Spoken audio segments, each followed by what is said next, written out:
Yo, what up, fam? Happy Wednesday. How is everyone doing today? We have made it to halfway through the week. Yes, yes.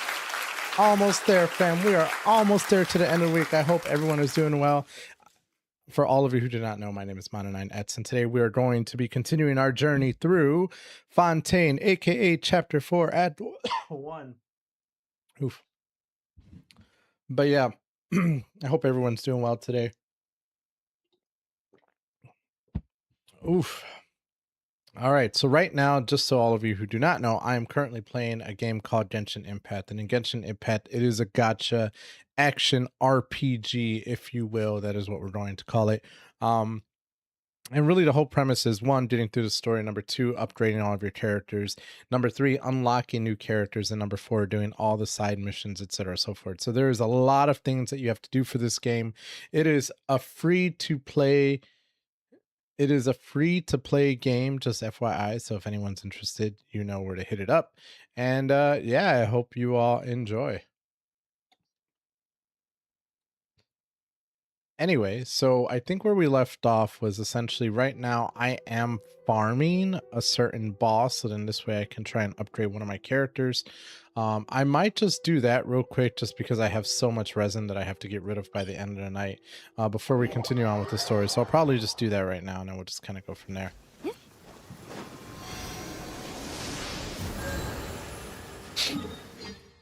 Alright, so that is healed up. We're going to get through this fight real quick. This is always such a rough fight, I'm not going to lie. Like, I guess I could go for some, I could go for some of the artifacts right now just so I can upgrade my character, but I kind of feel like getting my level up there is probably more important than just that. Alright, so we're going to go ahead and fight this boss real quick, see if we can farm it. He's going to charge. We're going to snipe him. Electricity is really good with this character. Oh, he's going to do that. That's fine. I'm out of the range. An omen of dark times ahead. That, and main Fräulein's laundry is still on the line. What? Seriously? Okay. We're going to spawn Oz. We're going to see if we can... Oh, no. Oh, okay. Cool. Shoot. Alright, not a bad fight so far. Yep, he's gonna try and do that charge thing on me. We're gonna back away. We're just gonna keep sniping him little by little. So good with the ranged character. I don't know how I would do this without Fischl, to be honest with you. Like, it wasn't until I found this strategy that I'm like, okay, this is actually the hardest part to deal with. I don't know why. Okay, so far not too bad. We are farming. Okay, he's gonna do this little charge thing. Let's see if we can get Oz spawned. Oz does a lot of damage. Okay. Hey, how's it going, Andrew? Okay, not bad. Oh, wow, Oz went away really quick, it felt. Oh, wait, he's gonna charge! Yep. Oh, and he's gonna do Beyblade. Okay, that's what I call Beyblade. Not bad. Okay, so far so good. I hate this thing. It's so annoying. How many times do you see people from... very often, actually. But I also have a community that I'm building up in Discord as well, so that's probably why. Okay, nice. And it really depends on the game that I'm playing, Andrew. Alright, not too bad.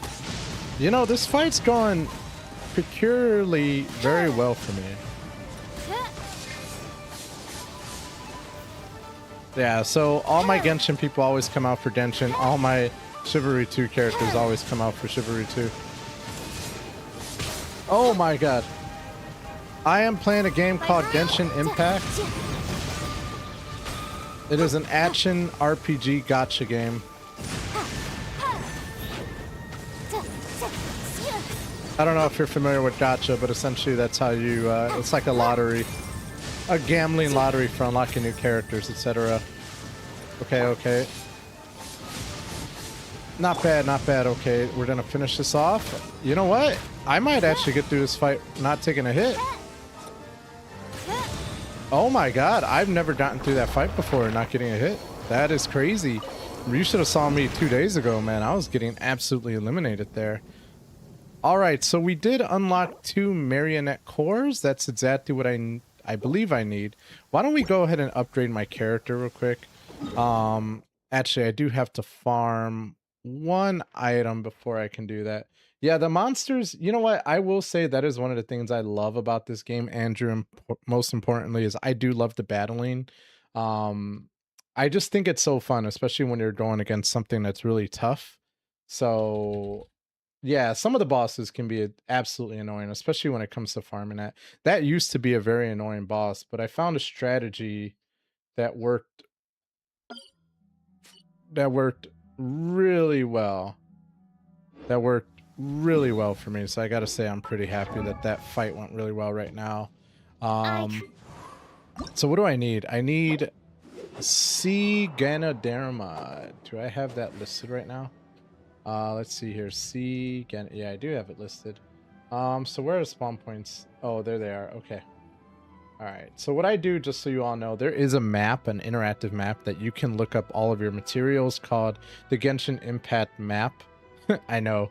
Very, very unique. I know. But essentially it'll show you where all the items spawn on a map. So in this way you can just go ahead and collect them. Again, considering this is a game all about leveling up, it is important that you know this. So we're going to go ahead. I need 20 of these stupid little items. So we're just going to go ahead and farm those real quick.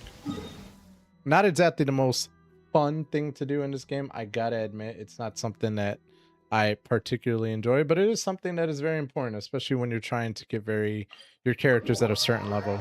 You know, it's funny because I hadn't played this game in 3 years, and now I came to realize that all the characters I were using, well, I mean, it's not a bad team comp, but at the same time, it could be better.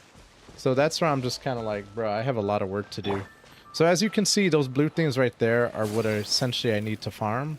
So we're going to go ahead and just pick those up real quick. There should be 4 of them if I'm not mistaken. Yep. Oh, 5 of them. Even better. Okay. So now I should only need 15 more of them. But bruh, I will say, and this is something that I tell everybody, but you know, for this game being free, quote unquote free, I have to say, like, the gameplay is absolutely magnificent. So if you're on the fence about this game in particular, I highly suggest even trying it out. If you are into RPG games or games like, I don't know, Zelda Breath of the Wild, etc., it is a very fun game to say the least. And for the cost, I think it's very fun. You know, it is free to play, if you will. Obviously, there's a grinding element to it if you want to do anything with it, but it is cool. Wanna be me too, 1234. Thank you so much for the follow, broski. I appreciate it. Hello there. I love you. Thank you so much for the follow, broski. I hope your day's going well. But yeah, like I said, this game in particular, you know, for it being free to play, I have to admit, I have been very shocked with the amount of gameplay that I have been able to get out of this, to be honest with you. You know, it is just one of those games, like, you can just kind of, if you want to, you can be the type of person who plays this every day and farms, etc., really depending on what your objectives are. But otherwise, if you're just looking for a game where you can just casually play through the story, you know, log in every now and then, etc., well, you can definitely do that too. But I feel like you get you get the most out of it if you are consistent with it, etc., and so forth. So I don't know, if you guys are just looking for a chill game, I highly recommend this, especially since, I mean, you can't beat the free price or whatever, right? You agree FURINA is cool? Bro, I just got to chapter 4 act 1, and honestly, like, I just unlocked the character. I want to say, what, it was last week. I haven't been able to do much with her because I just got the Fontaine. So obviously I haven't been able to unlock a lot of the materials that I need for her. But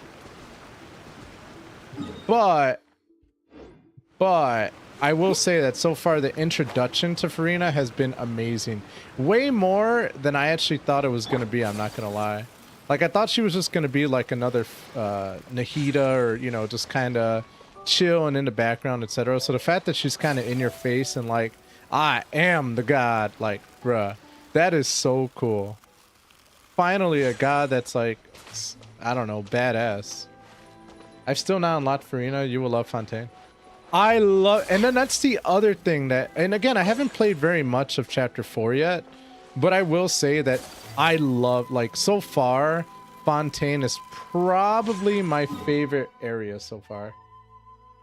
Again, there's just something about, I think it's the music, the water world, etc. so forth. It is just so cool. What do you like about Fontaine? Yeah, I just unlocked FURINA a few days ago, so I made a video about it, but it took me about 85 wishes. It took me about 85 wishes. Oh, the story. Okay, I haven't gotten there yet, so we're gonna have to see that together. I will say that I was absolutely very shocked about the Dendro story as well. I didn't think I was gonna like it, but now that I've played through it, my god. The Dendro Archon storyline is so cool. So I'm only hoping good things from this chapter in particular. I don't know. They're like, I think what I liked about the Dendro Archon in particular was, yeah, the story was kind of long, I'm not gonna lie. I did hear that this one is a lot longer. But the characters were just so cool. Very rarely do I see a character and I'm like, oh my god, I want that right now. But between Altenheim and Sino and Tainari and Dia, oh my god. The characters are just so peak.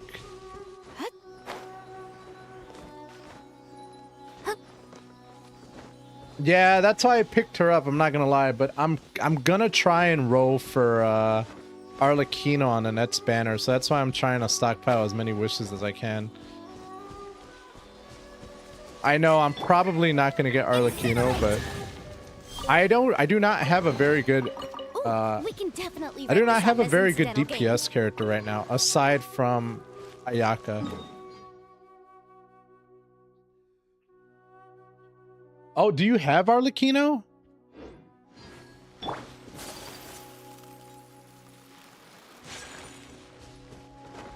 Oh, she's your main. Oh my god. What do you like about Arlecchino so far? What's your Arlecchino level, by the way?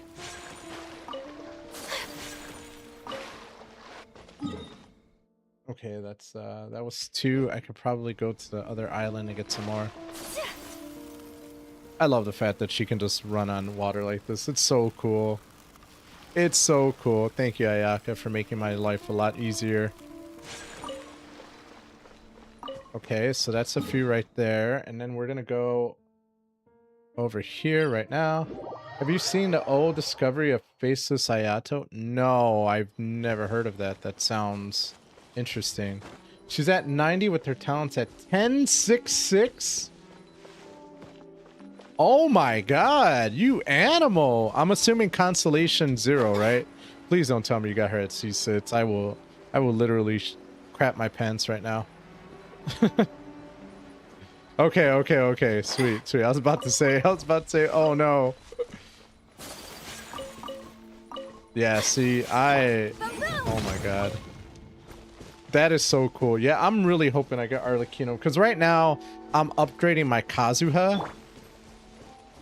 For obviously I need a Nemo as much as possible.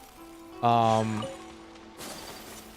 I just kind of feel like Arlecchino plus Kazuha might be a good mix because of Swirl, etc. So that's why I've been trying to go in for it.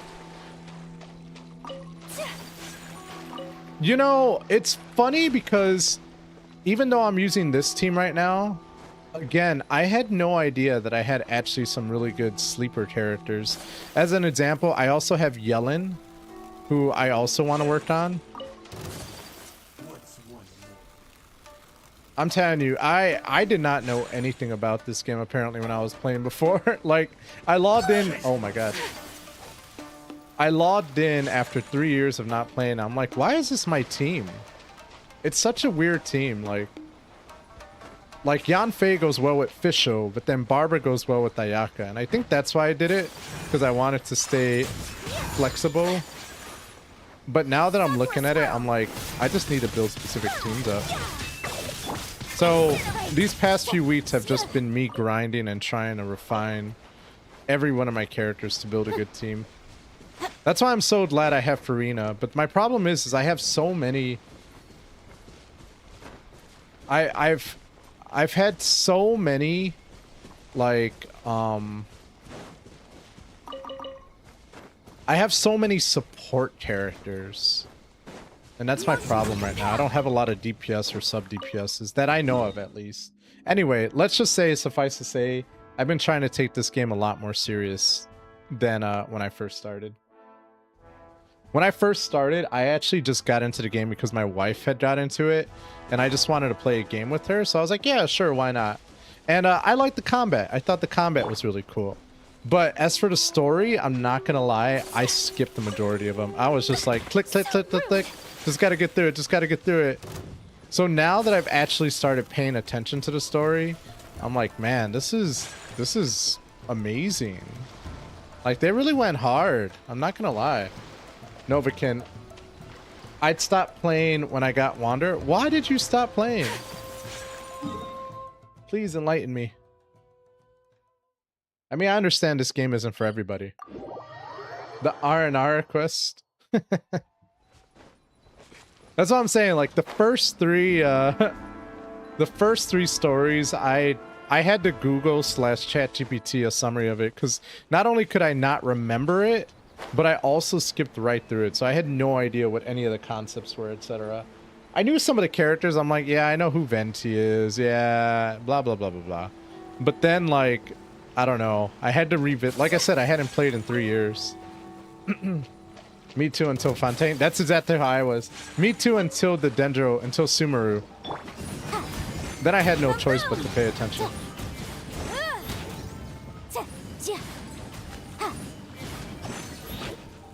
Oh my god. I lost a 50-50 to Wander. Oof.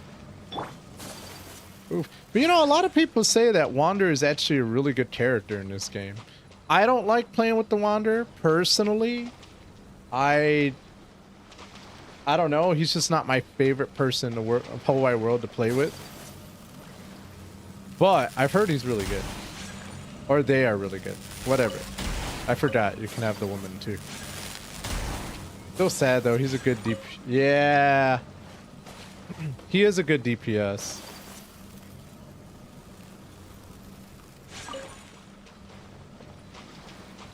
Novakin, I have to stop because I only play on a mobile phone and gosh, it drained my battery faster. And it heats up my phone so bad. Yeah, I did hear about that. Like, I heard this game is actually very peak on the mobile phone, which I was surprised at. Because I'm like, bro, if I tried to run this on my phone would probably blow up.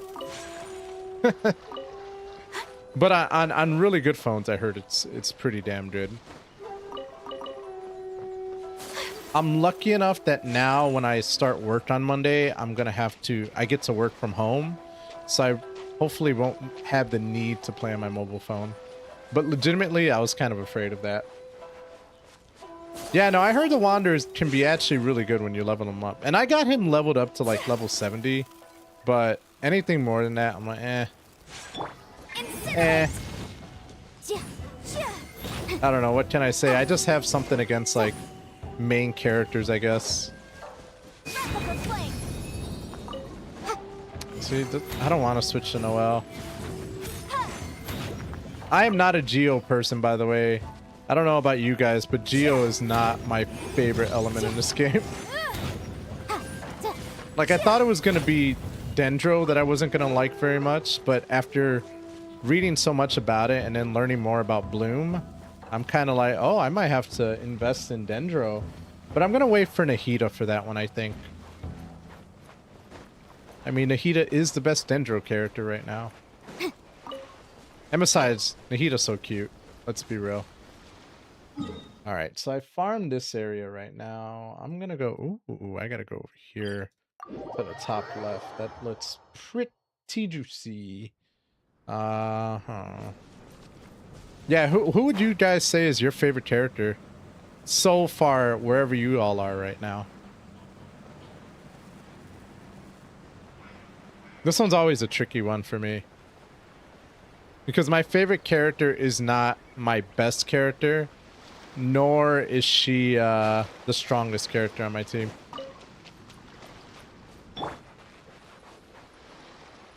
Oh, did I already farm this area? Oh no. Oh no, there should be 2 here. I'm not seeing them though. This is kind of the rough part about having to farm all this stuff. Because I always forget what I've already farmed. I skipped Llama for Wander and that's a hint. Fair enough, fair enough.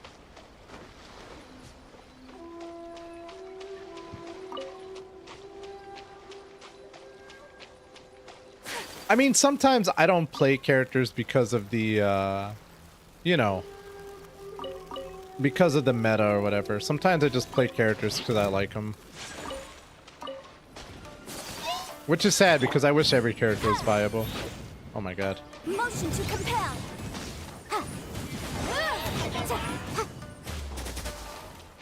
I don't like fighting on the water right now. Can we bring it over here, boss? No? Okay, cool. I want to open a chest. Do I have enough? Yeah, I do. There you go, sir. There you go, sir.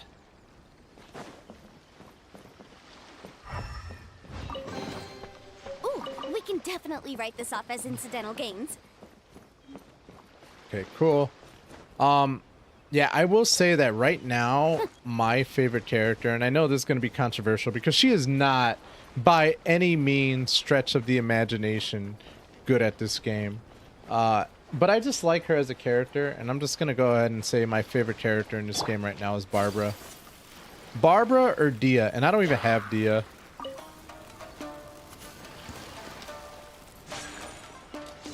Raiden Shogun would probably be a close third. What can I say? I guess I have a type. Oh my god, you're in the water, bro? What you doing there? What you doing there, brother? What you doing there, brother? My apologies. Thank you. I gotta go. Oh, never mind.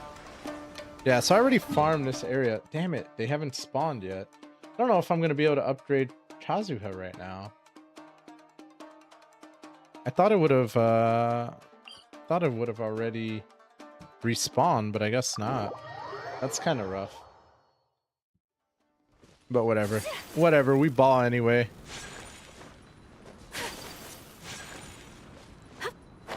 I don't think I farmed over here. Fingers crossed. Oh, it's this way. Wait, was I already here? I feel like I was. I should probably unlock this this thingamabob here. I have to unlock so much. Oh, Mona ruined your chances? Bro. I mean, Mona is a good character from what I understand, but yeah, that hurts. I'm not gonna lie, when I was pulling for FURINA, I was really afraid I was gonna get Chi-Chi. I was nervous because everybody kept telling me, oh my god, I just got Chi-Chi, I didn't get FURINA. And I was like, is that going to be my fate? I got very lucky. But I have a feeling that's going to happen with me and Arlecchino. You know, this game taketh as much as she giveth.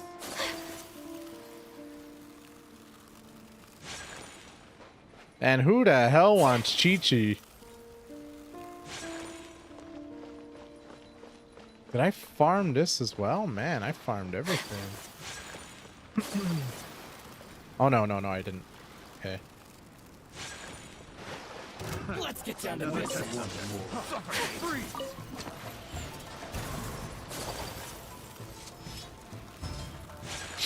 I was like, Mona, grab your own banner and not borrow someone else because you're broke. I mean, at least Mona's not a bad character, but yeah, it's not a Flynn's at all.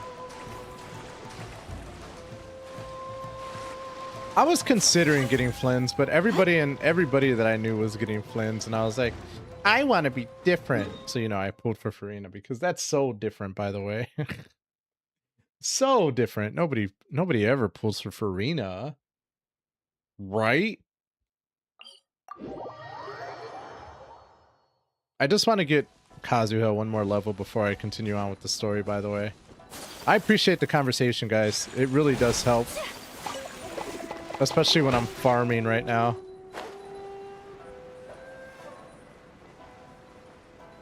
I will say I have more of a deep-seated appreciation for Fischl right now.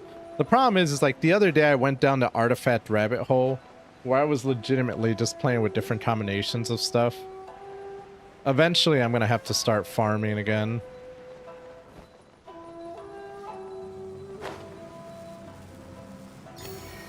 But my problem is I didn't want to farm without kind of knowing what teams I was gonna go for first, you know?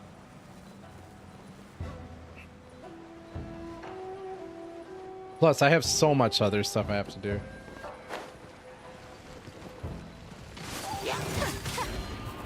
Whirling snow. Okay, we're gonna go to Serpent's Head? Yeah, we'll try Serpent's Head. If everybody pulled for Llama, just pick Wander. That's what my mind said to me back then, since Wander was the reason for why I played Genshin. Oh, really? You like Wander? Like, did you pick female Wander or male Wander? Wander, I'm not gonna lie, the first chance I got to replace Wander, I did it 100%. Not to say anything bad about the guy, I have a thing about main characters. I don't know what it is. In any video game, I usually fall in love with the side characters more. Okay, there should be some flowers over here. If there's a female wanderer... Wait, am I tweaking? There is a female wanderer. The sister. Oh, I'm thinking of Traveler. Whoops. My bad. Okay, I was thinking of Traveler. I meant Traveler. You're talking about the Wanderer. Ah, okay.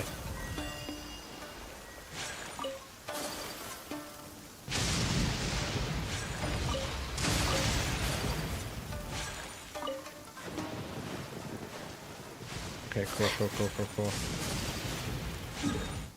All right, so...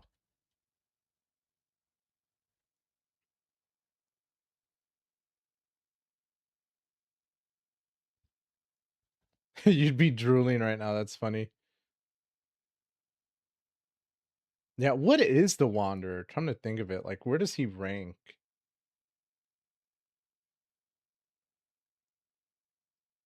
Scaramouche. Scaramouche. I've heard so much about Scaramouche. What is... Oh, he's a B character. Ah. Oh, he's a main DPS. That's interesting. I didn't know he was a main DPS. Huh.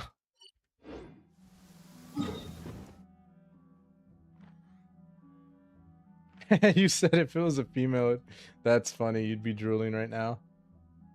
I can see it. Looking at his picture. Got it. And it's funny because I feel like in this game, a Nemo does not get enough love. Am I the only one? That's why I'm kind of sus about upgrading Kazuha. But Kazuha's also the GOAT, so...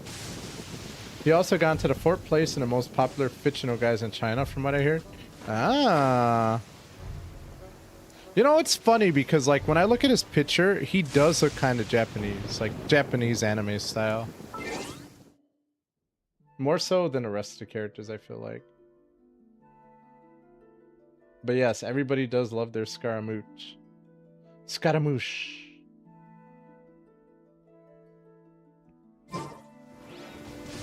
I think that's where I need to go.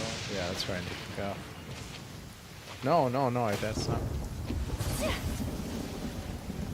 I mean, to be fair, every character I feel like in this game has a dead character or family or some tragedy behind them. Minus Paimon, I guess. But I haven't, maybe she does. I just haven't gotten to that point yet. Paimon's the true enemy of the state.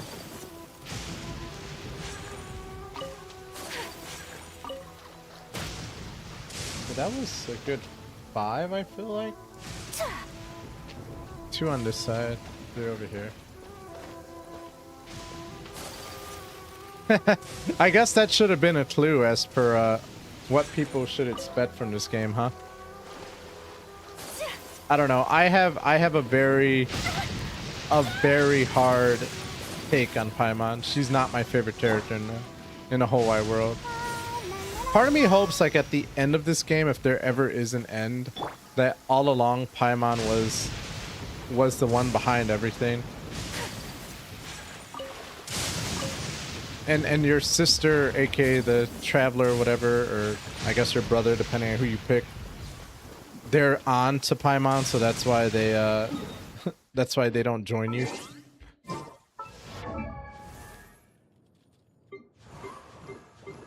Wouldn't that be a fun story? I'd like it. Oh, I can ascend them now. Yay. Yeah, I'm gonna ascend you.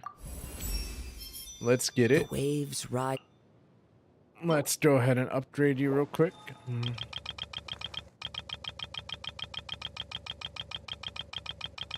7, 8, 9, 10. We'll use some of the red books here. Oh, I hate using more experience than I have to, but what are you gonna do? Okay, oh, yep.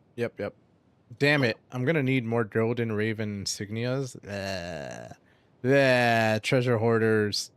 Although I can craft about 46 of them right now, so that's not that bad. But I do have to farm this character, Magu Kenki. So I'm going to farm them just a little bit more, and then we'll get back into the story. I'm trying to do 1 level for Kazuha every day. Or, not 1 level, but you know what I'm saying. 1 ascension. And speaking of which, I forgot to pick up my reward, didn't I? It kind of helps me pace it out, you know?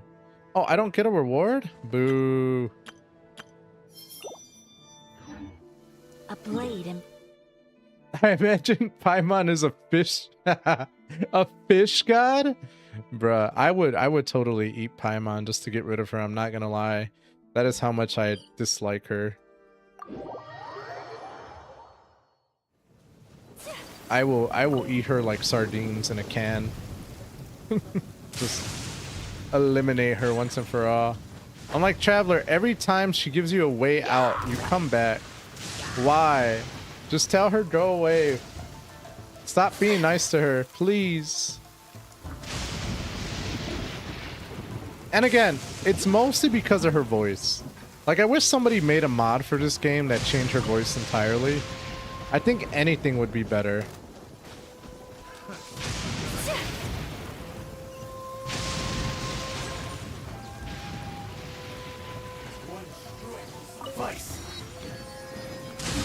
Okay, I just wanted to unlock that. So now we're gonna go ahead and fight Magu Kenki because I have to waste. Because I need to waste my resin right now. Not waste it, but you know what I'm saying. And she's just floating even when you're in danger? Pretty much. Pretty much. Or complaining that she's hungrier. She serves no purpose. Although I will say in the Dendro Archon, for some reason it seemed like she was a little bit more smart. She was actually asking good questions, which I was surprised at. Oz revealed by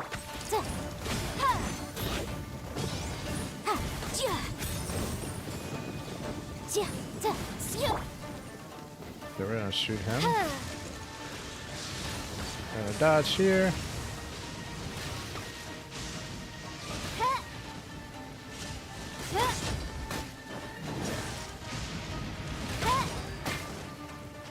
By royal decree. I can probably get some good damage here, actually.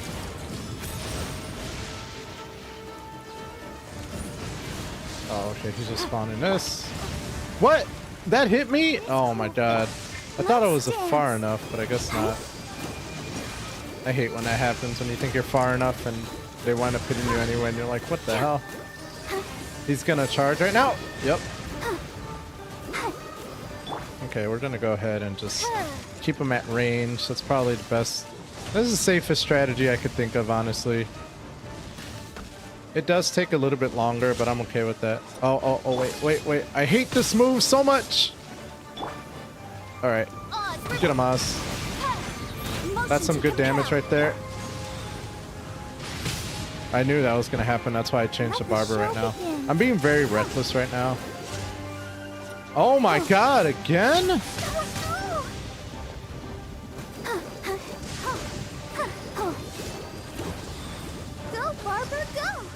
He is being a real butthead right now. By royal decree. That's what I want to see more of. Please.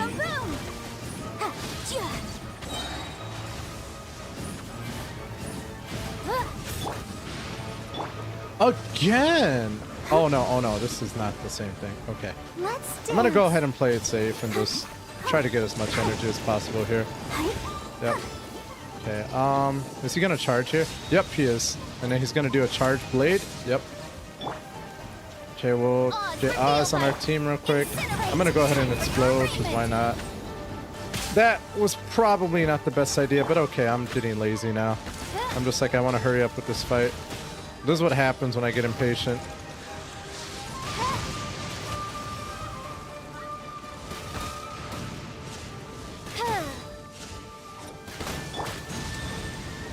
Okay, that's okay, that's okay, that's okay. We're gonna go ahead and get Yanfei with some energy just to play it safe.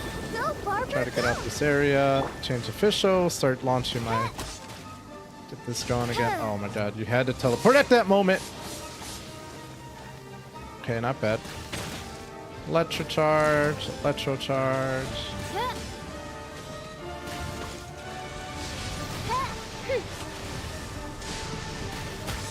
Not bad. Okay. Yeah, as long as you keep your distance from this guy, he's not that bad.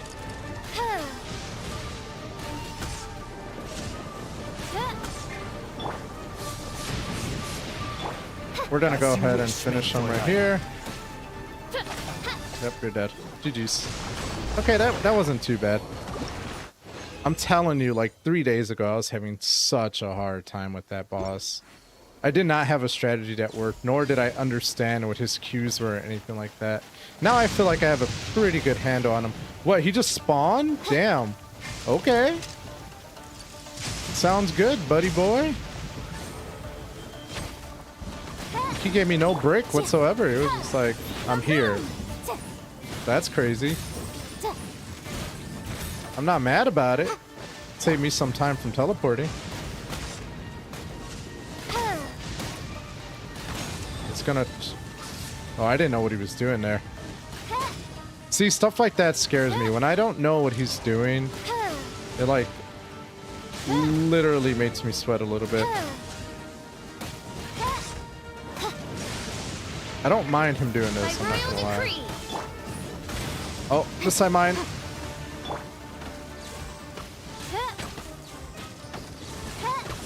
He's gonna charge. Oh, he went hard. Okay. Yep. That cycle's always rough.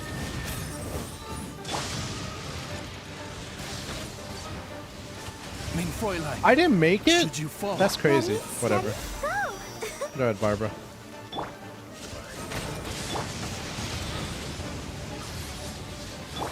That's okay, we're gonna play it safe. I love that 5,000 damage, it's so hot. Oh no. Alright. Shadow Raven, go ahead.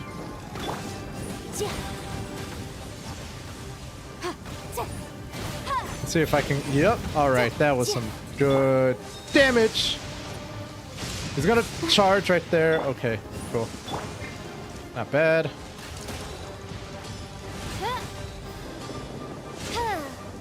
Where'd he go? Oh my god. Oh, she took it in the face. That was not good. You know what? Let's just do this, because why not? I mean, it's free damage for the most part, so I'll take it.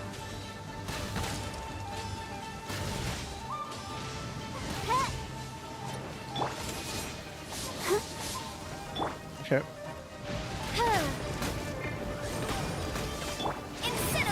Oh, I don't know if I can make that. Yeah, I can. Phew! That was some good damage. I like it. Love to see it. Makes this part a lot faster.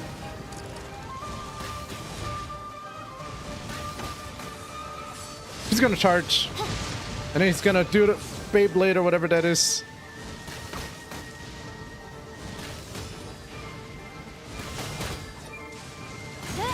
He's not gonna charge. Yep. Okay, that's what I thought.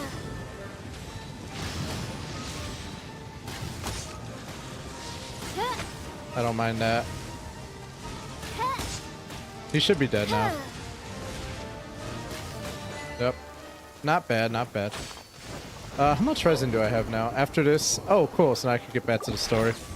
Sweet! Alright, so we got some marionette cores. How... I have 10. Is that enough to upgrade, I wonder? For tomorrow, not today, because I obviously have to get some more... No, I'm gonna need 12, so I still need to farm that guy one more time, probably. And then I'll probably just craft these just to get it over with. This is the part I hate, bro. Like, mining. Why does mining have to be a thing in this game? All right, let's get back to the story now that I've run out of resin. Until we meet again, mon frere, or whatever you say. Okay, we're gonna go ahead and transport Sha. Oh, okay, I haven't unlocked that yet. That's fine. Well, at least we got Kazuha to level 70. I usually stop upgrading at level 80, though. So I'm not too far off. Eventually, I'll have to get everyone to level 90, but I feel like right now that's not necessarily a priority. Like, I get them to level 80, and then I work on their talents, and then eventually I'm going to work on getting everyone to level 90.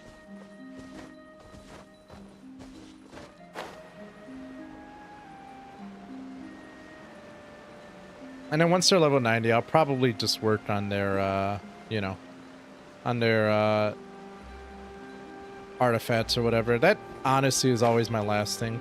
I always tell people, I'm like, just focus on the artifacts when you've got everything else taken care of. As long as you have some artifacts, that's all that really matters. What is this that I'm supposed to do? I don't get it.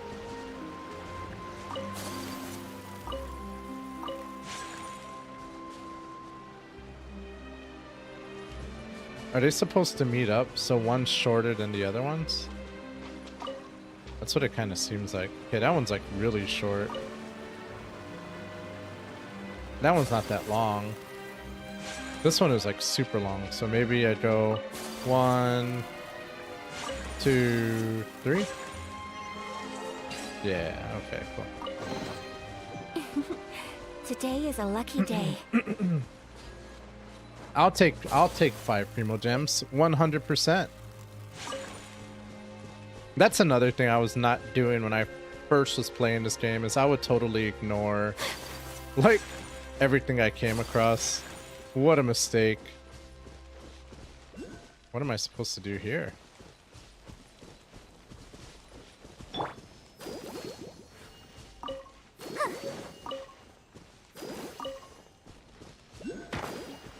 Oh, okay. Just had to...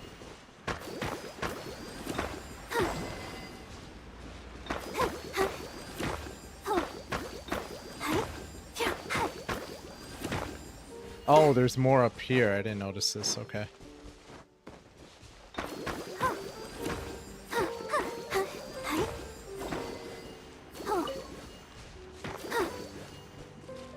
What? I don't get it.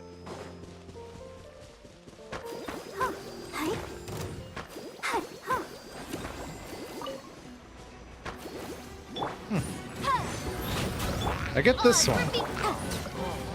This is just fighting. I'm gonna go ahead and explode here. We'll summon Oz. Not bad. Like, I almost wonder if I should have Jean right now, but honestly, Barbara kind of works out perfect for this. By royal decree.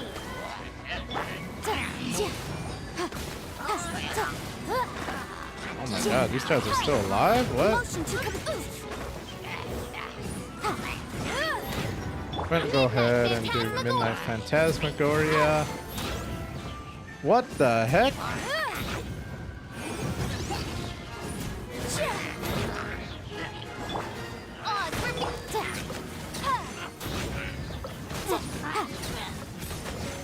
Okay, what is this? Why does this keep spawning? Okay, there's something about this, isn't there?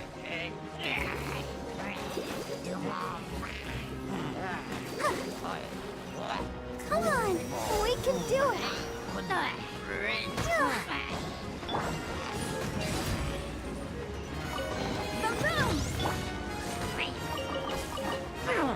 Man, at least I got the treasure.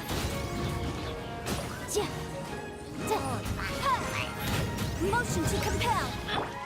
Yeah, I think that's... You know what? I'm just gonna shoot him. This overload's so good. Yep, okay, so I needed to open up those treasures, so then this way, got it.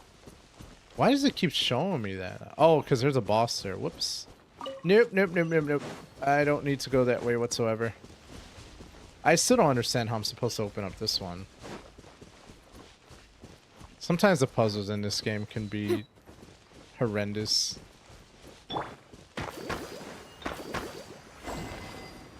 Do I just need to water all three of them in a short amount of time? Because I do have Yellen, so that might work. Hmm.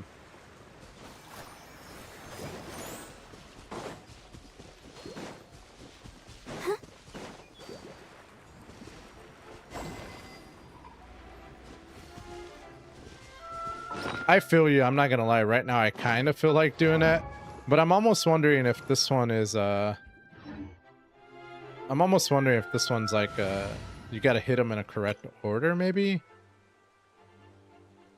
You know what? Let's get Yellen in here just in case. Just get a bunch of water. Hey, hey, hey, hey, hey, buddy! I said switch.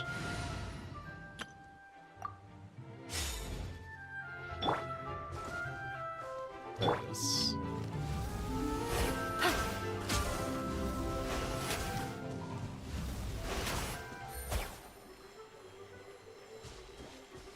Just happened so fast, so maybe. So that one stays on for a little bit.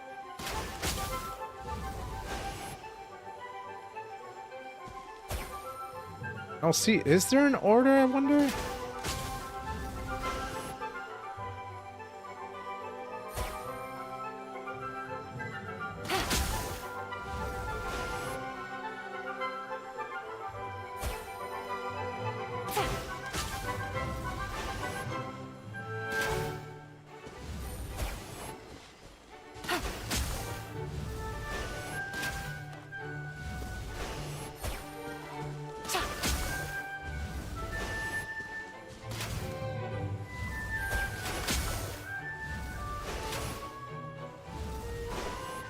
Huh.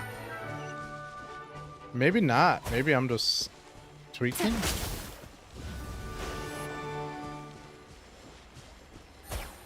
It like turns off really quickly.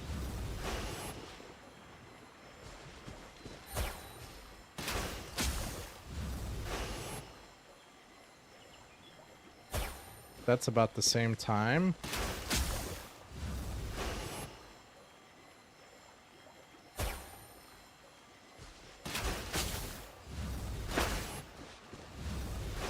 Oh my god. Yeah, I don't know.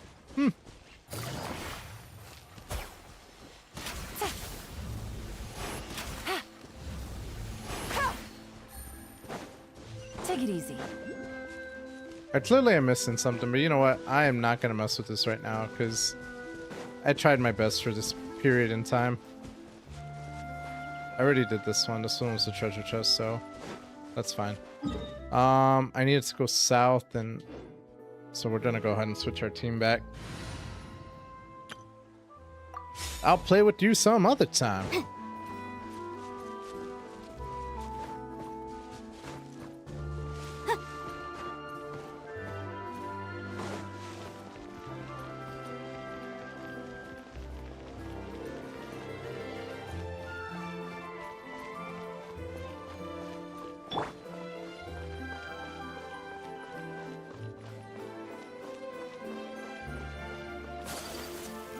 Yeah, one day when I've discovered all the regions, my next thing is going to be going through every single region step by step and trying to find everything I did not find.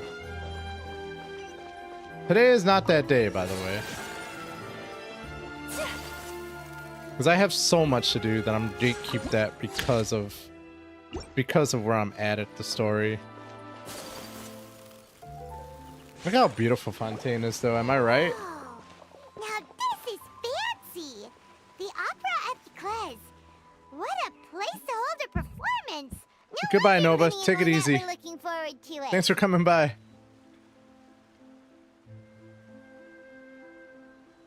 Huh. Looks like there's a lot of people standing around the fountain up ahead. Oh, Archon, please bless us with a bright and healthy child. We pray. I don't know why you always feel the need to ask so much. I'll be happy as long as our child is healthy and lives a peaceful life. I guess if they're our kid, then there's no doubt they'll turn out smart. Maybe this is one of the customs in Fontaine. There sure are a lot of couples here. Amen. Vache. What's wrong? Vache. Vache. Uh-oh. Traveler's tweaking. No, Paimon didn't say anything. Are you hearing things? Whose voice was that Welcome just to now? the Fountain of Lucine. All the water flowing through Fontaine converges here. It's customary for newlyweds to come here and wish for children. Lynette, you scared Paimon. Lenny asked me to wait here for you. Right. By the way, Lynette, I seem to hear a faint What voice do you just mean? now. There are a lot of people here right now. The voice is coming from the fountain. Hey, you're not trying to scare Paimon, are you? Besides, it's the middle of the day. It's not the time for eerie things. I see. I might be able to tell you something that could help explain the voice you heard. In fact, you might not be imagining things at all. I suspect that what you heard is a result of your hypersensitivity to the hydro element. Others in my family have had similar experiences. It's because of his sensitivity to the hydro element? But what would hearing a voice have to do with elemental power? When do you cry, Paimon? Wait, what? What does that have to do with anything? Damn. Just answer me. When do you cry?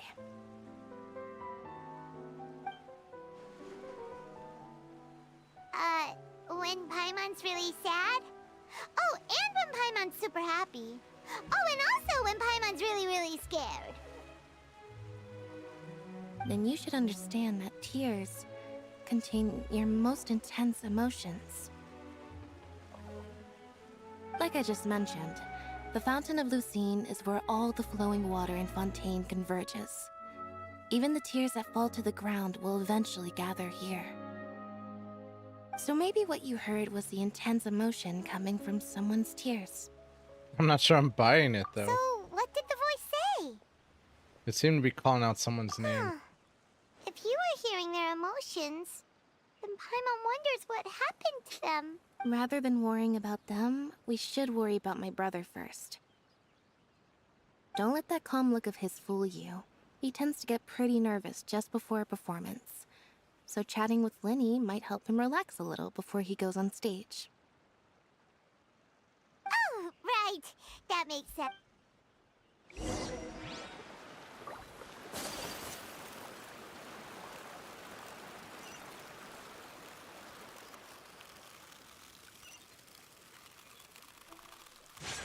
Who is this character? Unlockable character? Banner 8.0?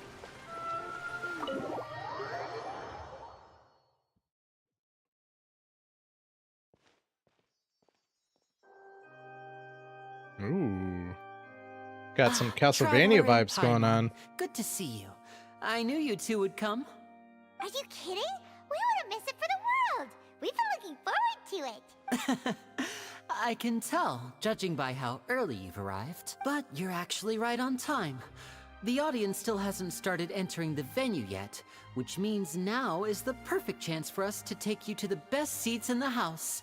Wait just a moment, I'll fetch the tickets.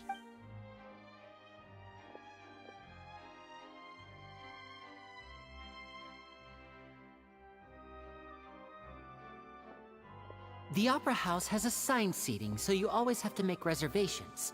I've already reserved your seats. Bro, and here Liney are thinks your about tickets. everything. About every single thing. What's going on, Friendly Bot? Ooh, Welcome. seats. Thanks. Don't mention it. There's no need to keep thanking me. What's that tattoo, though, bro? I'm doing well, man. Missing you, too. How's everything been, bro? I see you've been Hey, grinding lady, out the videos again, could you man. come over here and take a look at this? Oh, I'll be right there. Seems there's an issue with the stage props over there. That's Cal, my assistant, calling me. I'll go lend him a hand. Yeah, we'll just go to our seats. You go ahead, Lenny. Yeah, boy. That's what I like to hear, man. Good job. Friendly Bot back on the action making clips. You love to see it, bro. Oh, yeah? Was this after FURINA told OPG to stop doing that? Or was it before?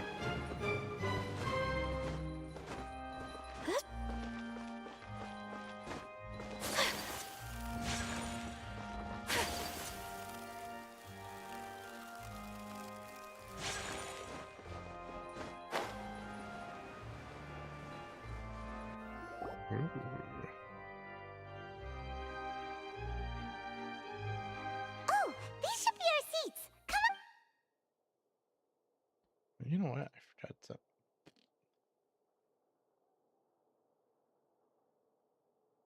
There we go.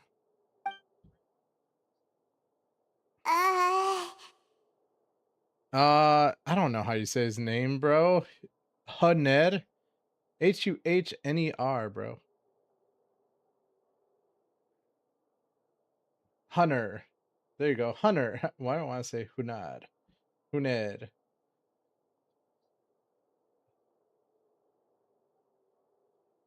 Oh, that was different. Okay. 'Cause I thought he like came out and was like, "You guys need to stop doing RDMs and stuff like." Oh, they went to Dom and RDM. Got it. Oats is open territory. I see. Hey, I'm Trevor, assuming that maybe we should that just strike up happened a little bit conversation ago. with the person next to us. Since we're sitting together and the rest of the place is practically empty still, it's kind of awkward if we don't say anything. Today you made a beef between Oats and OPG. Well, that's not really a beef, bro. Like, I can't imagine OPG would lose in a beef. Yeah, I'm on. Excuse me, I did not realize you felt awkward. I am terribly sorry. And I was dragging randoms into it on purpose. Okay, how did that go? I would be perfectly happy to chat with you if that is what you would like. Oh, so you heard all of that, did ya? Boy, you sure have good ears. Paimon thought she was keeping her voice down. They've been beefing since last night. Yeah, I've been paying attention to the Oats chat, etc. Wait, that's not it. Paimon's sorry. Paimon's the one who was being rude, talking under her breath like that. So let's talk, but oh, Paimon's got it. You're also here early and sitting in the front. Are you a friend of Linny's too?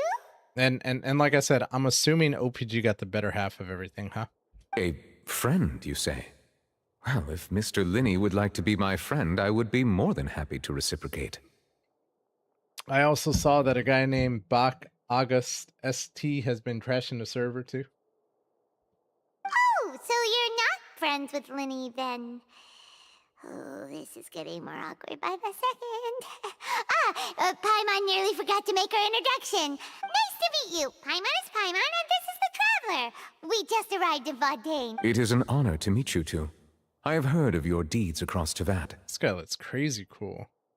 And Those as eyes, required though. by proper etiquette, I will also introduce myself. I am... Oh, Monsieur Nervillet. What an honor it is to have you here to see my Monsieur show. Novelet. Ah, Mr. Linney. I should say it is in fact an honor for me to see your performance in person. Wait, Nervillet? Could he be... I saw you all chatting just now, but it seems you still don't know who Monsieur Nervillet is. Allow me to introduce you to Fontaine's Chief Justice. That seat is always reserved for him. It wouldn't be too much to say that he's the symbol of justice and honesty here in Fontaine.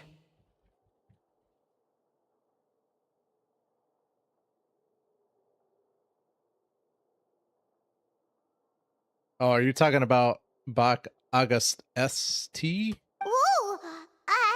Sorry for being so rude just now. Paimon had no idea you were such an important person. Isn't... I thought BAC was actually a clan though. Is it a hacker clan or is it like a legitimate clan? No offense taken. Being Chief Justice is merely what I do for work. Nearly every person has their usual reserved seat, so I'm not so special, really. And by the way, I should probably let you know, even though I would prefer not to, there's someone sitting up there in the VIP seats that has been FURINA. striking a pose for quite a while now. It was supposed to be OPG versus Oats, but I was dragging randoms into it by randomly hitting them while fighting Oats. I believe she is trying to give you a most elegant and impressive first, so I think you should take notice of her sooner rather than later. Otherwise, she may become flustered. Bruh. Sounds like fun, bro. Then they would chase me and get into chaos. Huh? Oh, it's Furina, the Hydro Archon. Huh. She sure has a smug and satisfied look on her face. Guess she has no idea that you saw right through her act. Very good. That is for the best. No need to pay her any more attention. We may now enjoy the show. Huh? So is this what things are like between the Chief Justice and the Hydro Archon? That's All right, cool. please wait just a moment longer. I've pretty much finished my preparations, and the performance will start as soon as the audience has made their way to their seats. Yay! The show's finally about to start! Paimon can hardly wait! Paimon's never seen a real live magic show before! What made you start making videos again, friendly? Oh, they're dimming the lights! The show must be starting! Sorry. Paimon will try to stay quiet. Welcome, one and all, to the Opera Epiclese. I am the star of today's show, Linny. And over here is my sister, Lynette, who will be working as my wonderful assistant. Please, let's give her a warm welcome. Let's go, Lynette. Hello, everyone.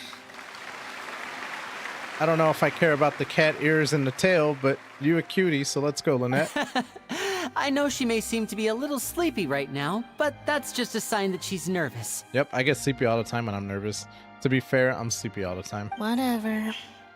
Now, some of you may be thinking, two vision holders who can freely manipulate elemental powers performing magic is not true magic at all. So, I would like to take a moment to assure you that elemental powers will have nothing to do with what you will witness on the stage today.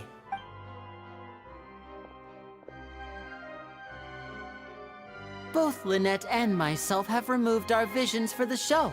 That way, even the gods won't be able to help us. Oh, good point. That's what makes the show real magic. Now, without further ado, let the show begin. Lynette will now exit the stage to make some preparations. I know you might miss her, but don't worry. She'll be coming right back on stage momentarily. Perhaps in an unexpected way. I'm sure she'll be stealing the spotlight soon enough. Oh, and before I forget, there's one more thing I should say. You never know what can happen in the blink of an eye. A magician's greatest skill is making things disappear or appear. The possibilities are endless.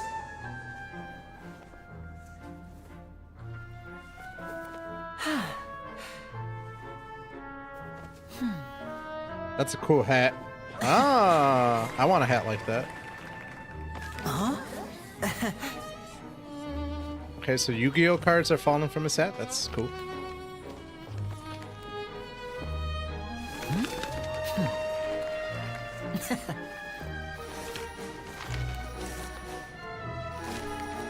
But this isn't what you came for. These little tricks, you've seen them all before. So it's time for something truly extraordinary, don't you think? This one's a little tricky.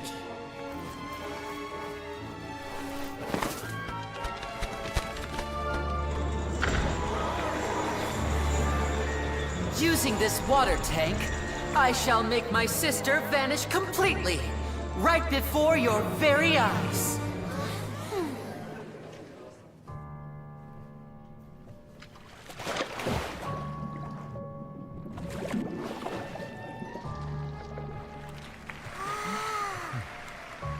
It's actually quite simple.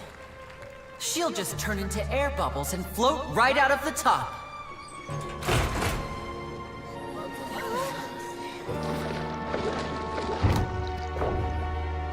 Oh no! I told them to check all the props carefully.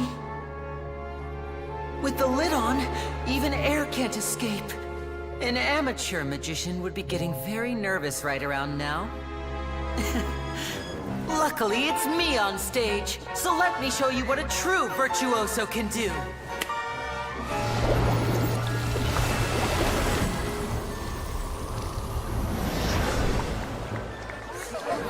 She's naked.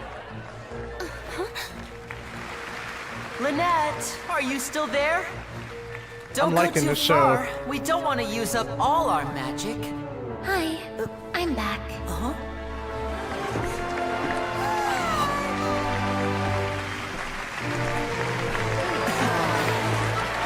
Damn it.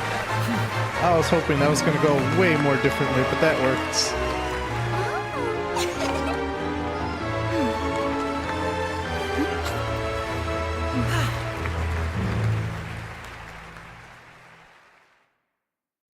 You don't leave clothes inside of a water tank and then come back out fully clothed.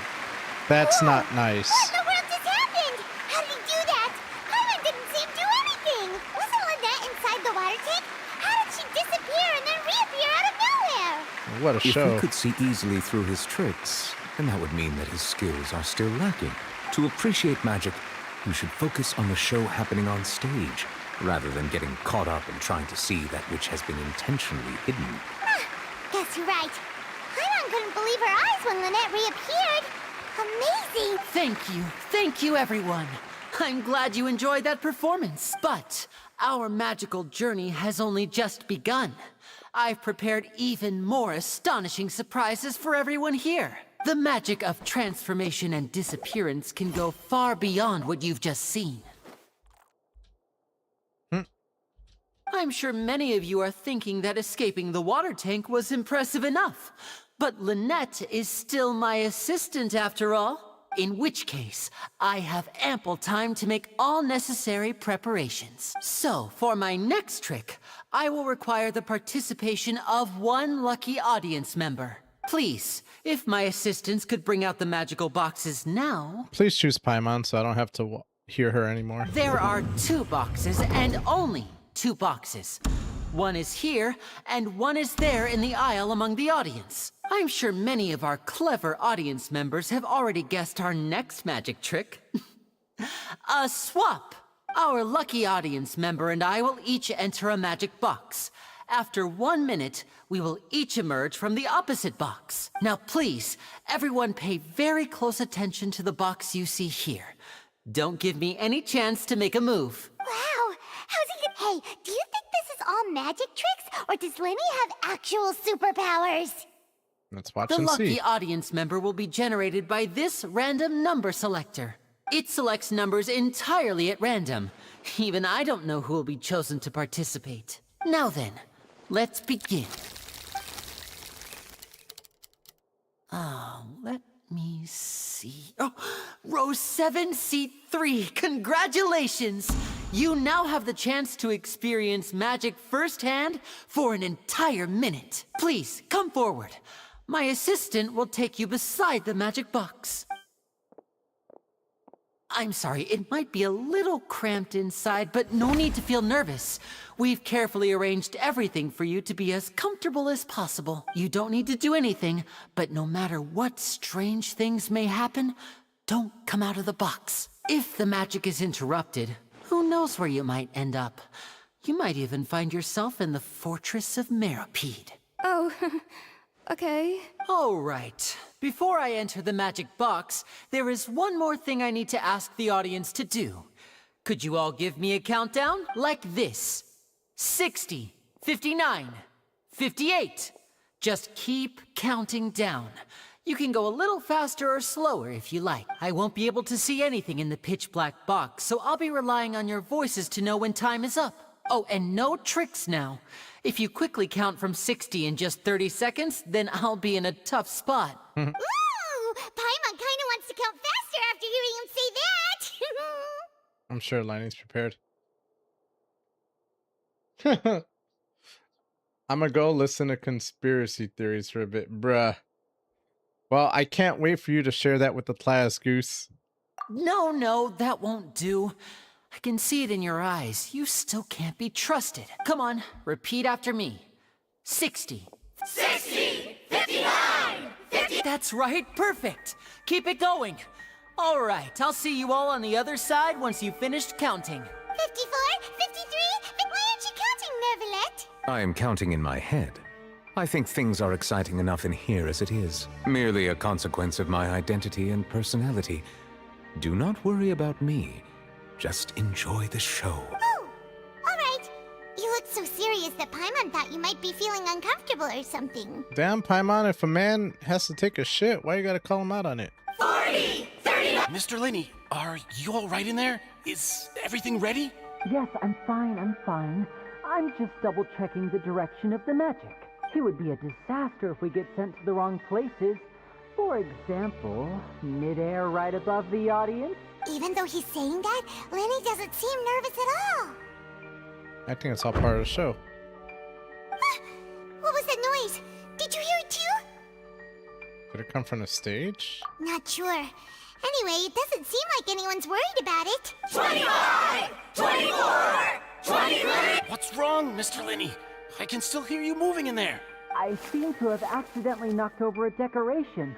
I'm trying to fix it, but it's pitch black in here. I can't tell left from right.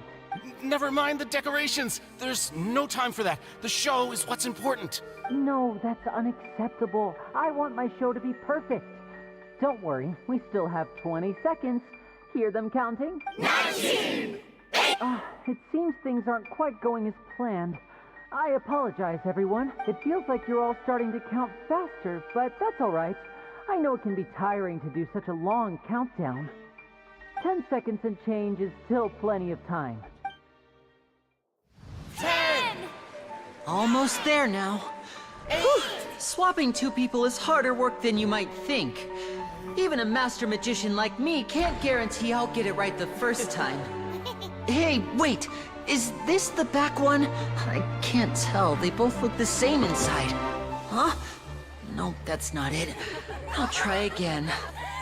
7! Hey, slow down! Honestly! 5!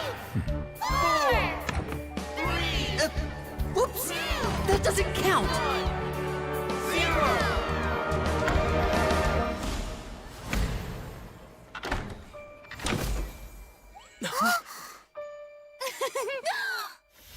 Ta-da!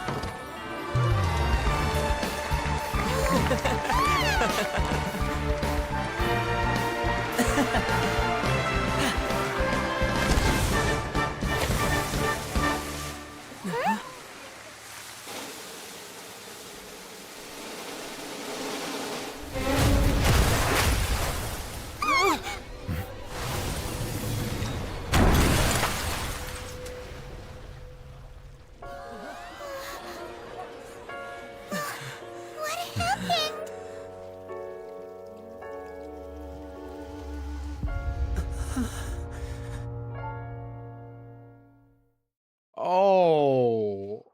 Oh, nah. Is this part of the show? Oh, damn. Mr. Lenny, you're going to use magic to fix the stage now, right? What happened? Oh no. Maybe this isn't part of the show. The girl was still in that box, right? This performance is over. Medical staff with me. Guards, secure the scene and detain all the performers. Seal the exits. No one is allowed in or out at this time. Yes, that's right. If this was just an accident, then we must investigate the cause. But if this was all part of some scheme, then those accountable will not escape the judgment of the God of Justice. No need to be alarmed, you two. We'll get to the bottom of this soon enough.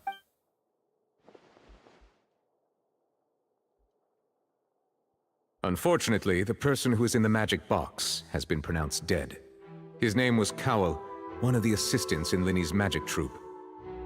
Apparently, the fireworks on stage ignited the ropes that were suspending the water tank, which then caused the tank to fall onto the stage.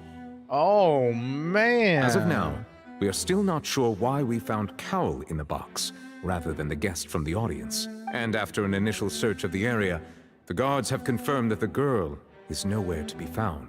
It appears that this incident was not merely some mishap with the performance, and there are many indications that it is connected with the case of the serial disappearances of young women. Bruh, The serial disappearances case? crazy. That's the case that Charlotte mentioned before. In front of an audience, including the Archon and Chief Justice? I know the truth. I can see through the whole thing. Really, using such a shallow and obvious mystery as his finale. Did he really underestimate us that badly? I say that our powerful magician, Mr. Lenny, is now the prime suspect for the serial disappearances case. Huh? Why me? This whole thing was an accident. No, this all occurred during your magic show, did it not? The missing girl disappeared after being chosen, did she not? The deceased is one of your assistants, is he not? Treated. Now that I think about it, that whole speech about magicians making things disappear was nothing more than a provocation, a bald-faced challenge. That can't be right. How can Lenny do this? He was in the box on the stage the entire time. We can even hear his voice. Besides, before the show, he told us that he would like to catch the criminal behind the disappearances. He couldn't possibly mean catching himself. It's hard to believe all this happened during Save the show. discussion for a later time, please. Lady FURINA, may I assume that your comments just now constitute an accusation against Mr. Lenny and his associates, and that you are pressing charges? I just think that I think it might be a little early to talk about formally pressing charges. But what Lady FURINA said just now makes perfect sense.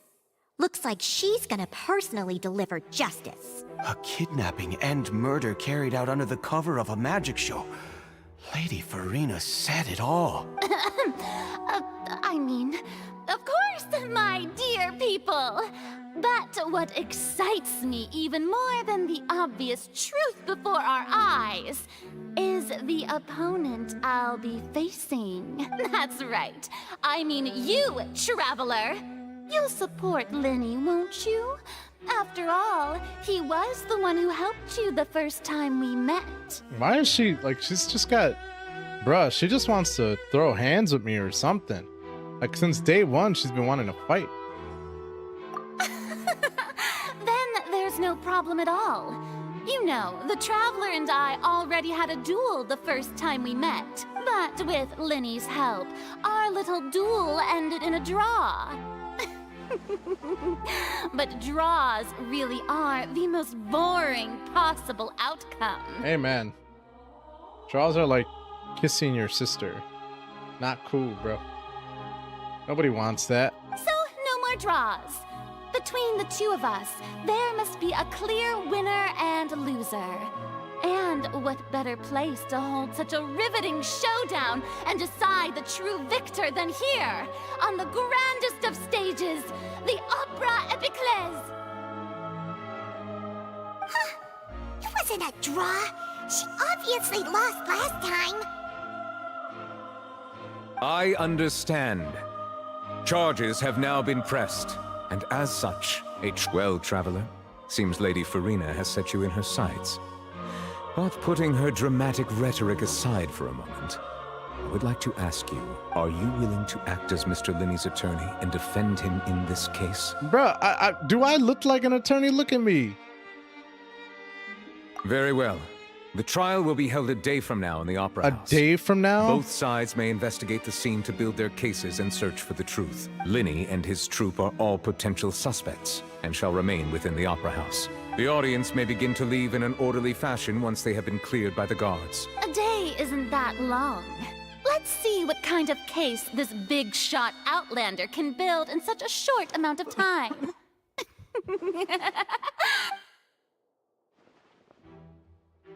We have a mystery to solve.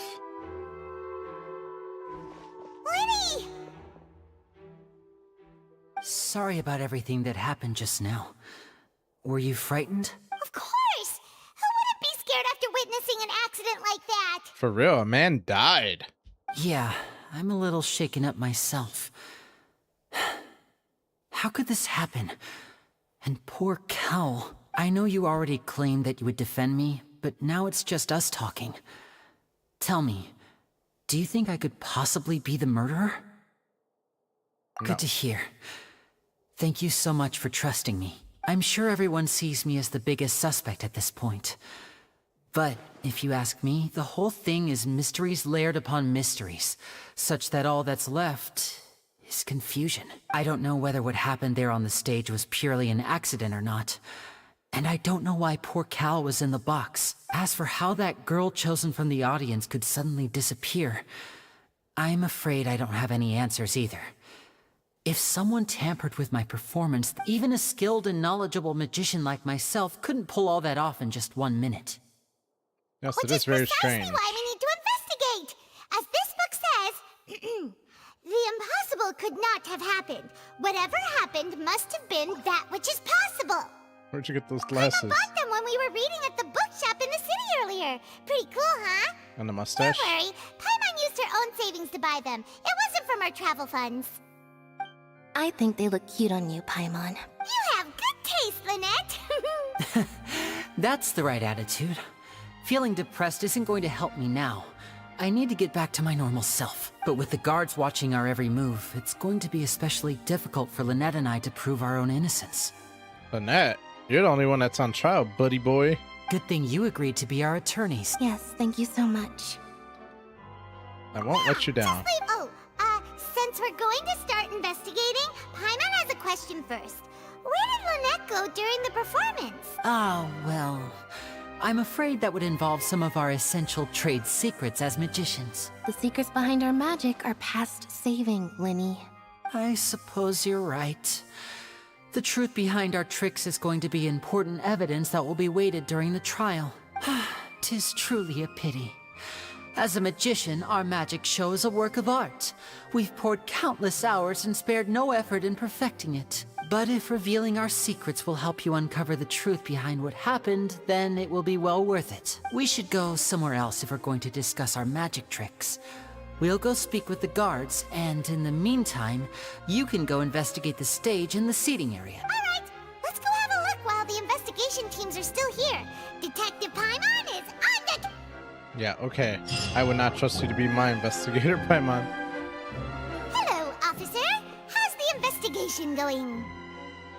We're Liney and Lynette's attorneys. I see. You must be the traveler that Lady FURINA mentioned. Listen, I'll be perfectly honest with you. I'd avoid getting mixed up in this whirlpool of a mess if I... Huh? Come with me and you'll see. The deceased is one of Linny's assistants named Cal. Even though he hadn't joined the troupe long, he was hardworking and everyone generally liked him. The assistants are usually in charge of setting up and inspecting the props, as well as assisting with the show and keeping the crowd engaged. As you probably saw when you were in the audience, the water tank suddenly fell and smashed the box with Cowl inside it. Why wasn't Cowl This is the inside? real mystery. We've already searched the scene and were unable to find any traces of the girl. However, if you look carefully, the box was positioned directly under the water tank. The ropes holding the tank were then burned by the pyrotechnics on stage, causing them to snap. But the pyrotechnics were all the way in the front, and this was in the middle of the stage. It doesn't make any sense. All these factors lining up so perfectly makes it hard to see this as a mere accident. If anything, the more logical explanation is that the whole incident was intentionally planned, and Linny is the most likely person to have access to all these areas. But he doesn't have a motive. Are you both good friends? Well, you can't say we're good friends, but we've known each other for a little while. Nope, I don't trust him. So in just a short time, he was not only able to win your trust, but even convince you to act as his attorneys. Man, this guy is smart. I know there's no such thing as magic. The real trick of a magician is holding the audience in the palm of their hand. I've seen a lot of cases, and I can tell you that people are the least reliable kind of evidence. People can also be the most reliable evidence. Sorry, I tend to be pretty straightforward. Just know that I'm warning you for your own good. Anyway, you may investigate the scene of the crime yourselves if you're curious. Who knows, maybe you'll be able to come up with some new evidence. You can use the case record to confirm your current evidence and clue collection situation and sort case-related information. You can check as yet undiscovered evidence and clues in a case record, then investigate the corresponding area to locate them. Use the perception skill to find evidence and clues that can be investigated with a certain radiance around yourself. This will advance your overall progress. Investigation from the guards indicates that the fireworks launched at the tail end of the magic performance set the rope dangling the water tank alight, causing the tank to fall and kill Cowl, who was within it. It seems evident that Liney is the likeliest user of the prop to commit a crime. However, the reason for the victim being Cowl and the reason for her chosen lady's disappearance remains a mystery. The deceased is one of Liney's assistants named Cowl. He is well trusted by all his colleagues, whose job was setting up and inspecting the props, as well as assisting with the show and keeping the crowd engaged. What about the girl?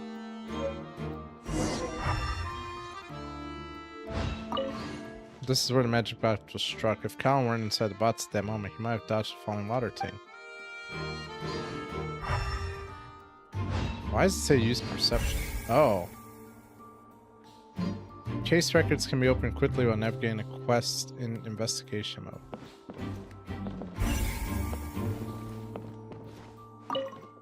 The broken magic box was left on the scene after the guards completed their investigation. Looking at it now, the water tank must have struck it really hard.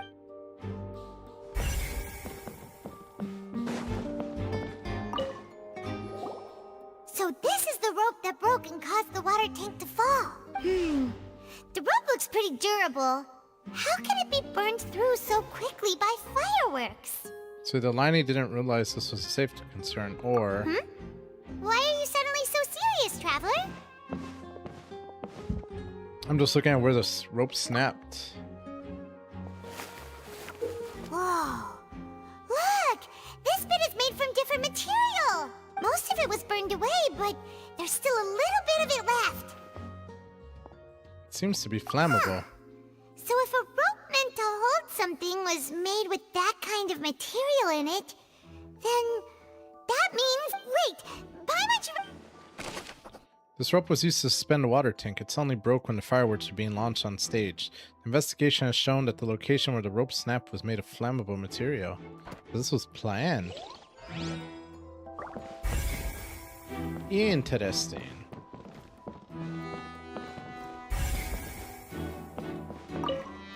Maurice. Hello there.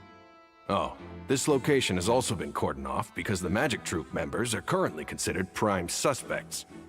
The investigation team is still collecting evidence. The seats were all booked in advance, so we were able to deduce the missing woman's identity by checking the guest list. Could you tell us who she is? Sure. It's not like this is confidential information. We will publish it later anyway when we petition the public to help us find the missing person. Her name is Halsey. She's a painter from Fontaine who's made a bit of a name for herself. Apparently, she wasn't a regular at the Opera House, but she'd been feeling some pressure with her work lately, which made her decide to come see the magic show. The magic troupe members all claim not to know her. We have looked into her social connections. It seems that she has no personal grievances or conflicts of interest with the suspects. Simply put, she wasn't related to the magic troupe at all, which matches the features of the previous serial disappearances. That's how it seems to us, in any case. Apart from the fact that they were all young women of around the same age range, there really weren't any other connections between them. Okay then. That's what I'm saying. No need to be so formal. If you do happen to see, it is of utmost importance that we... Halsey is a missing person. She's a famous painter and came to watch the magic show and or to take a break from her own creative work. She isn't known to have been entangled in quarrels with any of the members of Liney's magic troupe.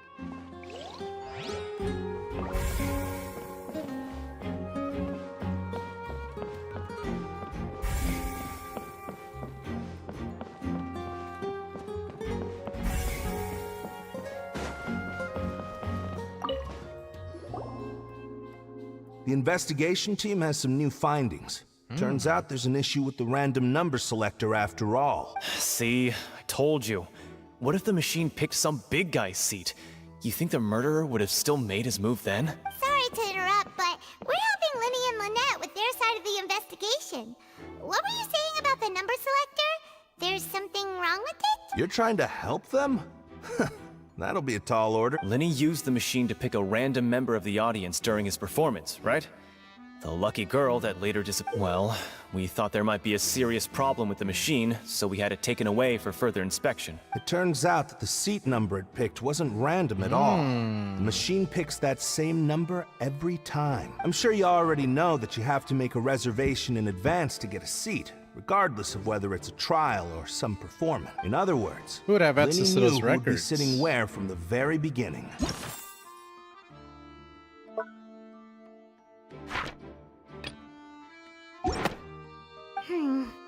That much checks out.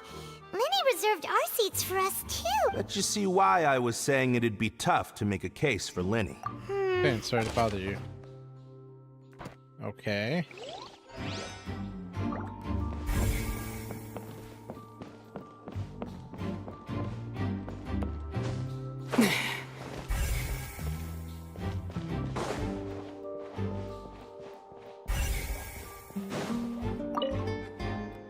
Looks like an ordinary bots, but Lenny somehow moved instantly from stage to be inside of it. How did he do it?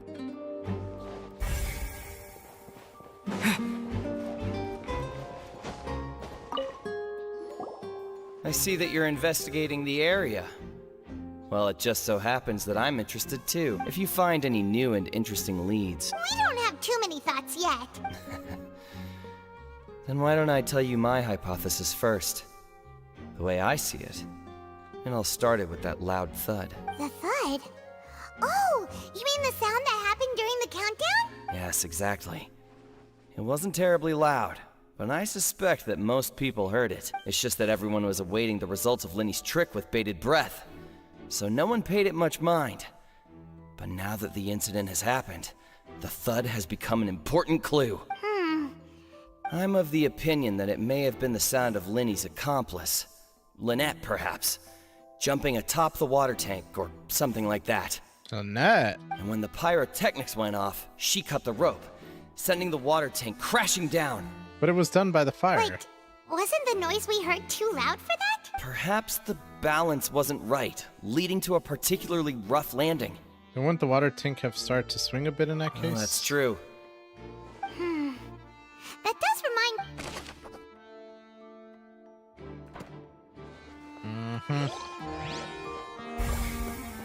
Suspicious. We gotta go to the chair, probably right where she was sitting.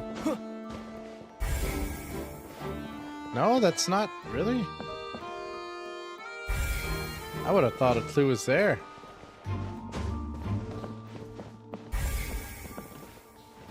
Wait, why did I just get a...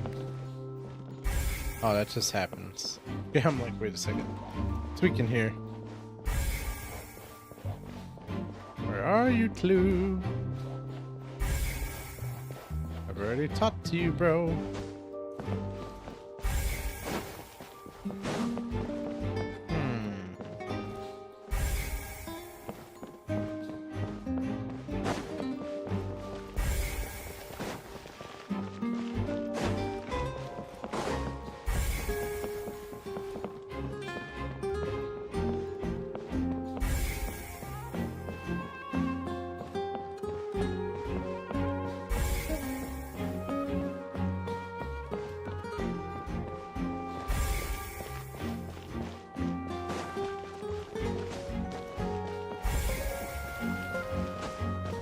I need another clue, damn it.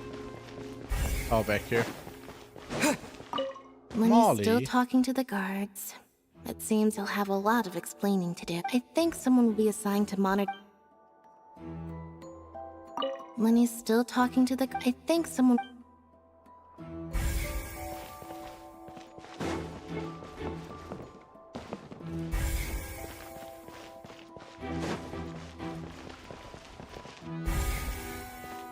Oh man. I can go out here. Hey, you! Yes, both of you! Over here! I've been keeping an Who eye is on you for this? Huh? You mean us? That's right. If I'm not mistaken, you're also among those who wish to cut down the thorns and pursue the truth. No? And by the looks of it... Well, you're right on the more about that one, but who are you? Ooh la la. Have you never heard of the Spina di Rosula? Spina de Risula. From mediating disputes and providing protection to solving conundrums, you name it, Spina di Rosula does it. And I, Navia, have the honor of being its renowned president. Hello, Navia. Though those who play by our rules call me boss. I'm Silver, her attendant. Pleased to meet you. I like And Navia. I'm Melus. Demoiselle's various daily needs and affairs are under my purview. Huh? Boss? Demoiselle? Well, I am the second generation president. Malus and the others are still used to my previous title. My apologies, Demoiselle. Should you prefer, boss, I will endeavor to use that instead. No, no need. You don't have to call me boss. Just Navia is fine. Okay, if you say so. Not that we're members of Spina di Rosula anyway. All merely trifling details. Never mind. Now, So you back want to to the... That's investigate right. as well? I've always kept an eye on the serial disappearance cases. My interest stems from a matter back from my father's time. Judging from the look of things, I find Linny an unlikely mastermind. Really? We think so too. That's why we're looking for clues now. But how did you come to that conclusion? Intuition, naturally. My unparalleled intuition. You have a lot of intuition, Navia. A lot of it. Yo, what's up, Colzit? Thank you so much for the heart, me, bro. Welcome. Thank you, my friend. FURINA sure was quick to point the finger at Linny without any decisive evidence whatsoever, wasn't she? Navia is the one I liked more. Have you But seen that's Navia not before? Uncommon for her. If you remember, the justice had to interrupt her and ask if she was pressing charges just to keep her from getting carried away. Anyway, a trial begins the moment someone levels charges. And, of course, there was no way FURINA was going to back down in that situation. Sounds more like you just don't trust the Hydro Nope, Icon. haha, but I like their style. Well, what's I your like their opinion? style too. I must admit that she can be interesting at times, but liking her doesn't mean that I'll blindly agree with her. Yes, I am a fan of very long hair as well. All right, I've answered your question. Wait a minute. Well, I say it does. But don't worry, you won't hear any pointless questions from me. Plus, what can I say? Blonde hair gets me. In your opinion, do you think it's right to treat a trial like it's an opera? Well? And Not why always. would that be? Something serious like a trial shouldn't be treated like entertainment. See, Silver and Malus? I told you they'd be different. Most astute of you, Demoiselle. How you I been, too Coles, man? think that the traveler's response was most excellent. No matter how wonderful the script or how fervent the audience's expectations may be, the trials that go on stage here must be based in fact. And if that can be done, All right, that's quite enough, Malus. Anyway, I like your answer. You passed with flying colors. Now, I need to make some preparations, following which our joint investigation shall commence. You two shall be my assistants. Wait! Since when did we become assistants?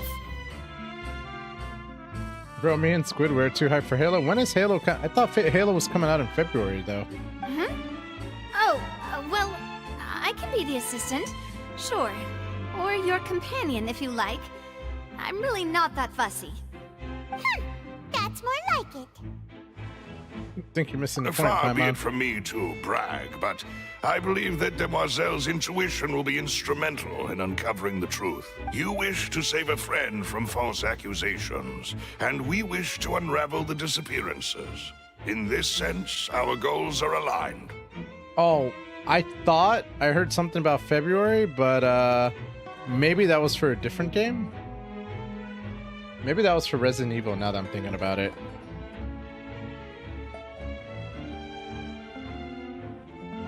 There's something coming out in February. Oh yeah, it was Resident Evil Requiem, sorry. You have a point.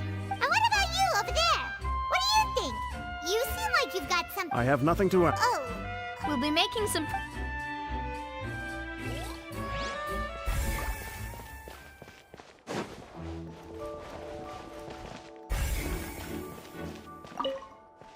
Uh-huh. I knew she was gonna come into No one can freely enter or exit the no, we're not leaving. We're representing Linny and Lynette as attorneys, so we're investigating the case. Were you always guarding this entrance? Yes.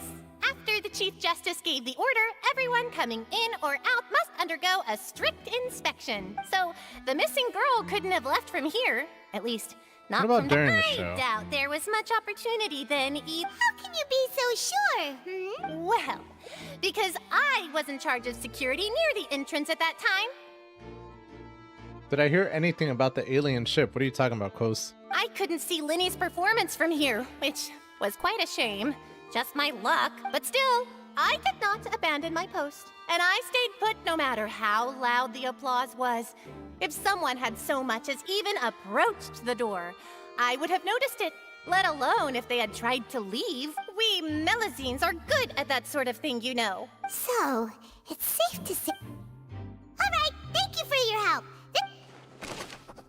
No one left the Opera House during the magic show, and after the incident happened, only those who had their identities cleared could leave. We've checked everything of note here at the performance venue. Paimon wonders how Linny's discussion with the guards is going. Let's go see, shall we? Understood. Then I will be going with you. Just so you're aware, I will be monitoring your actions and making notes as necessary.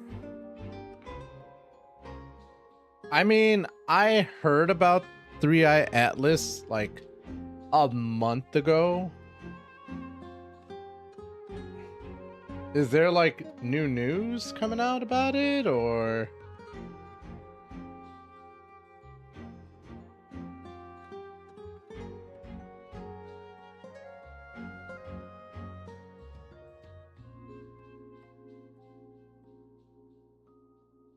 Like, I know it's big amongst like the conspiracy theorists right now, as though, oh, it is an alien spaceship. But otherwise, other people are just saying, no, it's just a very old comet. Very good. Thanks for being so agreeable. I'd pull a rose out of my hat as a gift for you if I could. You may spare the pleasantry. You've arrived. Who's this? Me? I'm Spina di Rosula's guardian angel. If you've got a problem, I've got the firepower.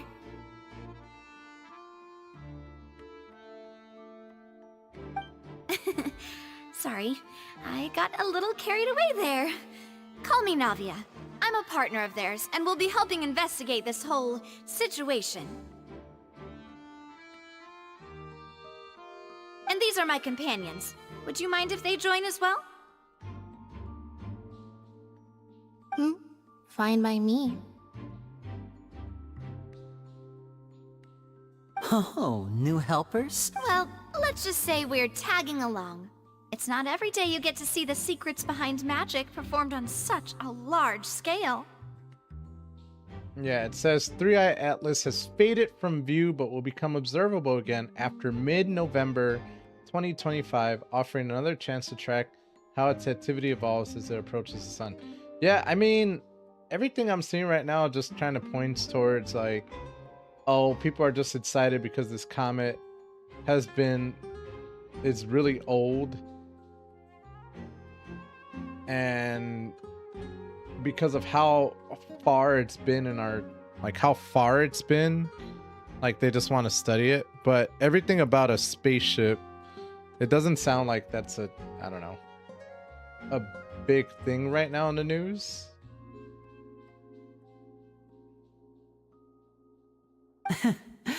I appreciate your kind interest. Come with me. We'll be heading below stage. Huh?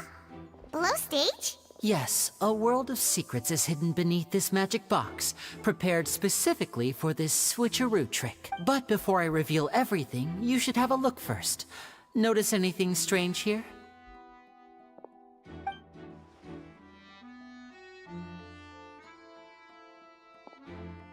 I'm not trying to be dramatic. Remembering the details of a trick will help you understand the methods used to perform it more easily. Huh. Weren't there balloons and other decorations? Ah, good eye. That said, you're still far from discovering the answer. Back of doors into the same. The back? You mean the inside of the door? What's Very good indeed. I thought you might not be able to catch that, given that you were sitting in the first row. The back of this door was patterned. Those patterns are now gone, replaced by a smooth wooden board. So, if you put 2 and 2 together, what do you get? There's another box inside this one? Exactly. All right, let's go. I'll tell you how it works as we head down. Oh, so there was a passageway under the magic box! And this passage linked the 2 boxes together. I knew you'd figure out most of it as soon as you saw this place. I hope they're a new female race, bro. Snoo Snoo. It's the female race from Futurama. The 2 magic boxes are positioned right above the 2 entrances of the tunnel. See this? The box with the lucky audience member in it would be shuttled over to the other side using the trolley. This trolley can raise and lower and even rotate, ensuring that the box will face in the right direction. Bro, it's not a spaceship. It is just a comet. We all know what it's gonna be. We all know what it's gonna be. It's just a distraction. I see. So that's the purpose of the... Precisely. The inner box would descend after the audience member was put inside and be moved along the trolley. So that's how... Once the box was lowered, the trolley would store some energy through this device here, with which it would complete the rest of the steps. The audience member would only be able to feel some slight movements in the dark, and by the time she walked out, she would already be back. What about your side of the trick? You were talking that whole time? Ah, yes. A phonograph operated by Lynette was used to achieve that effect. My assistant and I had already scripted our conversation beforehand. When the countdown began, I had already gone to the opposite box via a tunnel using that ladder. And what about Lynette? I was in the mezzanine space in the back of the box. Oh. That's how we were able to coordinate Linny's lines with the assistant. And, by the way, I was the one who walked out of the box at the end. I mean, we are twins. All it takes is a change of clothes and no one can tell who's who. And that's my favorite part of this trick. Only Lynette and I can perform it. So that's how it all worked! Wow. Wow. I can tell a lot of thought was Lynette put would into briefly this. walk out of the box and then go back in, jumping into the tunnel and escaping before the box on the trolley could finish ascending. And then I walk out of the other box in the audience area, and the trick would be complete. But as you saw, Cal was in the box, not our audience member. She, on the other hand, mysteriously vanished. We really don't know how... If not for that interlude, this would have been an astonishing trick. I probably never would have figured out how you pulled it off. And yet, to think that someone was able to use this magic trick to commit a crime. Very As we suspicious. look around, This is the scene of the crime, so Linny and Lynette are not permitted to stay here. I'll escort them back up. Yes, of course. No need to be so strict now. Thanks, everyone.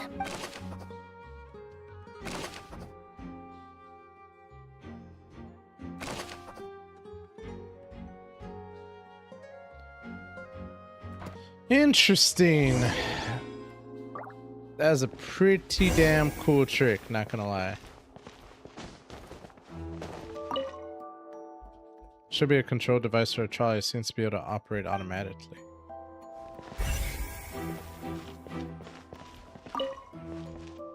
A ladder is required in order to return to the magic bots above.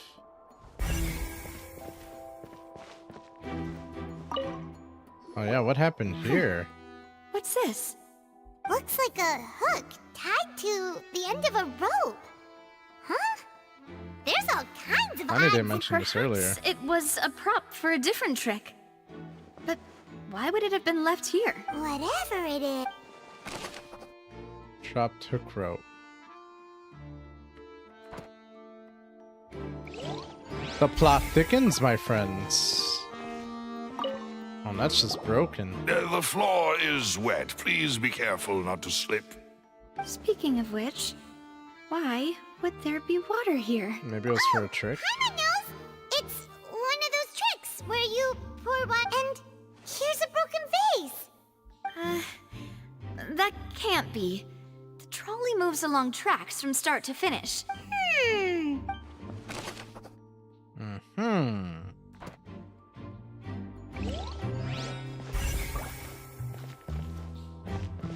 Oh my god, someone's clothes? Oh, these are the clothes that the lady chosen from the audience was wearing, right? Her clothes are here, but she's nowhere to be Why did found. they mention a guest having a wardrobe change? Right! And do you really need to do that if you're kidnapping them? And where did you get those glasses, Paimon? Ugh, this is so confusing. Paimon doesn't want to be a detective anymore.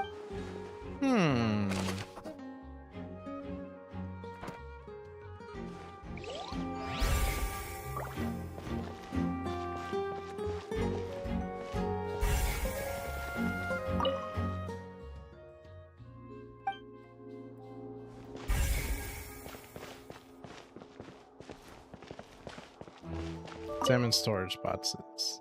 All kinds of props and costumes are haphazardly stuffed inside. Aha! Trolley is crucial for transporting magic bots to the other side. The culprit must have used this to execute their plan. Then look at this. A vent. What is this place? It's like a It vent. seems someone could fit through here. Huh. Could this have been the suspect's escape route? Alone, perhaps.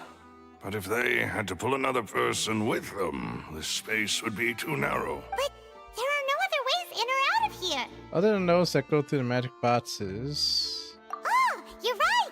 Let Paimon write that down. The tunnel vent looks like it could allow one person passage, barely, but leaving along with the missing lady seems an unrealistic prospect. Interesting. Seems we're just about done investigating down here. Yes. Let's head back up. Oh, whoops.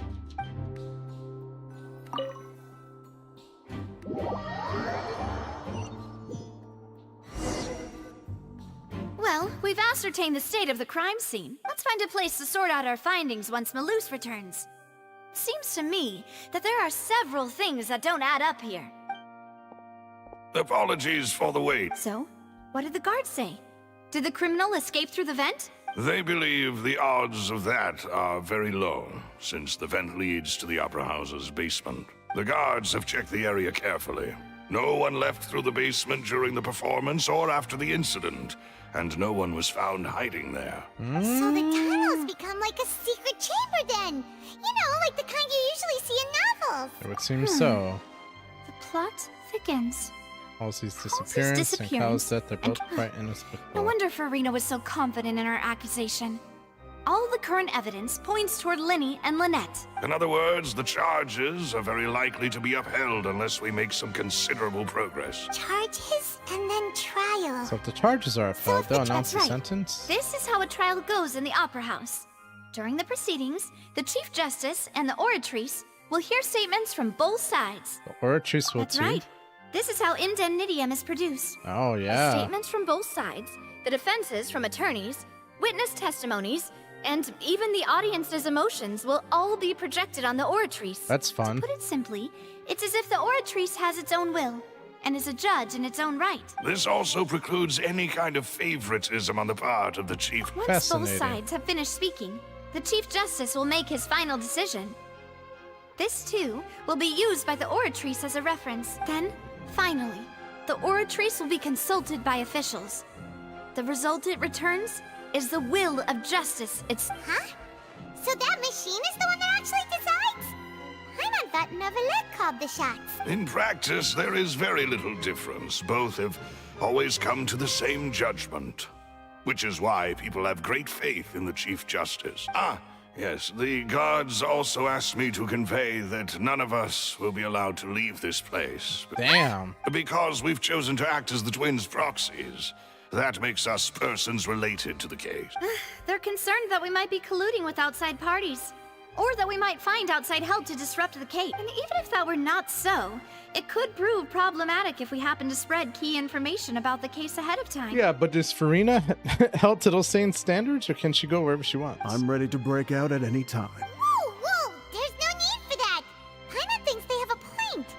That said, are they providing food? Oh, Paimon. Of course. I just hope you don't mind the lack of options. I'm afraid that catering to all tastes is not in the cards, nor is any guarantee of balanced nutrition. Now's not the time to be picky. In that case, let's just sort out our findings together here. Pity. I was hoping to take you to try some of Fontaine's famous desserts. I mean, what better way to properly think through our findings than over some tea and sweets? Huh. Breaking out suddenly doesn't seem like such a bad idea after all. Paimon. Just kidding! Paimon will still do her best, even if there are no snacks. What do you mean, no snacks? Of course we'll have snacks. If we cannot buy some, then we'll simply make some. Huh? Here? But how? Understood, Demoiselle. Everyone, please come with me.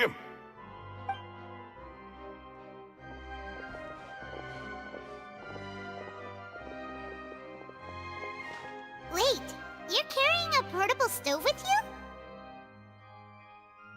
Yes, I must be prepared to meet the Demoiselle's baking needs whenever the fancy strikes her. I have eggs, sugar, and almonds at the ready. Good work, you two. Then I'll get to it. Please sit tight for a moment. You'll get to taste my awesome snacks soon enough. These three are quite the interesting group.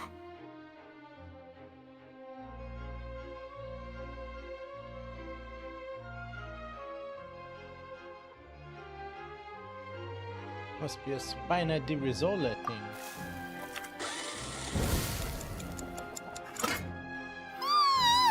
And Paimon thought it smelled good while it was still in the oven! Oh, it's even better now. Paimon can't stop drooling. From the way you had these two guys carrying all that stuff around, Paimon thought you'd have them do more during the baking process. But you ended up doing the entire thing by yourself! I was applauding. And I was giving encouraging Well, smiles. that's not quite what Paimon meant, but okay. Paimon was just thinking, aren't you worried about getting your fancy dress dirty beating egg Bro, whites and baking she like this? bakes?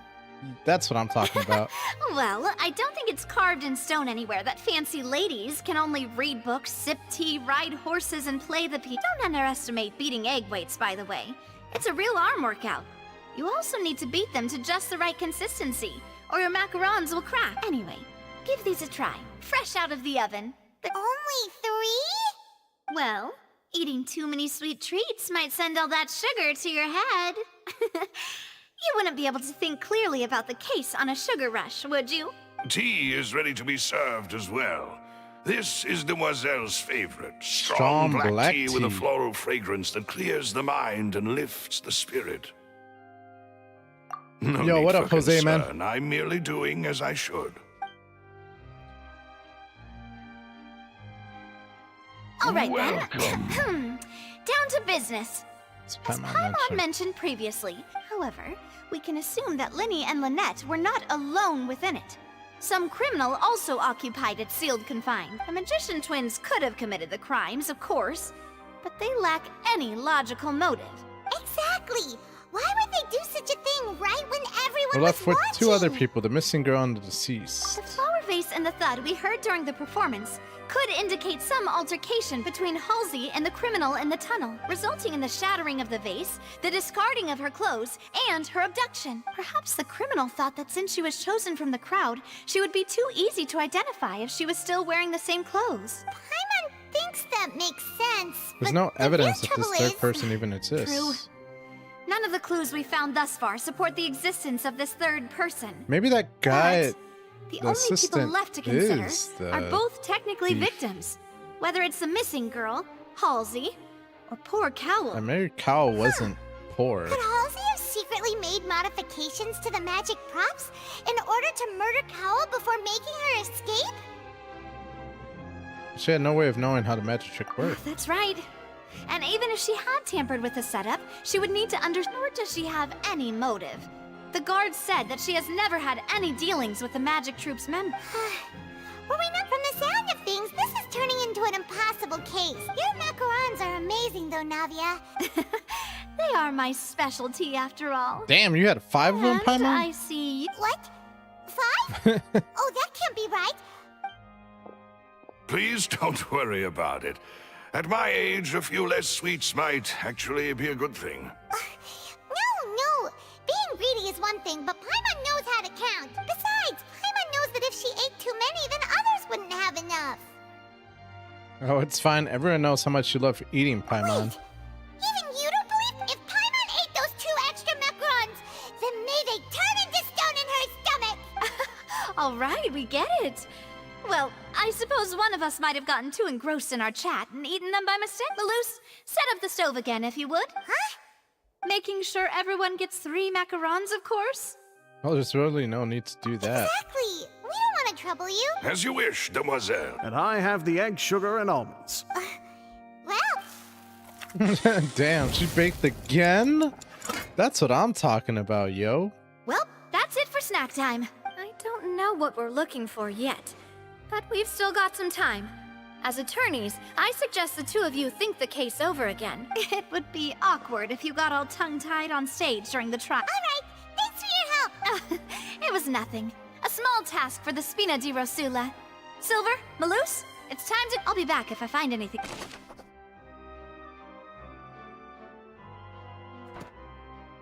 Wow. We really have nothing. All right, it's time to put our heads together. We've got to get our defense... We really have no evidence whatsoever.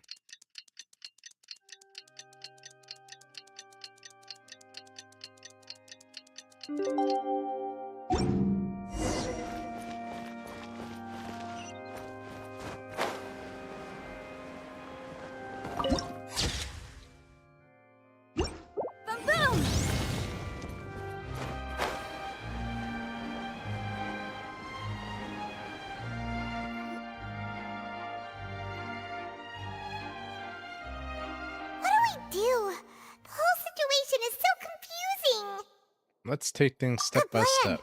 Impossible things don't just relax. Even if everyone else suspects Lenny and Lynette, at least we will be supporting them from the stand. Besides, I doubt FURINA understands any more about what happened than we do. Thanks, Navia. Best of luck to you. This is not good. Like, we haven't solved anything. We have no evidence whatsoever. Bruh. This ain't looking good for us. Ah, finally, you're back. Well, how did your investigation go? To be honest, you might be disappointed. No. We're already very grateful that you were willing to help. Well now, don't you all look disappointed? Don't tell me that your investigation came up empty-handed. That was to be expected, of course. The guilty can never produce proof of their innocence. But don't let that stop you. I shall be terribly Since both parties are present, I declare that the trial regarding the magic show incident is now in session. Oh, Firstly, damn. in order for the audience to understand the causes and results of the incident, could we please have Mr. Linney explain the trick? Yo, what up, yes, Jabroni? Of course. I will explain while Lynette demonstrates on stage. All the necessary items have been prepared. And it clearly reveals the details of the magic trick. Everyone in the audience is stunned. Thank you, Mr. Linney. In that, you ran to and remained hidden within the magic box in the audience stands once the trick began, and thus could not have committed the crime. Is this correct? Yes, that's... In that case, I call upon the prosecution. Lady FURINA, do you wish to refute his statement in any way? Why, of course I do. Allow me to take the first shot and break this case wide open. Mr. Linney is clearly lying. There is no way you could have been in the box the whole time if you were to abduct Halsey and murder Cowell. In fact, I'd say you were hardly in that tunnel at all. That is simply your hypothesis based on the presumption that I'm guilty. Oh, is that so? And if I may ask, what did you hear while you were inside your box? The roaring countdown of the crowd, of course. That's how I kept track of the time and built anticipation for the finale. And you didn't hear anything else at all? Nothing that might leave an impression of any kind? No, nothing. I see. But when the count reached 30 seconds or so, there was a thud. One so loud that I believe practically everyone heard it. Huh? Mm-hmm. Hang on! Something's not right here. How could Liney not know about that sound? Yeah, I'm sure he could have heard a noise that loud from inside the box. I was right by the box, and I definitely heard the thud. Oh no. Look at those scales. They probably represent the Oratress's stance on the trial. Well then, ladies and gentlemen, allow me to use the words of the magician himself. You never know what can happen in the blink of an eye.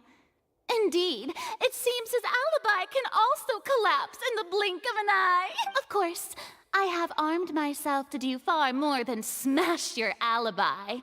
Confidence cannot go unfounded, and my foundations are rock solid. Tell me, aren't you and Lynette actually from the House of the Hearth? The House of the Hearth? They're Fatui? Oh, damn. No wonder they did something like this. So the serial disappearances were the Fatui's doing. Now it all makes sense. I've got a feeling that what happened on stage probably wasn't just an accident. Oh, man. That's irrelevant. Our identities have nothing to do with what happened. Indeed. Then perhaps you could tell us everything that happened during that 1 minute. Your first priority is to prove yourself innocent after all. I'm sure there is little that needs to be kept secret now. Unless your script already has holes in it. The Outlander is speechless. My, oh my, don't they look flabbergasted? Now comes the infighting and discord, I suppose. This was almost too easy. Good thing I made all those preparations. Seems the all-nighter I pulled last night is really paying off. Hey, Linny! Linny and Lynette are Fatui. Order! Order! Mr. Linney, allow me to re-establish the facts. Lady FURINA has raised 2 points. First, when the thud was heard in the Opera House, you were neither in the box nor the tunnel. Second, you and Ms. Lynette are both members of the House of the Hearth. Are these claims true?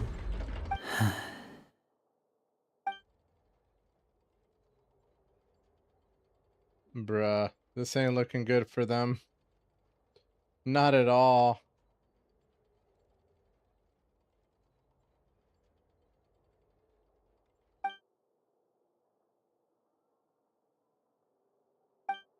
I've been a victim of such things before now. Please answer my question, Mr. Linney. I'm sorry. Yes, they're true, Your Honor. Oh, you're in trouble, bro. I knew it! Well, that's it. We might as well move on to the sentencing already. What should we do now? Permission to speak, Your Honor. Granted. My client has withheld some key information. In that case, what is your request? I request a brief adjournment. There are things that must be discussed. Is that really necessary? The defendant deceived their own attorneys.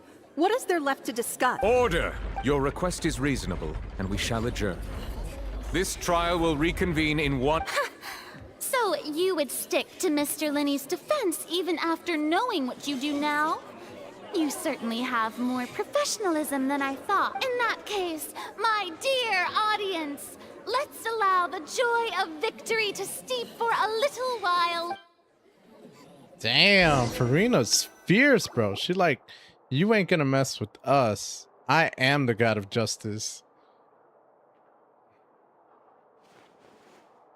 So you're Fatui. Well, this is awkward. I didn't think the Hydro Archon would dig all that up. I'm sorry. Yeah. Paimon, we based our entire reasoning on the assumption that you weren't bad guys. Not to set the wrong tone or anything, but Paimon's really mad! I'm very sorry. I know you're angry, and reasonably so, but please, let me explain. I know you've clashed with the Fatui several times before. I wouldn't be surprised if just hearing the word is enough to make you upset. But our organization is very, very large, and the Harbingers have very different personalities and goals. Right now, we want to save people. As many as we can. That's right.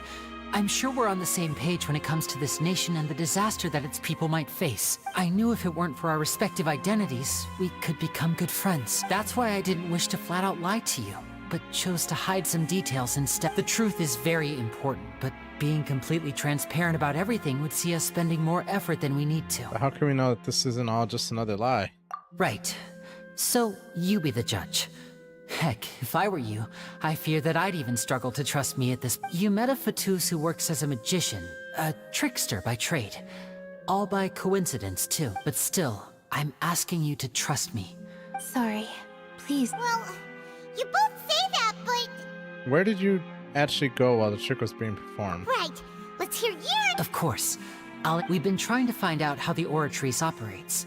We want to know why it has a consciousness. Why can it deliver sentences accurately? During our investigations, we learned that the machine's core is beneath it.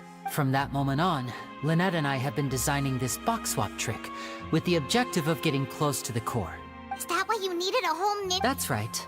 In truth, the audience would take about 75 seconds to count down from 60, while I would only need 15 to get to the opposite box. So, after jumping into the tunnel, I accessed the Opera House basement via the vent, and went to investigate the room in which the core is stored. That air vent was created during the construction of the tunnel specifically to execute this step. And what did you find? Nothing. As soon as I reached that room and was about to investigate, I heard someone's voice. Which should have been impossible, of course. I was quite certain that I was the only one in the room. That voice seemed to recognize me and tried to speak to me. I chose to err on the side of caution and retreated the way I came. On the way back, I saw the broken vase and the clothes on the ground. But the countdown was almost finished, so there wasn't time to give it any thought.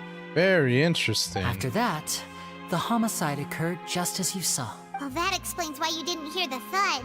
But why do you want to understand how the Oratrice operates? Because of that prophecy I told you about, of course. We must know all we can about this nation's secrets in order to deal with that prophesized crisis. That's the only way we can save every... So, there you have it. The whole truth. It was never my wish to proceed under this cloud of mistrust either. But like I said earlier, you can be the judge. If you want to leave because you don't trust the Fatui... Well, Traveler, you decide. Paimon will follow your lead however you choose. I believe in the facts. I will defend you from these charges. Okay. Thanks for giving us a chance. The current problem is that the scales are tipped pretty badly against you two. If we want to refute the Hydro Archon's accusations, we're gonna need a seriously watertight defense. Actually, we already have the key evidence we need. Huh? The adjournment's almost over. Let's go back.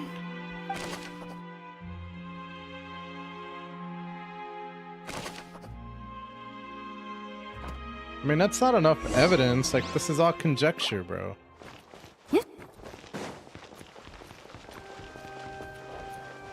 Incinerate!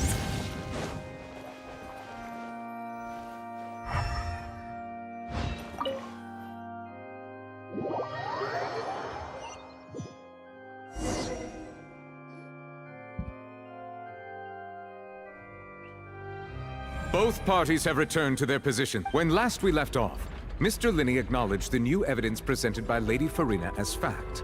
Therefore, Lady FURINA may continue stating her reconstruction of the event. That took long enough. Now then, if everyone would lend me their at this stage, let's revisit that scene from Linney's perspective. Based on the opposition's account of events, you can identify loopholes in their statements. Use evidence and clues obtained during the investigation to refute any erroneous assertions of fact and replace them with new inferences. Use your refutations to convince the audience and obtain more support from the people. The order truths will display such shifts clearly. When you find and refute all incorrect content, you can complete the cycle of refutation and unveil. Oh boy. As the countdown began, he entered the tunnel. When the flatbed trolley passed, he opened the box and got into an altercation with Halsey, which caused the loud thud. He did not realize that this sound could be heard by everyone in the opera house, which is why he claimed earlier that he could not hear the sound. Finally, he used the vase to knock her out, before making her change clothes to prevent others from recognizing her. At this time, Cowell arrived in the tunnel, having heard that strange noise, and caught Linney red-handed. So Linney proceeded to knock him out too before stuffing him into that box. Afterward, Linney passed the unconscious Halsey to his accomplice through the magic box in the audience stands, before operating the devices such that Cowell's... And there you have it. Does the defendant's side have any objections to Lady FURINA's description of the events? The key to refuting Lady FURINA is the order of events, what Linney experienced, and what he saw.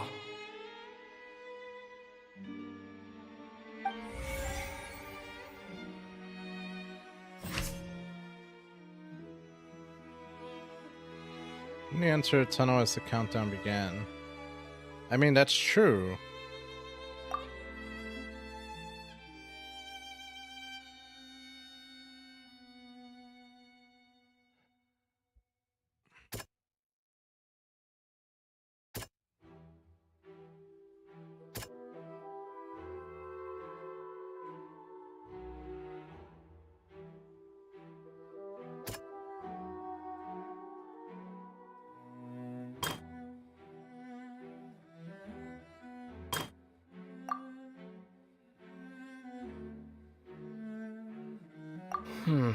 Seems this won't produce a...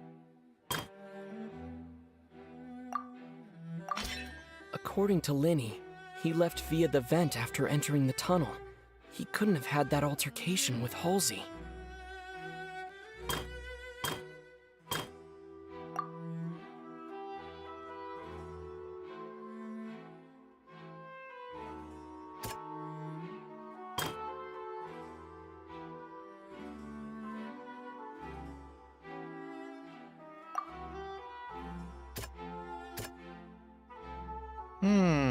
This one's tough.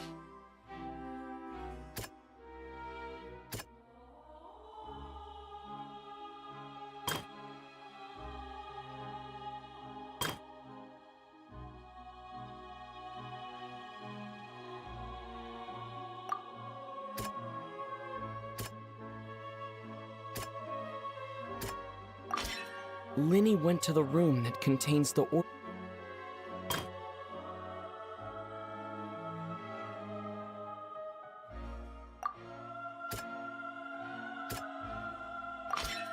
Linney did not take part in the underground altercation. Attention! Ace Detective Paimon Ace has Detective, something really? to say. When the countdown started, Linney did indeed go into the tunnel, but he immediately used a vent to access the Opera House basement, which is where the underground core of the Oratrice is stored. Once he reached that area, he heard a voice in what should have been an empty room. Since he felt something was amiss, he returned immediately. The crime scene had already developed by the time he reached the tunnel again. And in order to complete the magic trick, he did not remain there for any length of time.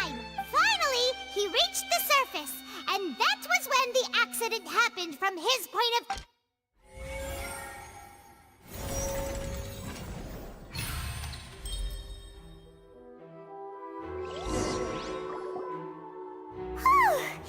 Paimon did it!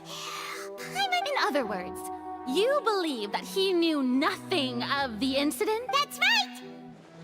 Moreover, I believe my opposition's reasoning is flawed. My reasoning?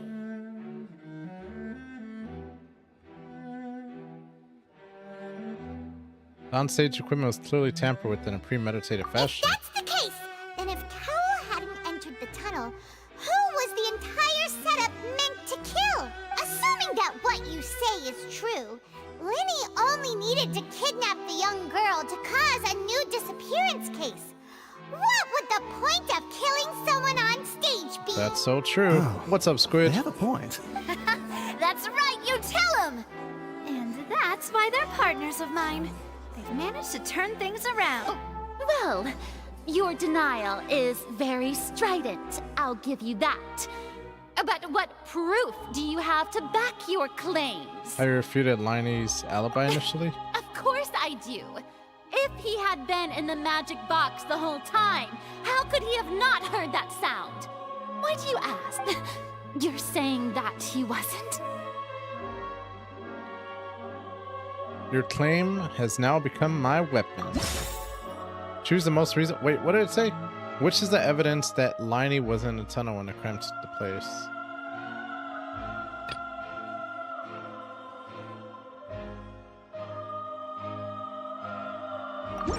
That's right!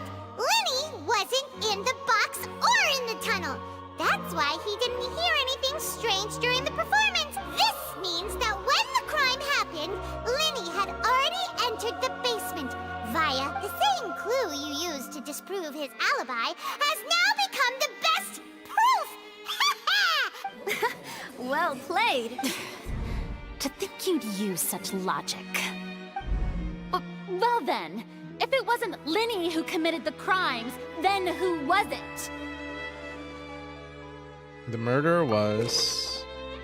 Oh wow, select the gear icon in the interface to check the corresponding case questions. Select answers and fill all the empty gears to verify the correctness of your deduction. If you have made mistakes, you must make another selection from the remaining options. Once you have answered all the questions correctly, you complete this logic chain. Sounds good, Squid. Take it easy, broski. Thank you. Come again.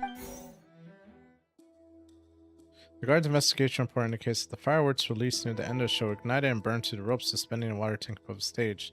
This caused the water tank to fall and kill Cowell and the bots below. Oh, how did the culprit trigger the onstage accident? If Liney is no longer under suspicion, only the other members of the troupe would have been able to tamper with the props. Linny gave a detailed account of how the trick was supposed to work. By using the bots inside of bots, the idea was for the bots containing an audience member to be transported across via a tunnel underneath, and Liney himself would also use his tunnel to get to the other side. Having changed her outfit, Lynette and her assistant would take charge of the onstage interactions. The clothes belonging to Halsey, the lady who went missing, were found in a tunnel. The reason for this remains unknown. Who is the only person who could have committed the crime? I mean, technically she could have, but he... The deceased's name is Cowell, Linny's assistant. He would have been... He would have been able to take...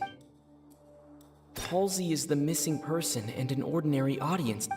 Could there have been a third person involved? Is that really a possibility? The deceased's name is Cowell. I mean, he could have tampered with the thing, right? Oh, hypothesis correct, okay. That can't be right. The killer was, in fact, Cowell, the deceased! Oh, is that so? How? What I must do next is recreate the truth. What Cowell did, What Cowell and how he did, went from... And how he went from would-be perpetrator to victim. How can we envisage Liney as having been unable to interfere with the crime? No one entered or left the opera house through its entrances. So where would the criminal... The deceased's name is Cowell. Halsey's clothing was in the... The sound we heard may have come from a clash between the missing Halsey and the criminal. Linny was not in the tunnel. How can I prove that there was an altercation The in the sound tunnel? we heard may have come from a... It would have been tough for both people to fit into that vent. They would likely have bumped into Linny as well. How can I prove that there was an altercation in the tunnel? The sound we heard may have come from a... Who's the prime suspect? The deceased's name is Cowell. Linny's...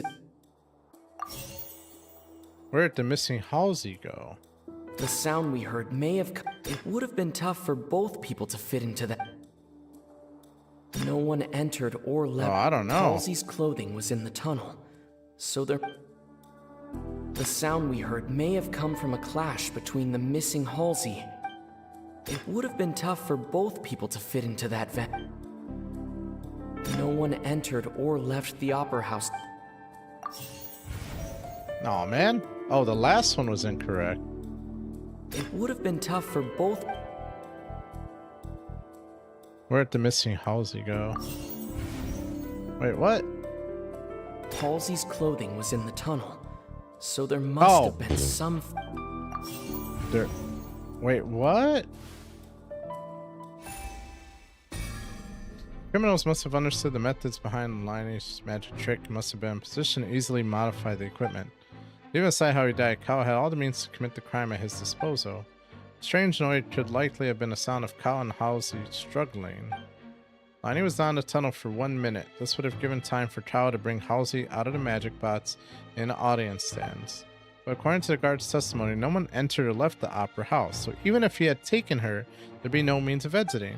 Exiting from the bots would have been in full view of the audience, pretty much guaranteeing that they would be discovered. What's wrong, Traveler? Are you still having trouble figuring things out? Where in the world did Halsey go? He must have went... Well, he couldn't have went through the vent, which is... But what about that hook thing? I see how it is. So this was all just a bluff. And here I thought you... Look, since we're at a dead end, just like the trick as it transpired, the end result must have been utterly different from the magician's initial design. If only we knew how Halsey disappeared. Well, that would be nice, but the tunnel only has 3 exits, and none of them seem very likely. And it's not like this is a magic trick where you can just make a real live person disappear. You know, like you did from that water tank, Lynette. Escaping from the water tank. Wait, could it have been the water? Excuse my interruption, dear opponents, but do you not see that the crowd is growing impatient? There is no greater sin in this opera house than an awkward delay.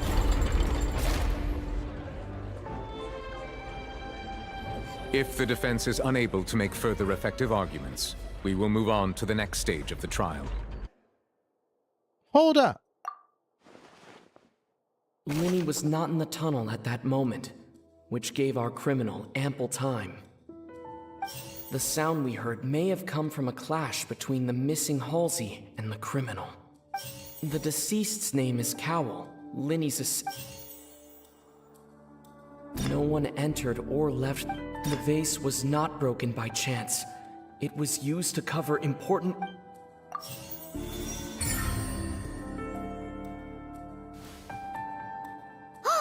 Paimon gets it! It all comes together if Halsey disappeared instead of being kidnapped. Lynette escaped from the water tank, vanishing gradually and leaving only clothes behind. If there's a similar method where a person could be transformed into water... Oh, wow. Can be transformed into water. Just a moment, please. I do hope you know how preposterous you sound at the moment. How could a person ever be transformed into water? This is reality we're talking about here, not some magic I request trick. that we examine Kyle's personal effects. Must we really? I should think that of anyone. Your friend Linny already knows this truth very well. Magic tricks are ultimately just illusions and misdirection. But Halsey's disappearance is very real. We're talking about 2 completely different things. Even so, the truth must be out there somewhere. Perhaps some new line of reasoning may open if we try to gather all the focal points that don't make sense. Since Cal was the deceased, we haven't placed much attention on him. Pretty much. But given that we aren't making much progress with the case, it wouldn't hurt. People really do come up with all sorts of harebrained schemes when at the end of their rope. The way I see it, your suggestion that we broaden the scope of our investigation is nothing but a tactic for stalling the trial. I mean, I could use more time. Nevertheless, I believe that this is a reasonable request on the part of an attorney. Since the trial does indeed appear to be at an impasse, I believe that additional evidence may help us make more progress. Guards, please step into the lounge and examine the... After some time, a guard returns with news. We are still examining the items, but we have already made critical progress that we feel must be shared. We discovered several test tubes of fluid within Cowell's baggage, each labeled separately. The notebook in his backpack claims that these fluids are... water from the primordial sea. The primordial sea? The note's contents also indicate that Cowell belonged to an organization that sells illegal drugs and that he had an accomplice. The notebook has many entries concerning safe usage of these fluids, in which the keyword dissolve appears many times. One of these tubes was labeled Opera Epiclese, along with yesterday's date. It is empty. The notes also state that these dissolution properties work exclusively on people from Fontaine. It's likely that Halsey was chosen as some sort of test subject. As such, we believe that the defense's hypothesis is, in fact, supported by sufficient evidence. You've got to be kidding! People dissolving into water? I like how some people are just Something so clapping. ridiculous actually be true. Why are they sitting there in the background clapping? This reminds me of a certain prophecy, but it's just a coincidence, isn't it? Huh.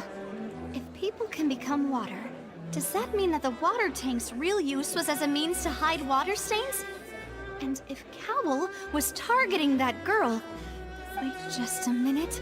Could that mean... Demoiselle, wait! What about your part? Let's go. Just... Order! Order! It is undeniable that further examination of the deceased's personal effects has yielded some surprising results. But we cannot yet verify the veracity of these clues. Still, let us assume that these clues are indeed authentic, albeit with the understanding that Ms. Halsey has yet to be found. Guards, please continue. Mr. Linney, it appears your hypothesis is supported by the evidence. So Of course. If we uphold this hypothesis, I believe that many of this case's seemingly unrelated clues can be connected together. Right! Like the metal hook! That one didn't make sense at all. Let's think about this. Cowell's methods must have something to do with that. What? The liquid the guards found in Cowell's luggage seems to have the ability to dissolve Fontanians into water. Who is the prime suspect? The This guy. deceased's name is Cowell. FURINA? What item did the culprit use to control the timing of the dissolution? The timing? The rope that held the water tank up was lit by the firework. Now it seems like the hook rope was not meant for another... The water from the primordial sea should already have been prepped before Halsey entered the... Lynette was in the magic box on stage the entire time. Did she have something to do with this? I remember there was something... What item did the culprit use to control the timing? Now it seems like the hook rope was not meant for another magic trick. What items did the culprit use to dissolve Halsey? The water from the primordial... What item did the culprit use to hide the mechanism behind the crime?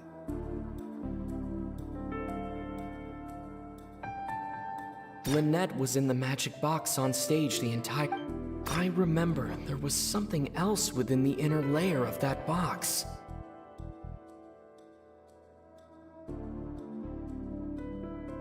The rope that held the water tank up was lit by the fireworks and snapped.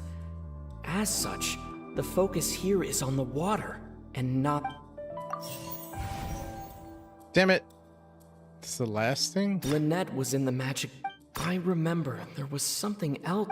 Lynette was in the magic box on stage Oh my god, I suck. I remember there was...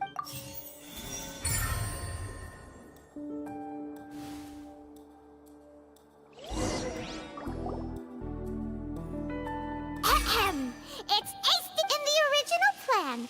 Cowl would tamper with the water tank rope, and the number selector securing his target. When the magic box containing Halsey was lowered, the metal hook would retract gradually and pierce the balloon at the top of the box.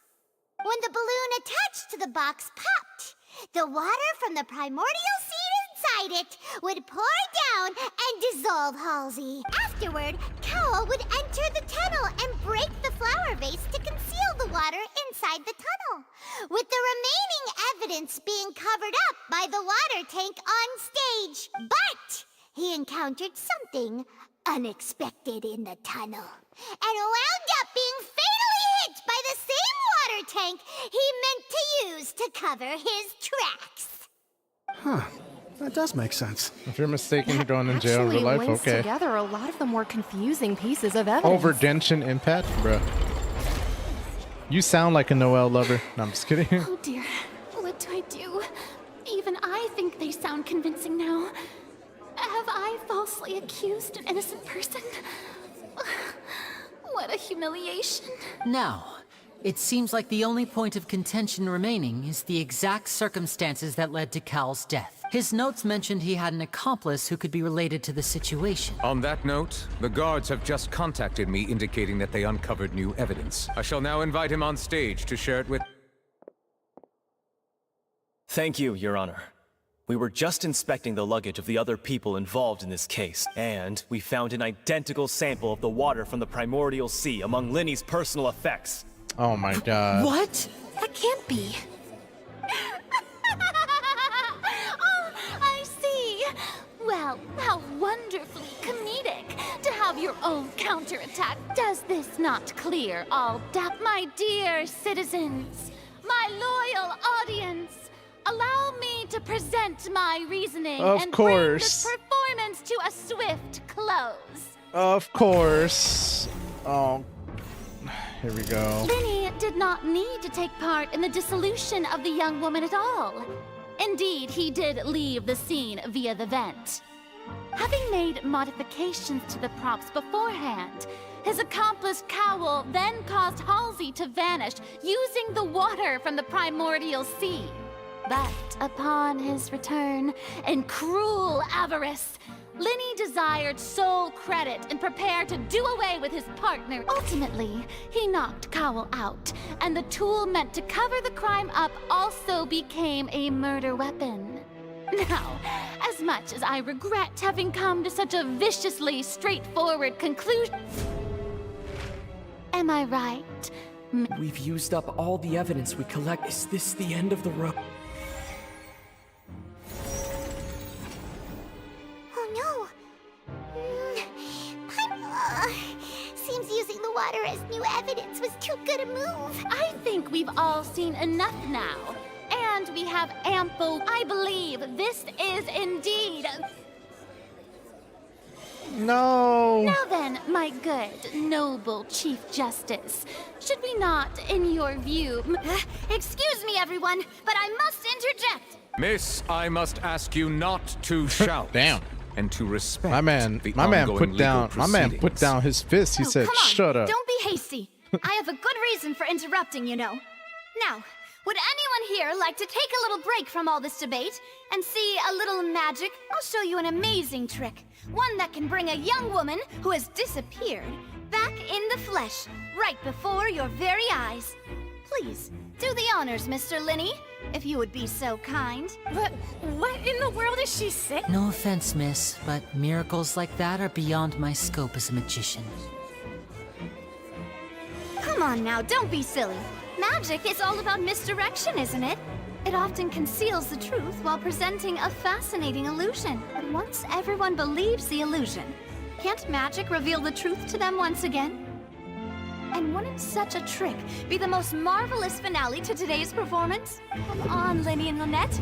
Give it another go. Don't worry.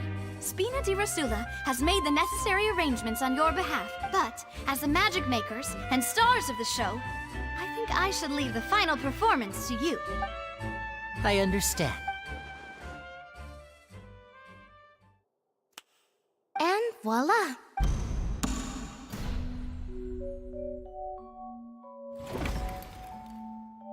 Oh! Sorry for the interruption. Wait, isn't that Halsey?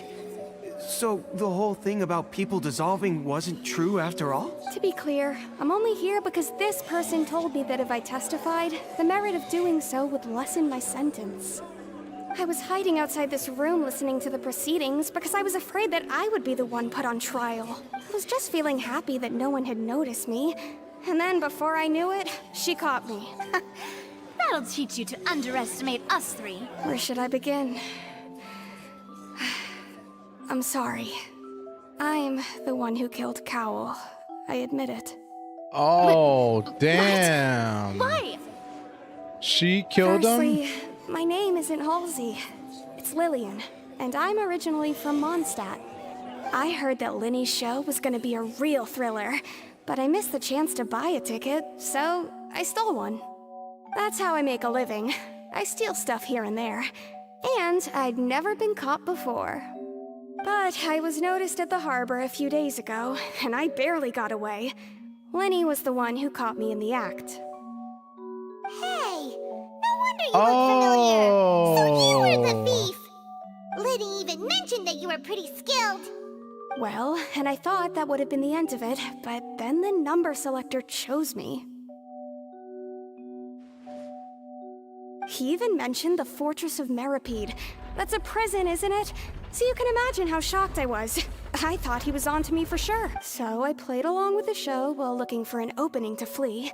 But then I got water poured on me for no reason, and then someone jumped into the tunnel to nab me.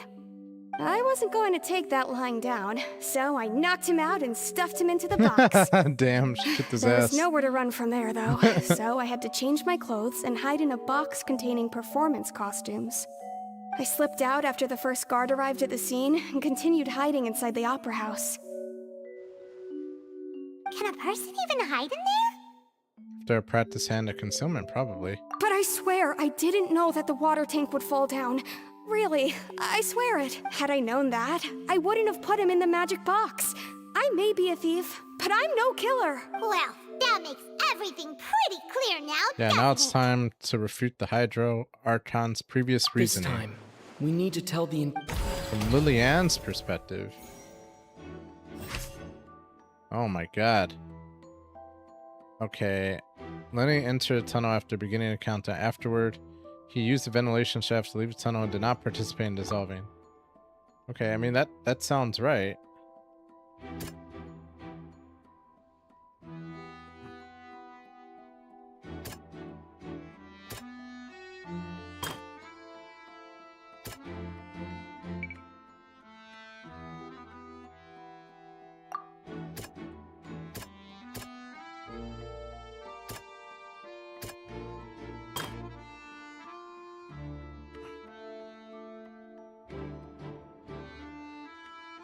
And how would Halsey have reacted when the water from the Primarity...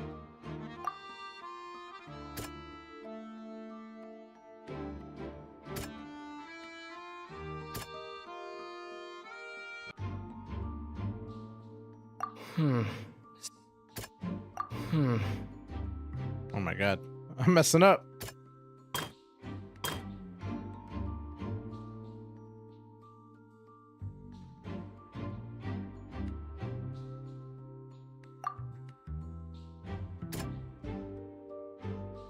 Yeah, well, we know there was a fight.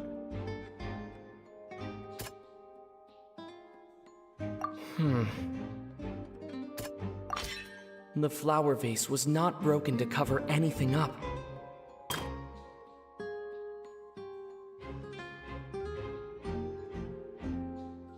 What did Halsey do?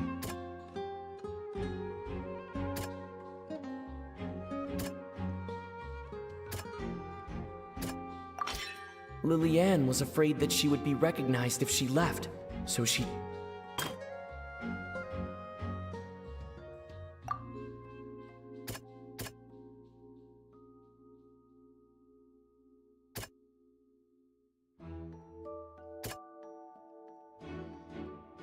What's this one? Oh no.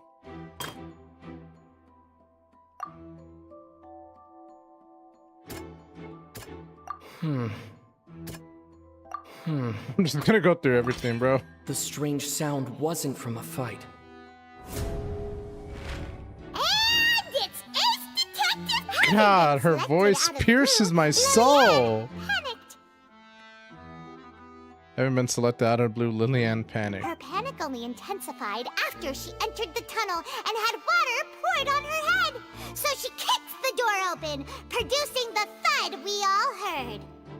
Hearing the commotion, Cowell leapt into the tunnel, only to discover that Lillian had not dissolved. He did not know that Lillian was not from Fontaine, but was a thief who made her way in by stealing a ticket, mistakenly believing that the water from the primordial sea needed time to take effect. He tried to force Lillian back into the box. The two broke the flower vase during the struggle, but Lillian came out on top, knocking Cowell out and putting him in the box. With no way of escaping, she changed her clothes and hid in the costume trunk until the performance ended. Damn. Take that, FURINA. As much as I love you, FURINA, don't hold it against me. She would have to go through guard inspection if she tried to leave afterward. So, she has been trapped in the Opera House these last 2 days. She had already become desperately hungry by the time we were chatting over macarons.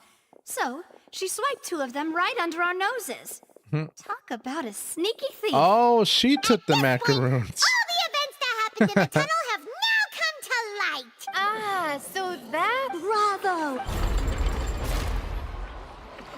Now then, Lady FURINA, do you wish to speak against the defense's statements? Please answer the question, Lady FURINA. Also, if I may add, the trial has not yet ended.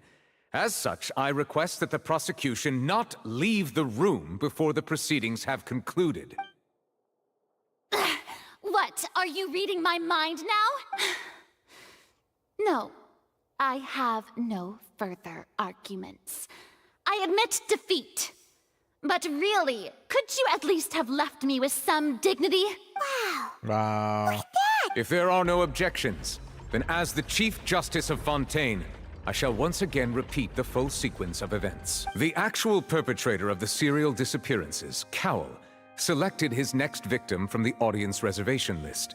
With some modifications to the selector, he could ensure that the pre-selected young woman would be chosen. To cover up any evidence while committing the deed, Cowell thought of allowing the water tank to fall, which would conceal the water left behind after the young woman was dissolved. He also tampered with the rope suspending the water tank, using the fireworks at the end of the performance to cause the tank to drop and hide the watermarks. He poured the water from the primordial sea into a balloon during the preparation of the magic box and stuck it to the box's lid.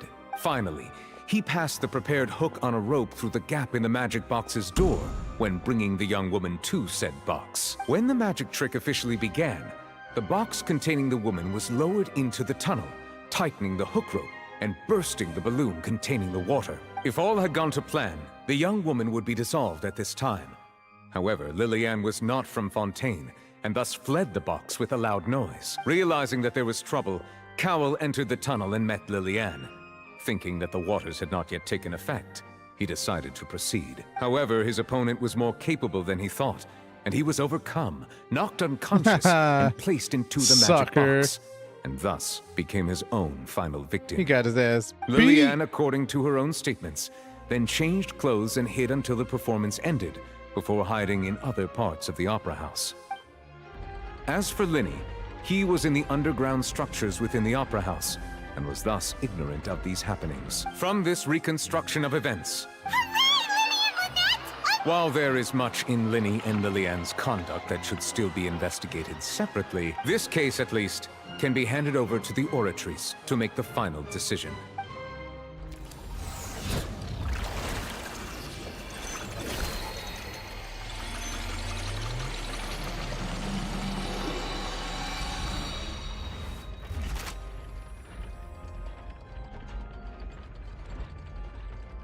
As such, Linny and Lynette are officially declared not guilty. Nice. Great work, partner. Thank you all. Thank you so much. Let's not celebrate just yet. Next, I think we deserve an explanation, Guard Vaughn. How did you find the water from the primordial sea in Linny's baggage? Right! Your discovery caused me to make a serious mistake, you know. Or was that not a discovery, but false evidence that you dared to bring before this court? I suspect that the accomplice mentioned in Cowell's notes was not Linny, but you, yes? I'm sure you know what you must do to lessen your sentence. Oh man, Speak Nicolette is quickly, crazy, bro. Unless you want to earn yourself a one-way ticket to Coupon Town. I was just following orders. We were supposed to place blame for the serial disappearances onto Linny, and thus cause suspicion to fall on the Fatui. The higher-ups said this was the best opportunity to do so. And now that your plan has fallen through, and the secrets of the water have been revealed, you have become a liability to said higher-ups, yes? Therefore, you would be wise to tell everything you know, and seek the protection of the guards. Damn, I Yes. love it, bro. I'll tell you everything I know. Our boss discovered that the water can cause people to dissolve. It can also be made into a potion, which when extremely diluted, can cause people to experience unforgettable exhilaration. We've been in this business for a while now, and have made decent more off it. The disappearances were also the boss's idea. I mean, this is the boss we're talking about. The...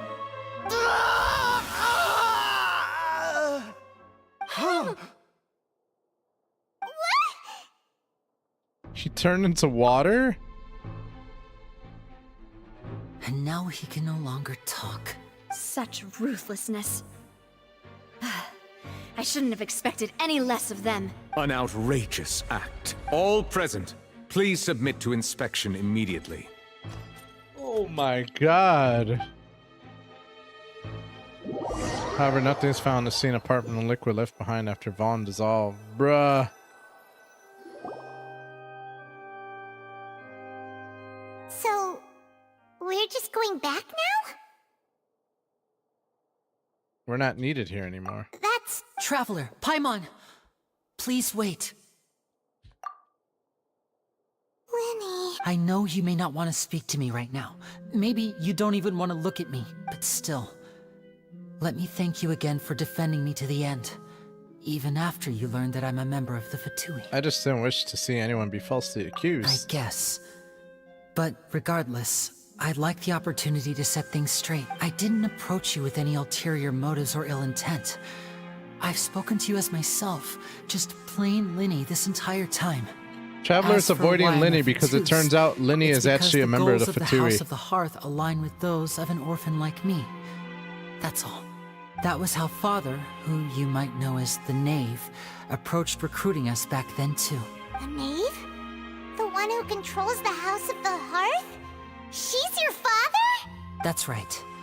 And since we're here, I was wondering, would you mind hearing a story? Back when our parents first died, Lynette and I were left wandering the streets. To survive, I took to surreptitiously observing an older street performer who did magic. It took me several days to figure out how he pulled off his amazing tricks. I took my sister through several streets until we found a crowded corner, and we began to perform magic tricks there. I don't know who Fremen it is. To my surprise, we proved to be pretty popular, and we could at least stop worrying about where our next meal would come from for a time. But I didn't want my sister to remain a street rat together with me forever. Before long, an aristocrat Yo, what up, came Dip to me Potato Chip? and claimed that he wished to take us in after watching my performances. AKA, what's up, Zaza?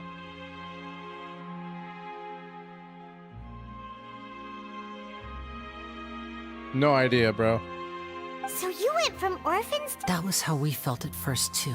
The fair was on our side. As We if could say fate was goodbye but, to Prospero. I gradually discovered that while we were called foster children, he was really after my talent for magic tricks. He would constantly take me to all sorts of banquets to garner attention, which he would then use to expand his social circles. That doesn't seem too bad either. Better than roaming the streets at any rate. It took a while for me to realize just how dark his heart really was. After one particular performance at a banquet, I discovered that Lynette was not on the same return vehicle as me. What? Guess what? I've been given 2 job opportunities. Guess what? Wait, you've been given 2 job opportunities? For real? Oh no, it's all good, man. What are the job opportunities?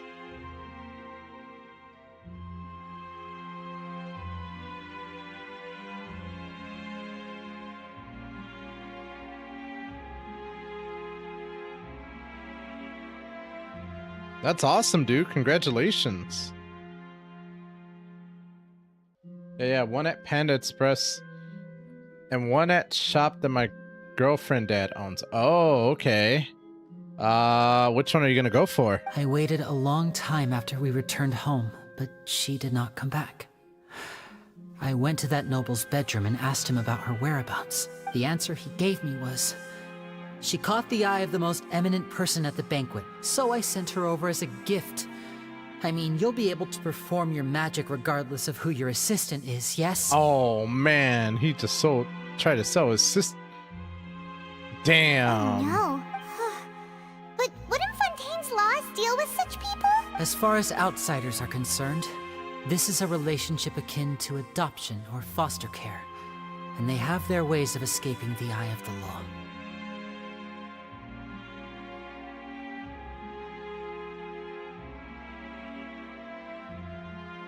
I don't know, both have its pros and cons. Panda, free food, and I get to keep cooking the shop. It's a big boy job. And UK, big machines and forklifts? You're saying that's the second job, is operating big machines and forklifts? I managed to ferret out the location of the mansion of that so-called eminent person and hurried through the night. But by the time I leaped over the walls, all I saw was the moonlit ground covered in blood. So, she'd already taken care of that guy. That's right. She had rescued my sister before she could come to any harm, and had even discovered several girls hidden in a basement, all of them orphans. Oh, wow. Father, I mean, the knave, might have seen something in me, and so she made me an offer. The House of the Hearth welcomes you, for your interests align with ours. Here, none will ever betray you. Indeed, betrayal shall never be permitted here. I was hesitant to trust her. I mean, I had just been betrayed by nobles. So what do you think you're gonna go for? And when do you have to make a decision by?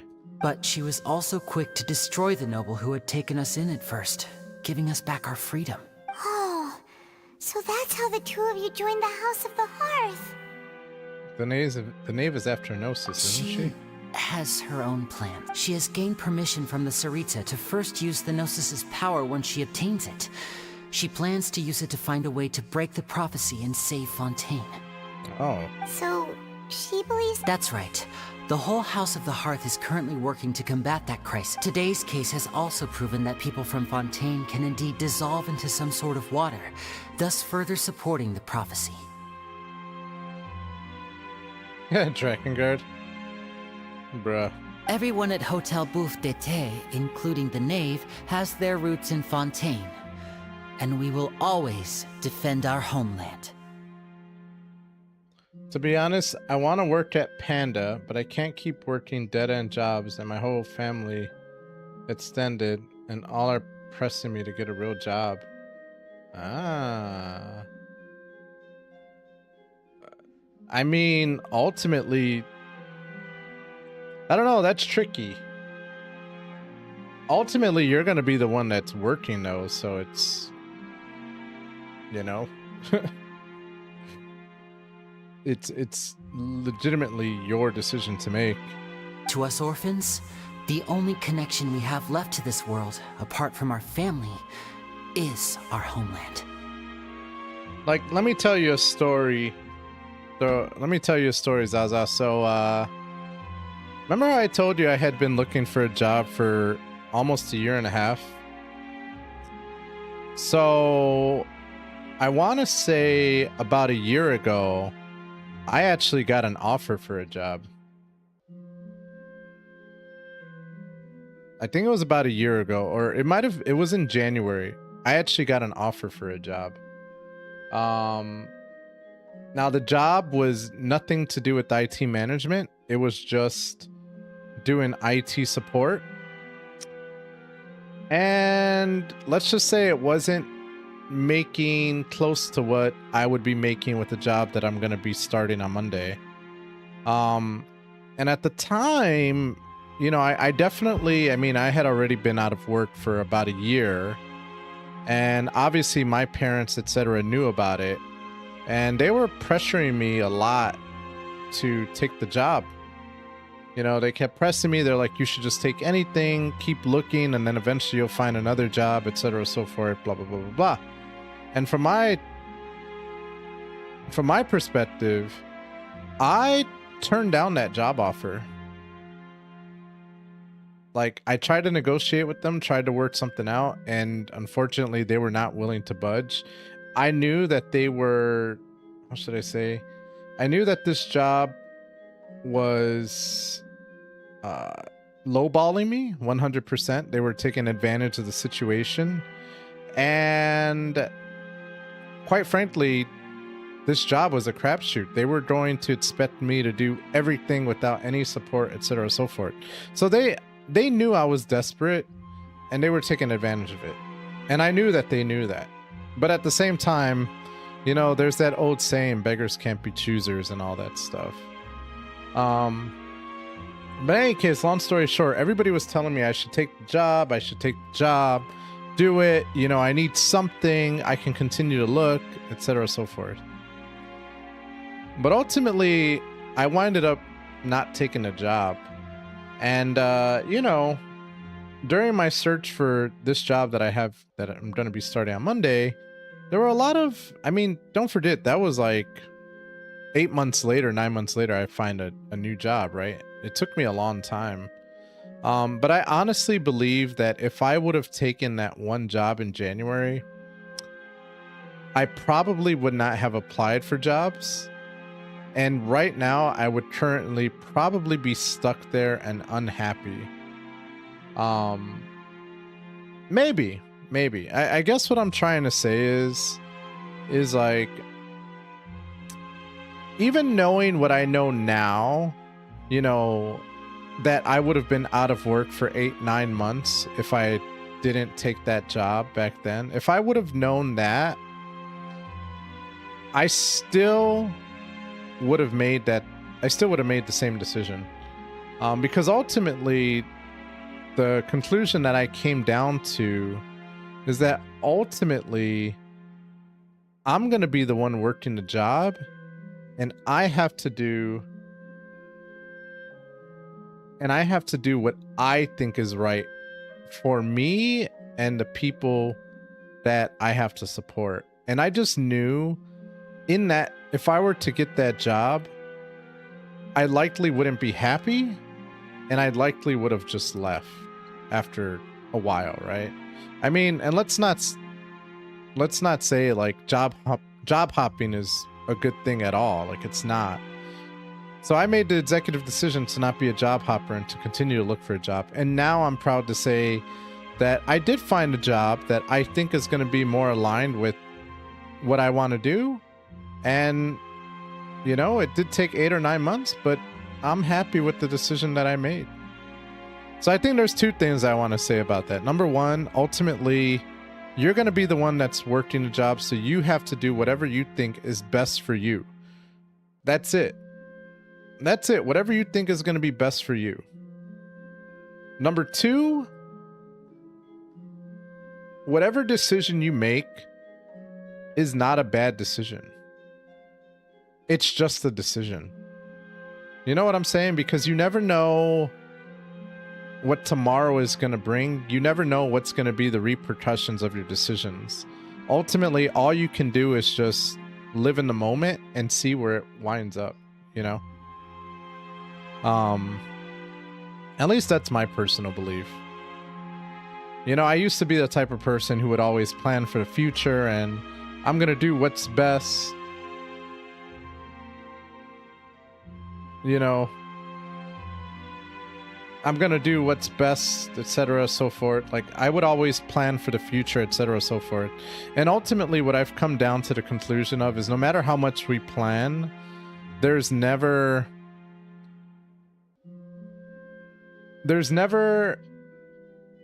how should I say? You're never gonna have answers to every question.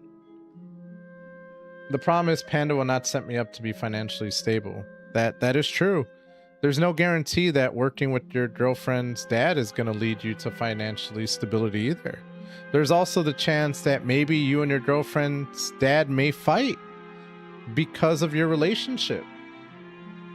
What happens if you and your girlfriend have problems and her father finds out about that, and now it's an awkward situation for both you and the father?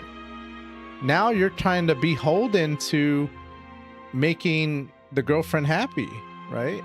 And ultimately, I don't know, like, that's what I'm saying. Like, you're right, both of them have their pros and their cons, but ultimately you have to do what you think is going to be best for you.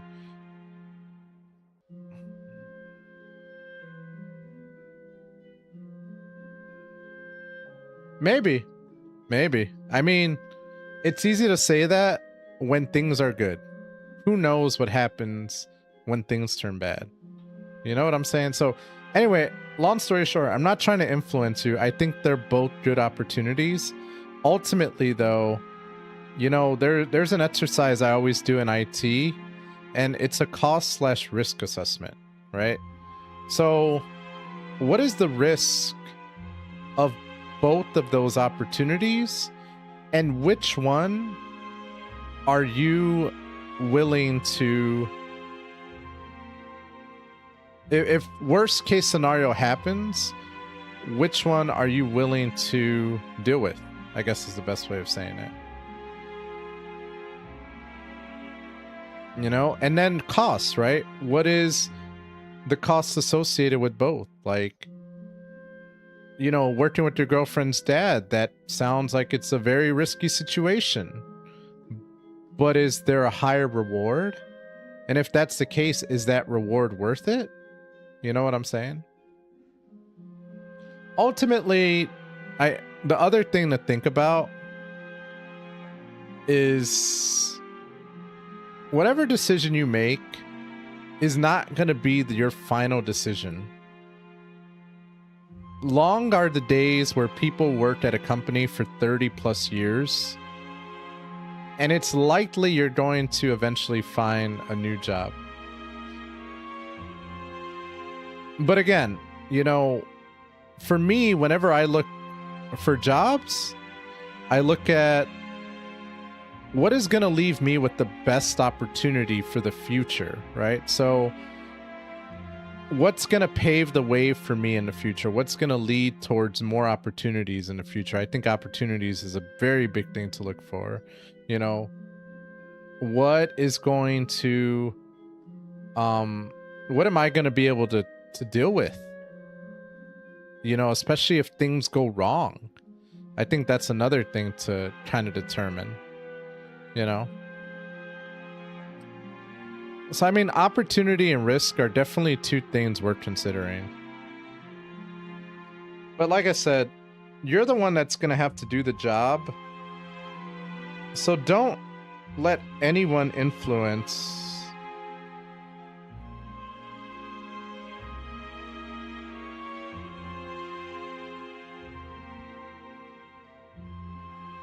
I mean, so that's the thing, right? Is, you know, if you want to be an electrician, but his job is carpentry, from an opportunity standpoint, if you get this job with him, will you be able to make enough money so then this way you can afford to go to school, or will it help you on your path towards being an electrician faster?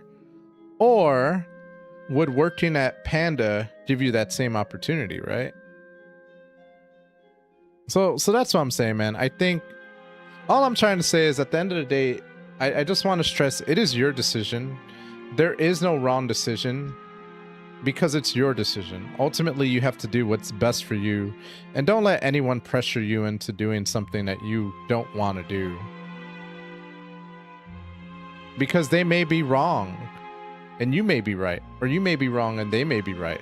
Nobody knows, and that's actually the fun part of life, is being able to experience it for yourself, right?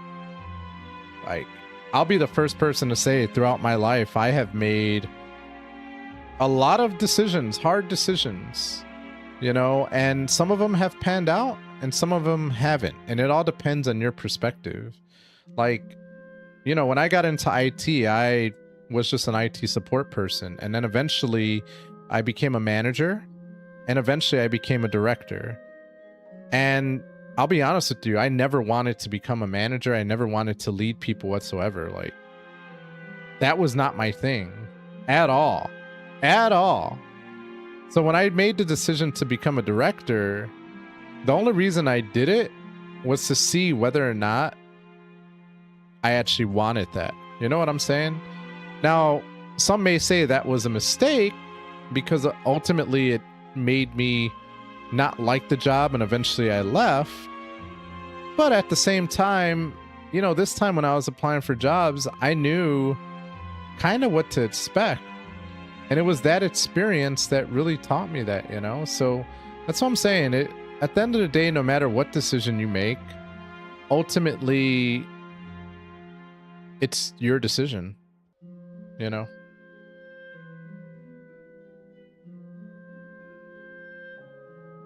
No, everyone's leaving IT now. Oh, thanks, dude. I appreciate it. Ultimately, though, man, just know that, you know, you're a smart person, and just trust yourself, man. Whatever decision you make, it's just a job. That's it. It's just a job. It doesn't define who you are as a person.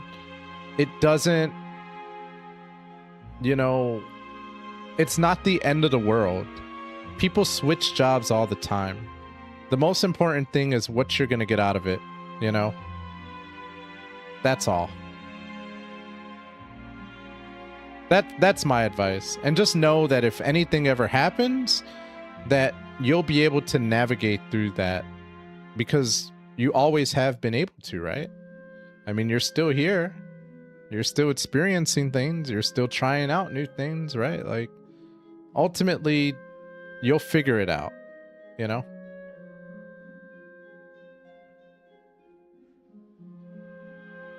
Thanks, Vlad. I appreciate it.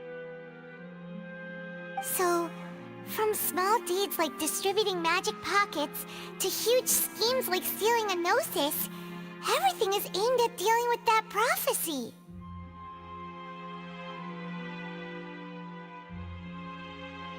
Yeah, but on a lighter note, I got a second cat. I don't know if I told you about the first one. I got a few. And are you ever going to post pictures, bro? It's all right. I just hope you can understand that even a little as a member kid, of that's the a house, pain already. I have never stopped making my own decisions. When I got and my that I dog, believe what I'm doing is I got her right. as a puppy. And, bruh, that was rough. Yeah, when I got my puppy, she was, I think, 4 weeks old or something. So I had to go through all the motions. But when me and my wife got our puppy, it was because we wanted to test whether or not we could be good parents, whether or not we could do it together. It was kind of our test before we tried, you know, having a baby. Another decision that I sometimes regret, like, you know, because having a dog and a baby is actually much harder than just having a baby. But at the same time, I love my dog, so, you know. If you should need anything at all in the future, feel free to...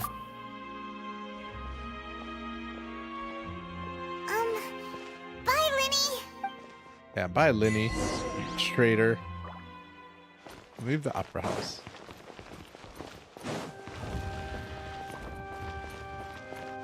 Yeah, put him in the Discord, Za. I appreciate it, man. I love seeing pet pictures. Even though I'm a dog kind of person. Hey there! What was with Oh the my God. disappearing act you pulled right as the trial ended? Yes, I do have a baby. I have a 2.5-year-old son. Well, well, well, look who it is. I could say the same thing, Mr. Delivery. Aw, aw, look at it. That's such a cute picture.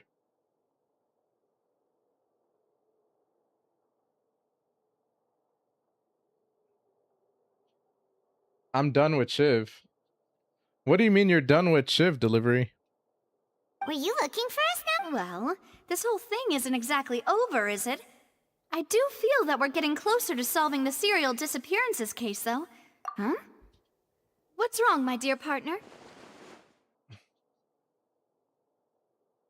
I'm only playing for you and friendly now? Wait, what? What's going on, Delivery? Tell me more. Tell me more.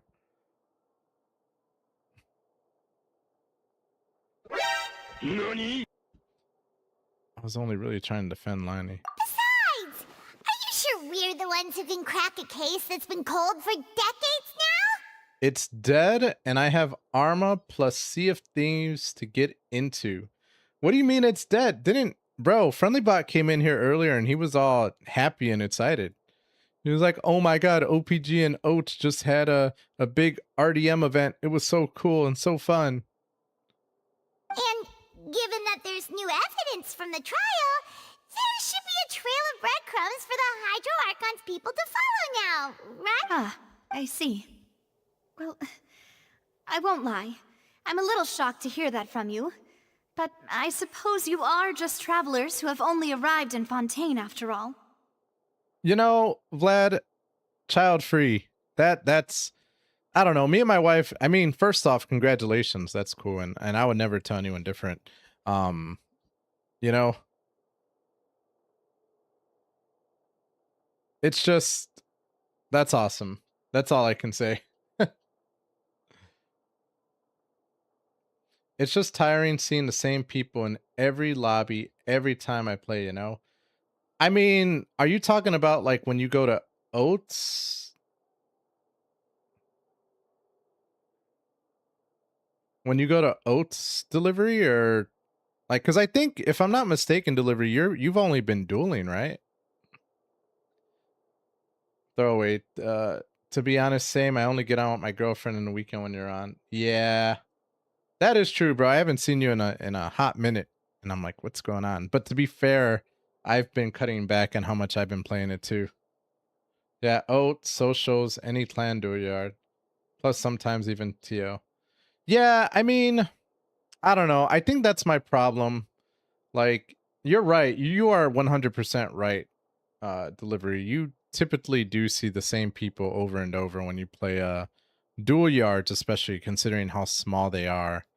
I think that's why I do like TO though, because I do see a lot more variety of people, but personally, I feel like the people that I do see quote unquote regularly, I actually like competing against them too, because they're really tough. So I don't know. I think that's the difference there. But I would be lying to you. I would be lying to you, but honestly, like I don't know. The last time I played Shiv, I don't know. It's weird. I wasn't too enthusiastic about playing 3 days anymore. Does that make sense? Like, I was like, after my second day of Shiv, I was like, okay, well, I guess I'll do another day of it. I wasn't enthusiastic anymore. I was just like, yeah, I guess. But I kind of feel like it has something to do with the fact that I'm going to be starting a job on Monday, so I'm kind of like, eh, in general. Sorry. I might have been too presumptuous.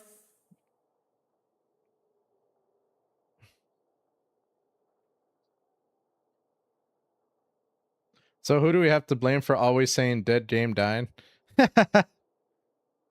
I mean, I talked to Gusius about this the other day, and honestly, I think I'm coming from a different perspective. Like, my love for Shiv has slowly started declining, not necessarily because just all the hacking that's been going on, but you know, I've been having trouble with all the toxicity I've been receiving personally from the game. Like between you guys know the beef that some person was having with me, I'm not going to name names. Between that and then the fact that every time I get on, I have people targeting me in the game just because I have TTV in my name or trying to vote kick me, etc. so forth. And then, you know, the fact that every time I get on Shiv, all people ever want to do is duel me. And if I don't duel with them, then they don't want to come out to support me anymore. Like, it's just, yeah, all of that kind of culminated into me not enjoying the game anymore. You know, I don't know. I don't know. Maybe I'm being a little bit too weak, or I don't know, lame or something. I don't know, but it just sucks, man. I feel like yeah. It's just it's not fun anymore for me, aside from TO, which is what's always been kind of fun for me. So we'll see. I mean, some of it is torn banners, like them not dealing with the hackers is definitely torn banners' fault. Like that hasn't helped, but I don't know. I also feel like the community and them being, and not everybody, but the competitiveness regarding the community has, it's just, I don't know. It's just not my vibe. It's just not my vibe. You know, when I first started playing Chivalry, like, you know, I was on a mission to like make the game great. I was like, you know, we can all come together and like, you know, we can work together. And when I first started, like, you know, a lot of people were on board with that, and they were joining the stream, and they were like, let's make Chivalry great. And you know, and a lot of us streamers were working together, and we even played together, etc. so forth. And then something changed where, like, you know, certain people started getting big. Then it kind of became, it's all about me, you know. And then the hacker situation started, and it just, I don't know, the vibe just kind of shifted, to be honest with you, and it became less about the game and more about clout and how good I am as a person. You know what I'm saying? Like, I don't know. And not to mention, like, I feel like I've been trying to like help in whatever way I can, like broadcasting events, etc. so forth, but I don't know. I've just been extremely disappointed, like, with the way certain things are run as well, you know. Like, for me personally, it's very hard for me to get excited about broadcasting an event and promoting stuff if, like, I find out about it 20 minutes before it's gonna happen, you know. Like, how am I supposed to, you know? So I don't know, man. I just it's just, I hate to see it happening, but it is. And I don't know. I can't blame, all I'm trying to say is I can't blame Torn Banner for everything. I'm not going to do that, because I think that they're definitely part of the problem, but I also think that, you know, we also have a personal responsibility in everything. And, you know, ultimately, I always said that if a game like Chivalry that has a small community is ever going to grow and prosper, it's gonna be because of people who love the game, that are out for the game and less about themselves, you know? Like, I look at a game like Super Smash Bros. Melee, and people genuinely love the game. They love the game so much that they will go out of their way to host tournaments in people's basements, etc. so forth, because they just want to make the game great, you know? Chivalry, I don't feel like anyone wants to do that. Instead, they want to be the best. I just want to be the best. I just want to be the best. And you know, That's not enough to make the game prosper, in my opinion. But that's just me. I'm just one man. But anyway, I guess what I'm trying to say is I feel you, Delivery, and I'm not surprised that you're saying that.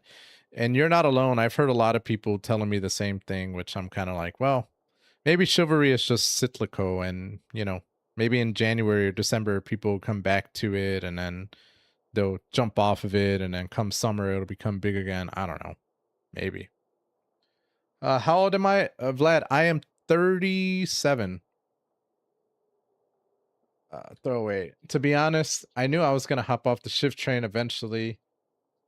I get into game phases for a month, then I mean, you're not the only one, bro. Competitive community was doomed from the start. Bro, I still, to this day, I still feel like Chivalry can have a future, especially in competition. The problem is, like, people are doing it as like a side gig. You know what I'm saying? Like, nobody, in my opinion, is focusing all of their attention towards trying to create like this huge league or anything for Chivalry, right? It's a culmination of just people creating clans just to get together with people who want to compete. And then it's just like, hey bro, you wanna have a clan match? Sure, why not? Let's go. But there is like no central hub / league that's like, oh yes, we're gonna do this, etc. And if it is, like, it's always disrupted by no shows and stuff like that. Like, I don't know. So yeah, I think the best way to incentivize that is like getting people exposure or giving people money for these types of things. But honestly, I don't think anyone's willing to invest in all that. And I don't know if anyone really sees a future in Chivalry. And that's double now that all, you know, that has been peppered with so much hacking and stuff like that. Like, I don't know, but I could be wrong. I mean, I could be wrong. But yeah, it's just, it's sad. I still believe that the game could flourish. I don't know. Don't say that, Navi. Aw, and we were having so much fun investigating with you, too. And I mean, people are still having fun with it. Don't get me wrong. Like, and I know I do too. Like, if I jump in for like a game or two, like, I still have fun. But long are the days where I could sit there and stream Chivalry for 8 hours a day and enjoy it 100% of the time. It was like having new waters flowing into a stagnant mire, causing new hope to spring forth, and the reflection in the murk to become clearer. Side note, but would you be down to play Supermarket together? Free on Steam, and won't die? I don't know what Supermarket is. What is Supermarket? Sorry about that. Wait, shall we have a farewell meal? You know, to... Huh? Well, I'd just like to have a proper ending to every important memory. That way there are no regrets later. Anyway, it would just be a meal, so it shouldn't take up too much of your time. You don't have to... Oh, wonderful. In that case, why don't we return to the Court of Fontaine and head to the Hotel de Boer? I believe we'll make it just in time for dinner. My one thing that I think that is concerning about Chivalry is, like, I think people have started, like, even content creators, like, remember how I was saying, like, there's been a lot more content creators, like, producing content, and there's been a lot more streamers that have been coming into the foray or whatever. What I also have been noticing is that a lot of people who were already streaming Chivalry and have been doing it for a long time, like, their viewer numbers are down, like viewer counts, like videos, likes, etc. Like, the number is just decreasing, and I don't know if that's because there's more saturation for the game, or I don't know if people have just stopped watching or have enjoyed it anymore. I don't know, but I did notice that, and that's why I'm like, oof.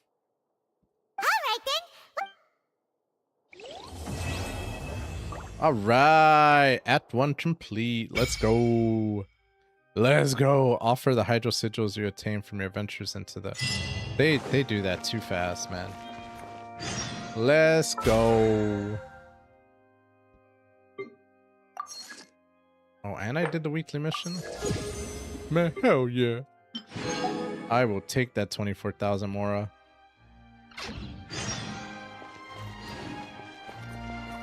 Let's go. Kaden, thank you so much for the rose, bro. I appreciate it.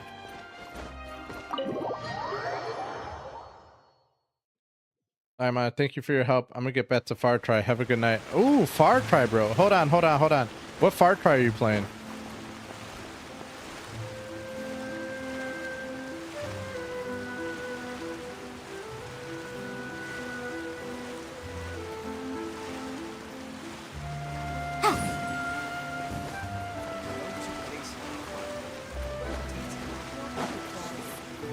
Oh, Far Cry 6.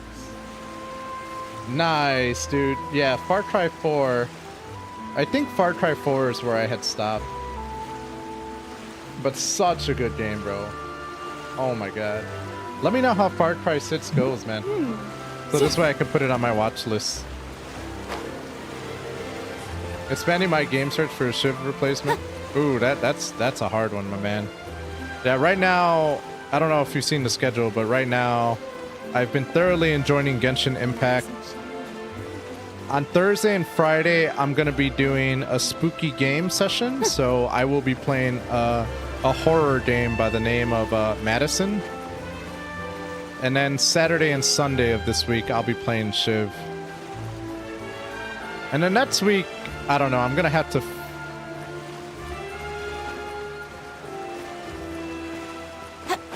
And then next week, my schedule, I'm going to have to figure out a new schedule for the stream since I'll be working. So I don't know if I'm going to shift my stream to 5 days a week or keep it 6 days a week. I'm kind of playing it by ear right now. But anyway, I feel you, bro. With that said, bro, Migo, let me know how Far Cry 6 goes, and I'll talk to you later, man. Thanks for coming by, dude.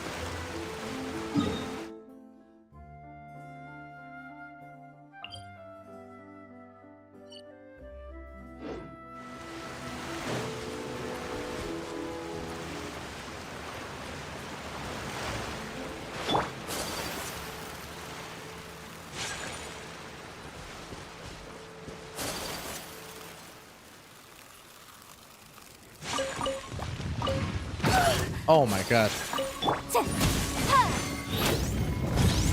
You know what? I'm gonna fight this because these flowers are good for materials. And I 100% need them. Oh my god, but I don't want to blow up. No, you dirty whopper flower.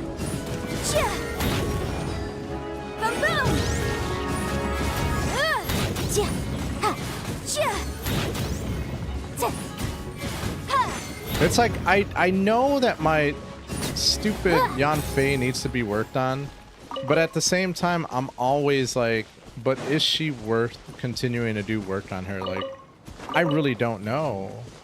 I don't want to invest material and time on her if I'm going to wind up replacing her anyway. You know what I'm saying? That's kind of the struggle with this game is like, once you find a character you like, you don't want to get rid of them, but sometimes they're just better characters out there. I wonder if I can get to this. No one knows what it's like to be a sad man. Oh. Excuse me, sir. Why is that glowing right there? I don't know if I can try to make it all the way to the left. Like, can I make it to that island, you guys think? By running? Maybe if I was walking? Or sorry, swimming very slowly? There's no way I make that. Oh my god, no. No.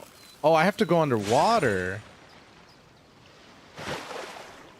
I can dive. I forgot about that. Ooh, this is my first time diving, by the way. My cat is being an asshole to her sister, hissing at her and shit she's never... Oh man, that sounds rough, bro. I like how that's the first thing you say right away, Squid. My cat's being an asshole. Oh, wow. What do you think that's about?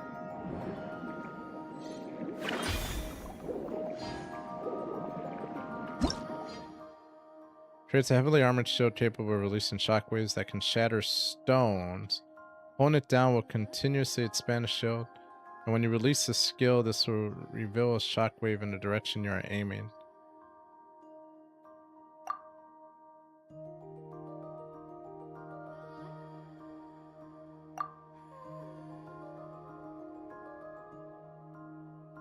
It's crazy, Squid, because you're not the only person that's been noticing weird things with their cat this week so far, from what I've heard. You think there's something going on right now? I'm not gonna lie. All right, conspiracy time. Conspiracy time. But my son has also been having a lot of issues with sleep recently, and part of me is like, does it have something to do with the fact that it's Halloween coming up?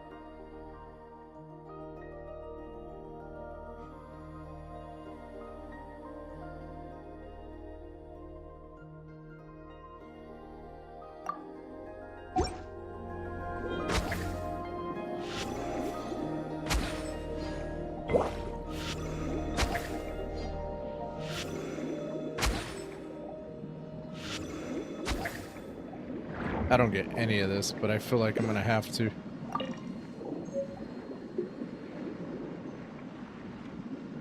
Did you finish your costume? I know you said you were gonna go as Leatherface.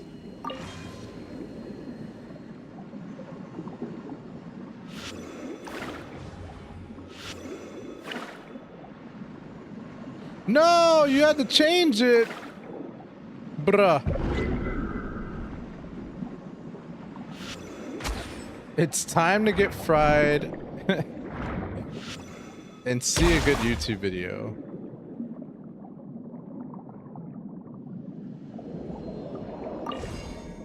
Your dad couldn't get a chainsaw? What? What is this blasphemy?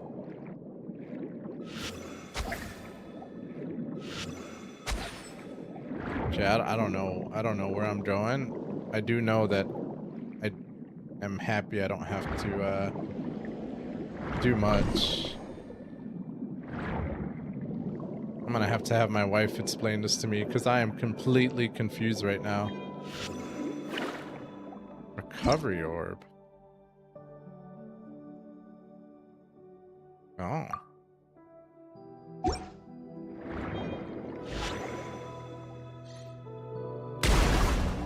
Cool.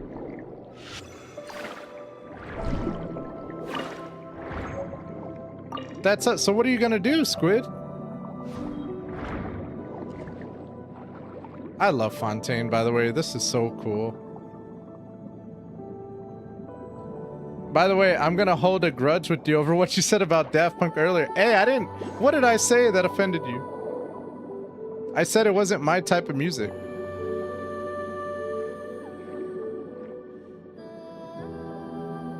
I didn't say they were bad. I've just never been a huge fan. It is everyone's type of music, good music. I don't know about that, buddy.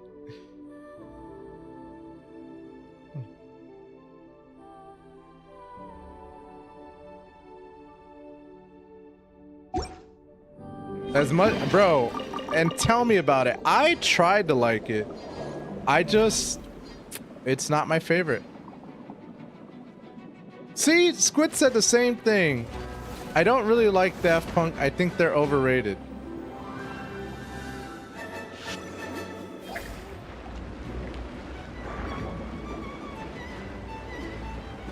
Discovery was 10 out of 10. Discovery had some good stuff, but let's be honest.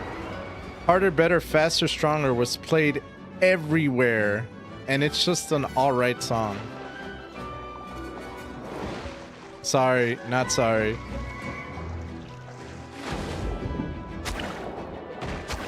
Oh my god, I am dying right now.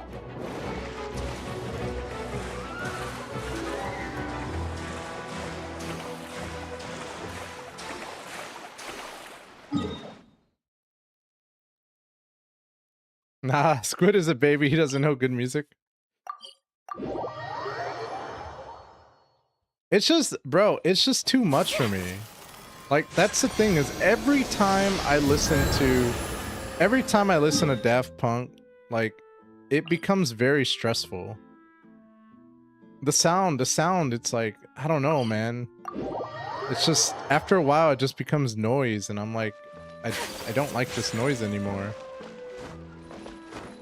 I just don't like the robotic, dude, that's all. I'm not talking shit. It's just, that robotic sound I do not like whatsoever. I came here several times No, with see, my father when I but was there's little. music that's Stopped eating noise, here as often but after it's growing up. harmonious. I hope It the food like, here will be to your it taste. calms you down. It speaks to your, I don't know, it's just calm and relaxing and chill. And then there's music that's, it hurts the ears after a while. And I just feel like, I don't know how to explain it. I feel like Daft Punk is definitely more festival music, if I had to say. It's something that you would hear going to a music festival. And stuff like that, I don't enjoy. That's why I never got into Skrillex. Like, I hate Skrillex 100%. Deadmau5 was okay. That's all I can say about Deadmau5. But yeah, I don't know, dude. I've never been able to get into, aside from a select few songs like Daft Punk, it's just, there's something about that robotic sound I just don't enjoy. I appreciate them being unique, but I hated Skrillex 100%. But you have to understand, bro, like, I also come from a background where, like, when Skrillex came out,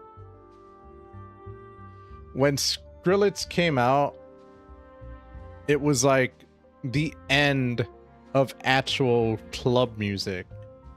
And it, like, it was already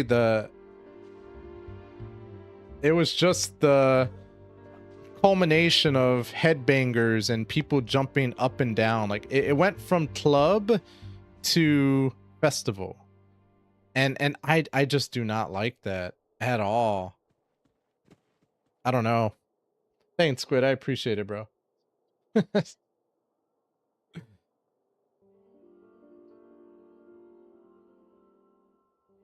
was both too montage music. I just, bro, I don't know. I don't know. Like I said, I'll never forget one time I went to a club and I was like, all right, cool. Like, you know, I just want to go. I want to listen to some good music with some good beats, something you can dance to, you know, talk to some girls and stuff like that. And I went to the club, and it was in Vegas too. I went to a club, and legitimately, I looked at the dance floor, and all people were doing on the dance floor was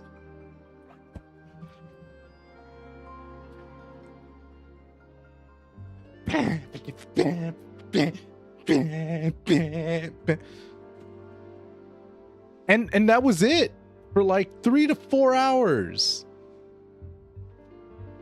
And that's it. And I'm supposed, what am I supposed to do with that? What the hell am I supposed to do about what? Oh my god. It's not fun. It's not. It's lame. Well, to me it's lame. Dude, no. No, it's not, dude. It's not. It is so, I don't know, dude. It's so disconnected. It's so like, I don't know, man. It's but to be fair, I also do not like organized dance. I had a few drinks and I thought it was the dumbest shit I've ever seen in my life.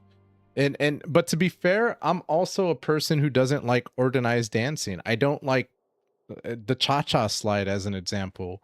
It was one of the songs I did not want at my wedding whatsoever, but my wife loves the song. Like, I hate organized dancing. I feel like it goes against the spirit of what dancing stands for, which is like free expression, you know. And this is coming from a guy who, like, you know, is rooted in like organized dances, like, I don't know, like banda and bachata and stuff like that. Where, you know, learning dance moves is a thing, but like that's not, in my opinion, the spirit of like house or dance or techno or anything like that. Like, I don't know. It's just not my thing, bro. It's just not my thing. But at least with like organized dances, like, I don't know, like bachata or like banda or like the mashed potato or, you know, stuff like that, whatever may be the case, at least there's different ways of performing it that is more individualistic. That shit with Skrillex that I saw was stupid. Everyone just did the same exact damn thing. There's no freedom of expression. It's just people doing the same damn thing.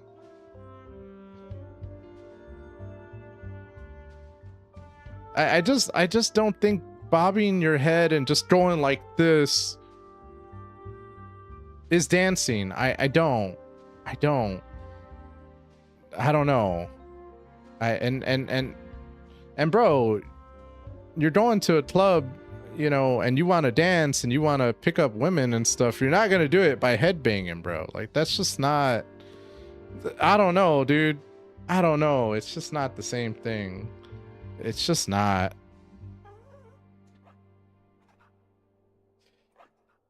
But that's what it is. That's exactly what it is. When you see people just going, that's what I saw. I'm not saying what you do. I'm saying what I saw. It was just headbanging, bro. And doing the hand thing. They all do the same thing. Oh, and then the one hand. Let's not forget the one hand. Oh, I'm so stylish now. Or like nowadays what people do with their phones.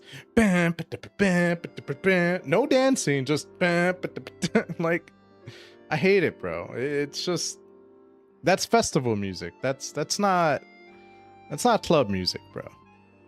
So that's why I can't get into it. I just can't. And I'm not saying, and this is the thing, I'm not saying Daft Punk is that at all.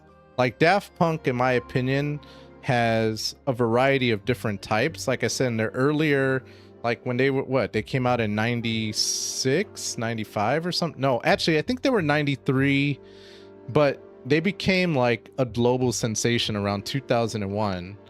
But yeah, because I think in 2000, 2001, Discovery came out, and that was like one of their biggest albums back then.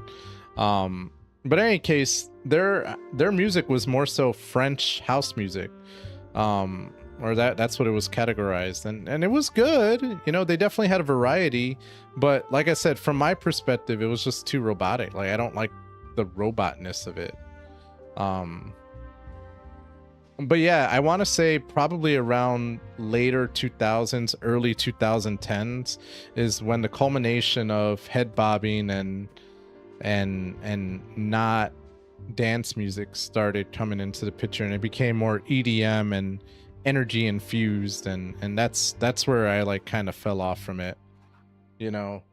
I will say that it does seem like there is a cultural shift happening that started around 2020s, where like dance music is coming back and it's becoming more, it's getting more back to melodies, etc., so forth. And I'm happy to see that. And you're starting to see smaller clubs come into fruition because people want a place that they can actually dance in, which is, I think, really cool. I think the 70s, 80s, like that type of infusion is coming back, which I really am excited to see. But I don't know, man, 2010s, etc., it just seemed like all noise. I'm not saying everybody, because there were still some bangers, but it's just different. It's just different.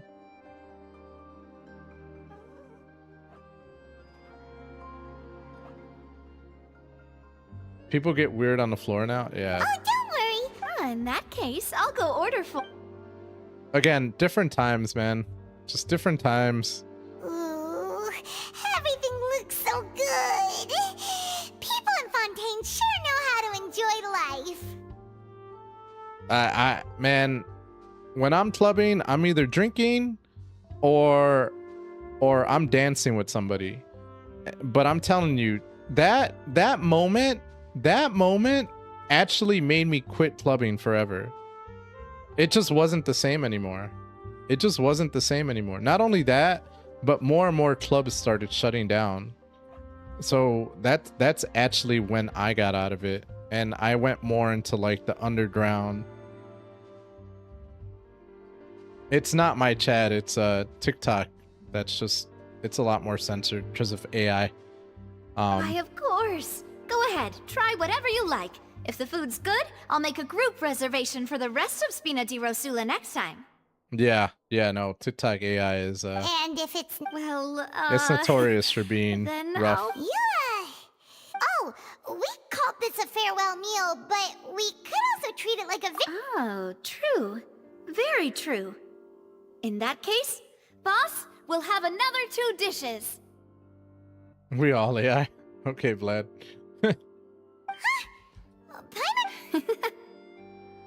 Yeah, you might have an easier time here, Chow, Mr.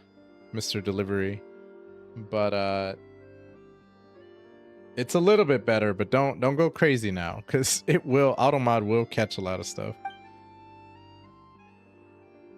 Speaking of cases, do you think that the mastermind behind the serial disappearances will get caught soon now that this has all happened? Yeah, I was saying I usually have both hands full of drinks. I can understand it, and I've been in that position too. And I've been in that situation too. But I think it's much easier to have an excuse now to have your hands full and not drink and still do your head bobbing. Like, now it's an excuse. Because it's like, well, I got both my hands full. Like, Well, we've certainly taken a big step forward, but now I feel you could that's say, well, about that's it. just how this song plays There's out. an organization that That's means a to dissolve these dance. young How women. else are you supposed to dance to Still this? don't know what they are really after.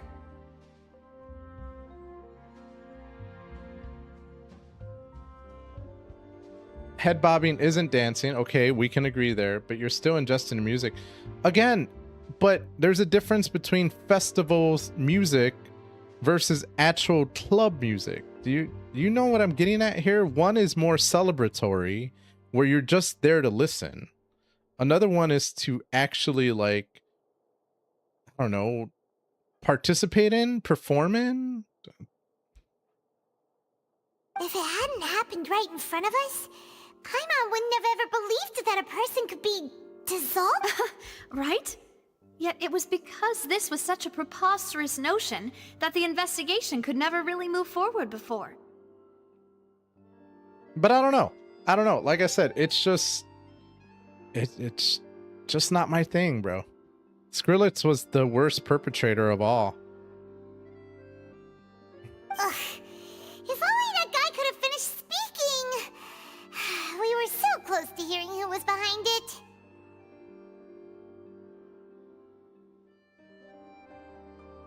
Clubs are for adults now trying to get lucky, like the song Get Lucky that went platinum. And again, Get Lucky, not my favorite song in the whole wide world. That's another one where I'm like, this is more just pop. This isn't like dance. This is pop. This is poppy.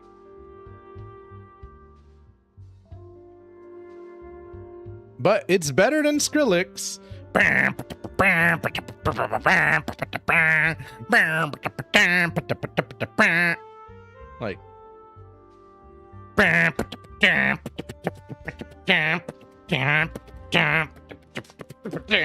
like, bro, that's it's not dancing, bro. In such investigations, even the smallest step can seem like a yawning chasm if the trail of clues is cut off. Like, oh god. To be honest, I don't have high hopes for any follow-up that the authorities might conduct. It's organized dancing. There is no, it's freedom of expression is very limited with that type of stuff. It's not that I don't have faith in their ability. It's just that a different perspective is required in some matters. It's easy to guard against and deceive a single narrow perspective. A shift in thinking is required at such times in order to produce a breakthrough. Again, it's let me rephrase that. there is still, that is still an expression. People still do it. People still enjoy it. I'm not saying it's wrong. Everyone should be able to feel free to do them.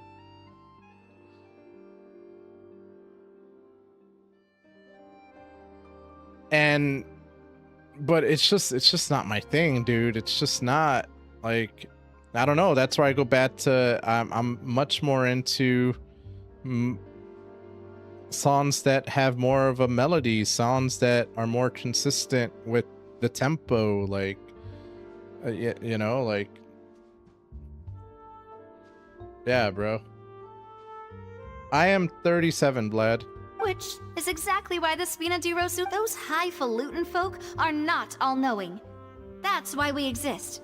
To seep into the cracks where filth falls through, where their watch fails them. That's the kind of problems we solve. That's why I said it really depends. Like, I mean, I think age has a lot to do with it too. Because, like, nowadays, like, I'm either listening to house or I'm listening to deep house. Deep house is something I listen to when I'm trying to concentrate. House is more so something I'm trying to do when I'm trying to get some work done. You know what I'm saying? I gave up my... You never heard of deep house? It's just more so... How should I say? It's more so like deep melodies, if you will. So it's smooth and it's atmospheric sound. It's just soulful and jazzy. It's ambiance music. I don't know if Aphet's Twin would be considered deep house. No. Hey, I think he's just more so like acid techno, probably, or IDM. But you could think of it like stuff that you would hear at like a chill lounge, if that made sense.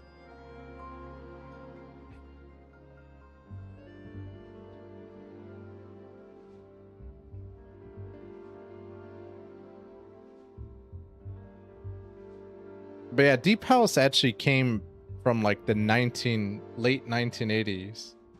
No, it was deep house, I think, was created around probably around the late 1980s. But it was a blending of like jazz, soul, funk, and chill electronic rhythms. You know what I'm saying?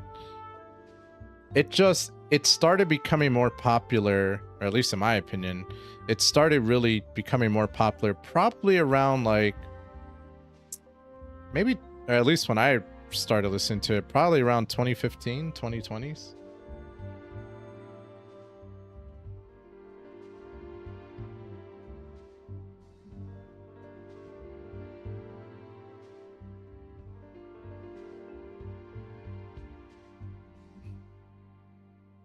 Again, it's just chill music. I mean, that's the best way of thinking about it. It's just usually the way that it works. Deep house, it's more structured.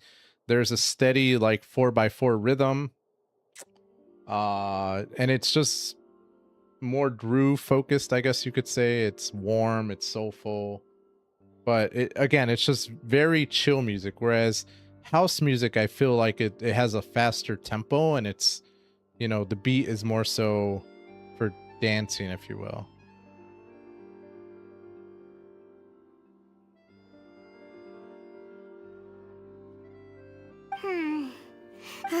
It's all right. Like, I don't know if anybody would This was supposed to be a necessarily farewell meal. dance so to deep I doubt house. you have further interest in this business, right?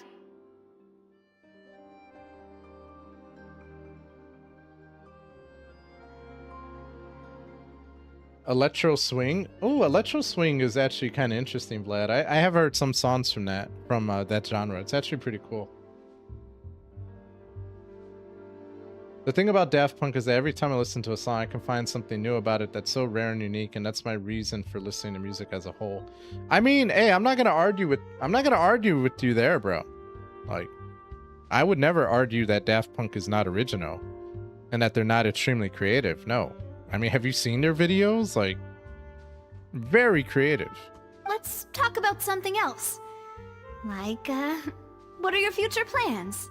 I would say that they are industry leaders when it comes to their genre. Like, they have done a lot. I mean, the fact that they were even sampled in what was it, Kanye West stuff?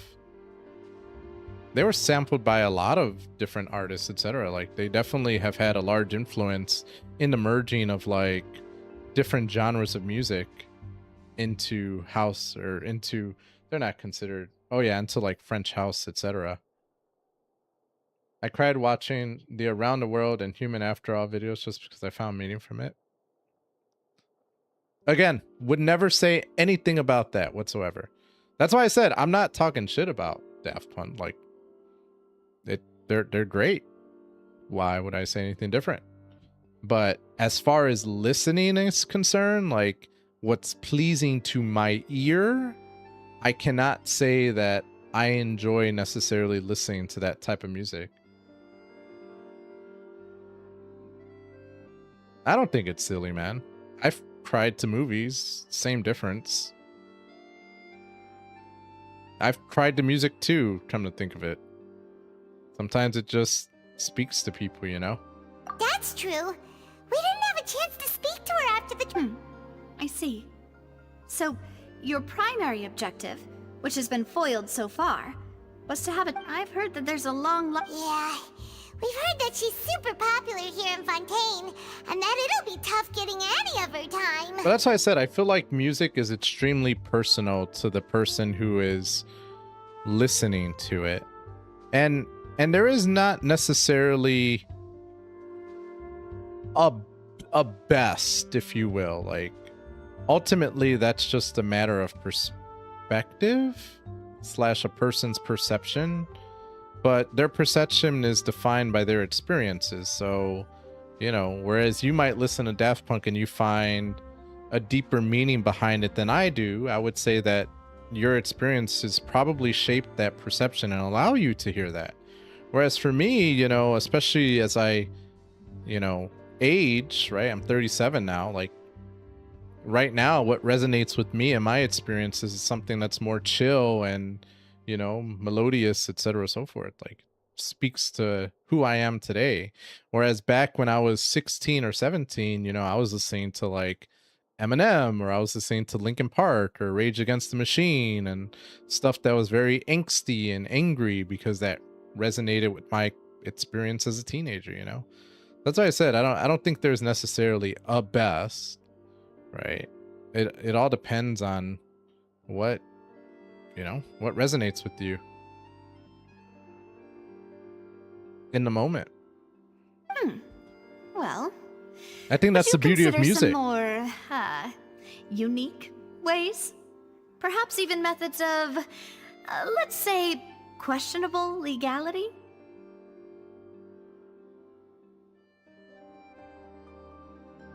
When I have no, I created music, I'll burn with this note. Guess that's Spina di Rosula's boss for you. Chock full of sketchy ideas. Well, what did you have in mind? Yeah, Mac Miller was cool. I mean, bro, I've been through so many genres of music. Like, when I first started, I want to say really listening to music, like really listening to music. It probably started off with hip hop / rap because of my environment. So I grew up with like Tupac, Biggie, Snoop Dogg, Ice Cube, NWA, Tribe Called Quest, Talib Kweli, like just all the old school heads. And then I moved on to, at least from what I can remember, I moved on to alternative rock. So we're talking Linkin Park, we're talking, you know, Rage Against the Machine, we're talking, I don't want to put Nirvana in that because they're more grunge, but I love Nirvana, like, you know, Smashing Pumpkins, etc., so forth. And then I moved on to classic rock from there. So I started listening to, you know, Led Zeppelin. I started listening to Aerosmith, Metallica, etc., so forth. And then when, you know, then I had moved on to dance music, and dance music kind of always just stood with me. So I was listening to ATB, I was listening to Ministry of Sound, I was listening to Koloko, or I think her name is Koloko. I was listening to Kylie Minogue. Just a variety of different artists back then. And then I moved on to jazz. You know what I'm saying? Like, I thought jazz music was really, really, really cool. Jazz slash blues. And then what else? Oh, and then I started listening to K-pop because I was playing StarCraft 2, and StarCraft 2 is huge in Korea, so I started listening to K-pop, and that was a big thing in my life. Like, I don't know, so like that's what I'm saying. Like I've been, I like to say I have listened to a variety of different genres, and I always pick out certain things that I like from each one. But nowadays, I just need something chill and relaxing, to be honest with you. Like that's just my vibe. I can still, but it's funny because I feel like once you've heard a song that you've liked in your past, you can still listen to it. You know what I'm saying? Because it like, I don't know, puts you in that moment. That's why music is so awesome.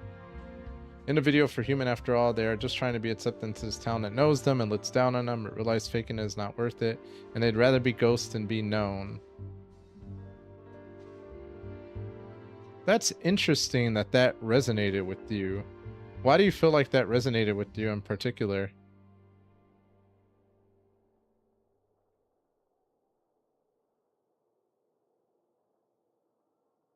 Well, one way would be to infiltrate a performance troupe at the Opera House, only to abandon your act at the play's climax and ask to speak to her after the performance. I'm sure Lady Furina would be eager to see the ending, and would agree in order to finish watching the play. Don't you think? Keiichi Okabe music? Best music ever? I don't think I've ever heard of Keiichi Okabe.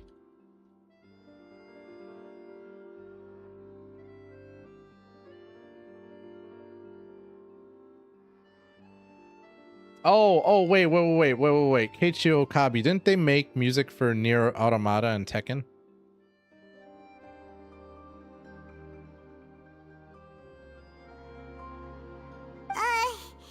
Could you suggest something a little more practical? This plan seems pretty hard to pull off. We'd have to go learn how to act, and acting's really hard. All right, here's another. Find a way to conceal yourselves under her bed. Then wake her up in the dead of night and demand answers. That's an Don't answer. let her go back. I can personally testify that this one works. When I'm sleepy, I'll do anything as long as I can finally get some sleep. That might work, but that's not really the problem. The problem is we don't want to get ourselves arrested.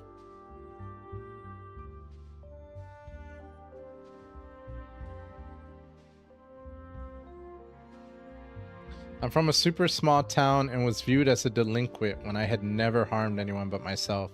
I had a toll on my mental health as a teenager and affected my outlook on life. I practically gave up because I felt like I was going to be wrong with every decision I made. Let me tell you that that resonates very deeply with me and the way that I was raised as well. You know, growing up in my family in particular, you know, my dad in particular was very, I don't want to say he was very judgmental, but in a lot of ways he very much was. And there was only one way to live life correctly, and it was by the way that he said. And if you ever did anything that went against what his thought was of what you should do, then you were wrong. You were gonna ruin your life. You were stupid. You were worthless, etc., so forth.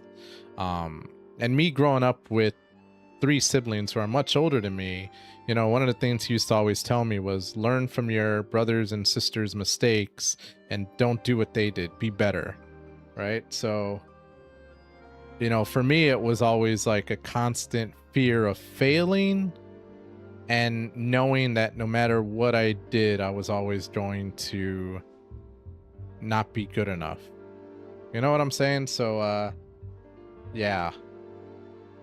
Yeah, so even and that's why, and that shit still sticks with me today, which is why it's very hard for me to celebrate any success that I've ever had in my life.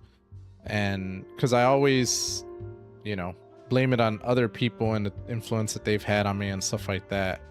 I never like to take credit for things that I've done, because anyone should be able to do it. I'm not special.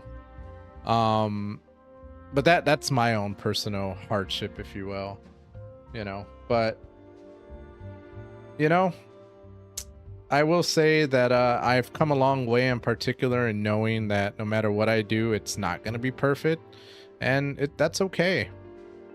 You know, from my perspective, I think life is unique to everybody, and I think, I don't know, the way I look at life now is it's an experience / a gift that is very unique to everybody. And there are people out there who would kill to, you know, just be able to survive without worrying about where their next meal is going to come tomorrow and stuff like that. So to be in a position where I'm at right now, where I don't necessarily have to wonder about that, and I have the freedom to think what I want, and, you know, and to just be, like, I think that's very rewarding, and it's not something that I'm going to take for granted, you know? But I don't know, life's a journey, and I think we're extremely lucky to be able to have it, because not a lot of people get that opportunity, you know? So I don't know.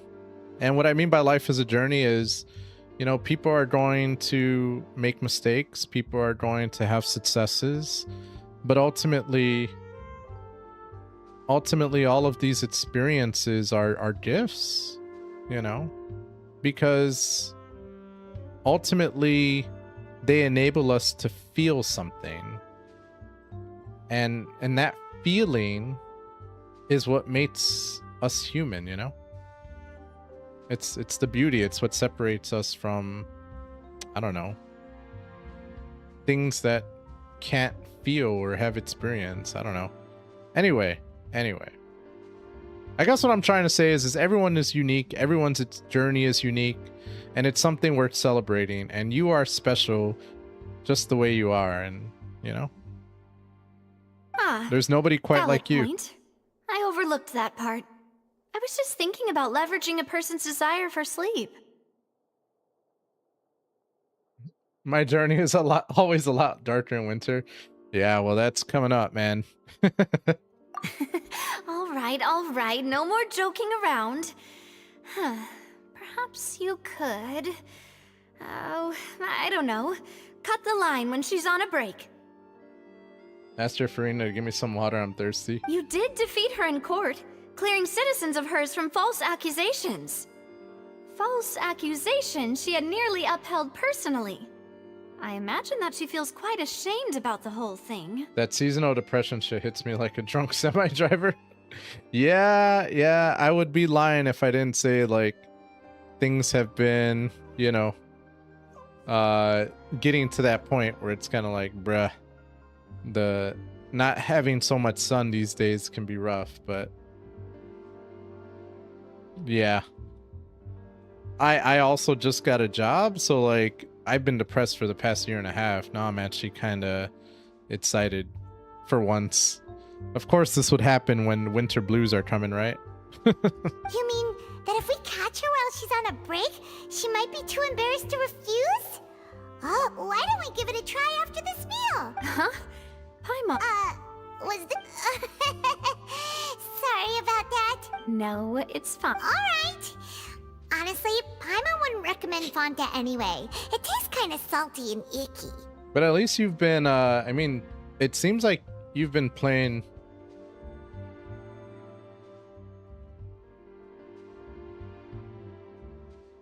Goose and I were talking about how jobs are terrible day to day, but some are really good at just keeping you going and waking up motivated. I mean, ultimately, a job is just what you do in order to pay the bills. That's how I perceive it. You know, I think that you can get some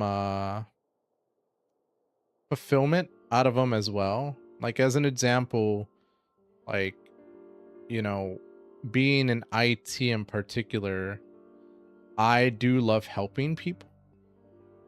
And I get enjoyment out of knowing that I've made a difference. So, you know, from a job, I think you can definitely get some. I think you could definitely get some fulfillment out of it. But ultimately, no, a job is something you do to pay the bills and to survive. You know what I'm saying? But I think that, you know, it goes to a bigger point from my perspective where it's like, ultimately, your experience is defined by your perception of that experience, right? And how you frame it. There's always something that you can gain from every experience. It just depends on what you're looking at, you know? Or what you decide to focus on, or how you decide to frame something. Like, ultimately, it's our perception of it. Is that so? Huh. Well, in that case, if we're all finished eating, Yeah, we...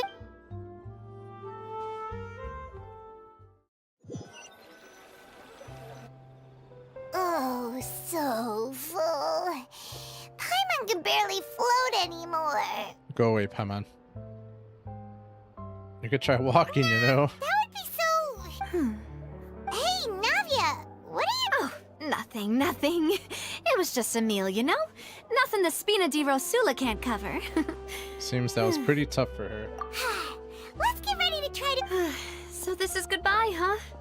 Well, if you do encounter any other trouble in Fontaine, you're always welcome to contact the Spina di Rosula. I'll give your... in any case, I would... See ya! Bye, Navia. You are to go. Ooh, we're in Act 2. Hells yeah. Oh my god. I still have so much longer to go. I love this music, by the way. Fontaine's just such a beautiful place. It's so beautiful. The music is chill.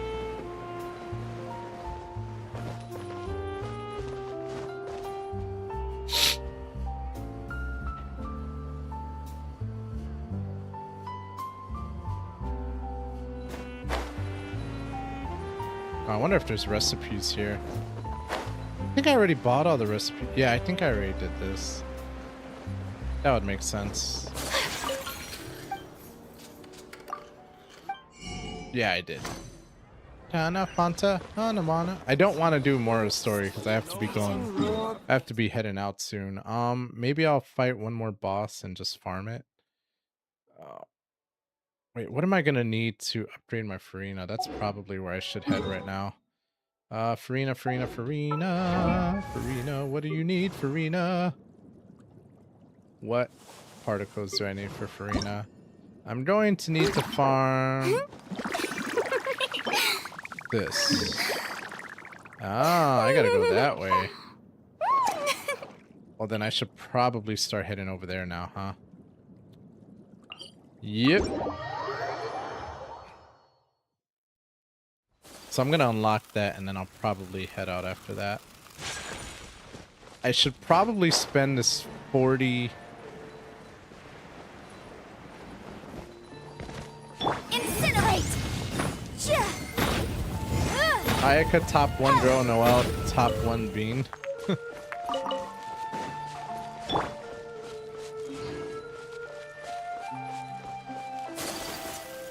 Alright, I will, broski. I'll check it. Do you want me to check it now, or can I check it once I'm done with the stream? Oh, how do I get in here?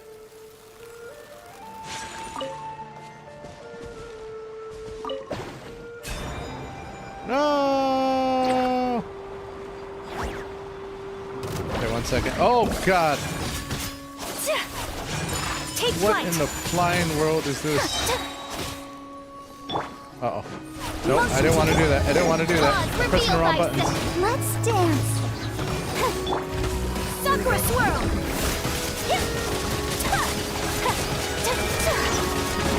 that's good damage. My apologies. As you wish, main Fräulein. As you wish, main Fräulein. Incinerate. Wait, what? Okay. Right on. We're gonna freeze it. By I'm gonna royal spawn her again. Oh, I can go down now. Yeah, yes. Give me that treasure, boy. Collecting rare and exquisite treasures. I don't want to fight you. Wait, that wasn't the one? This seems suitably sophisticated. There's another treasure? Oh, bruh. What the? Oh. Take me higher. Oh my god, what the? Huh. That was embarrassing. No! Okay. Let's try it one more time. We're gonna go up. Hello! So I have to fall to go in it. There we go. Collecting rare and exquisite treasures. How the hell do I... Yes, Okay. this seems suitably sophisticated. We're gonna go down. Going down.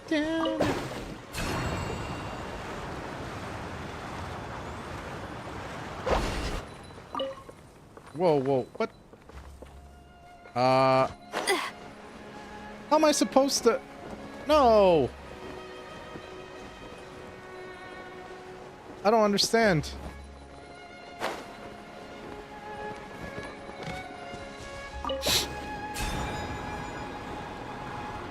How am I supposed to make that jump?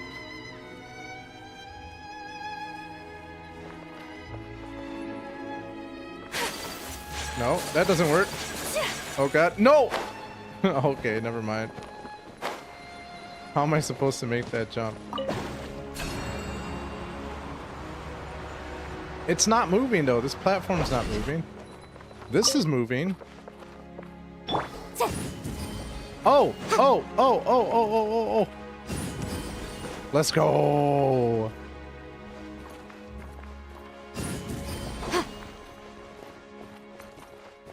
Winner, chicken dinner. No! You mother! Oh my god. Okay, phew. Huh. I will take Let's those primo appraise the gems value and on run with this. them. Yes! Let's go. That was a lot of treasures. I'm very happy right now. Okay, so now I've done that. I'm gonna go unlock this right there real quick.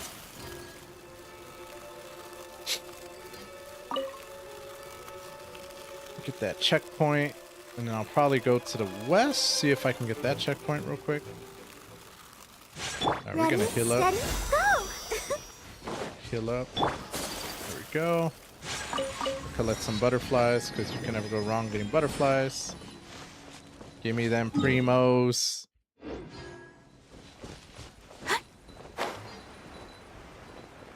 Me likey primos, fam. I like that I can go underwater now.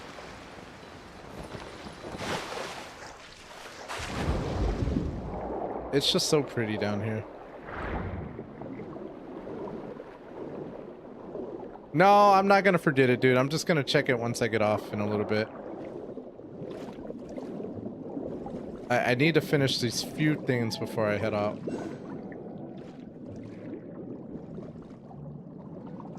I got dementia when I play, bro. Well, I'm happy that you've been playing games with Franch and Goose, man. That's good. Every time I see you guys on, I'm like, oh, warms my heart.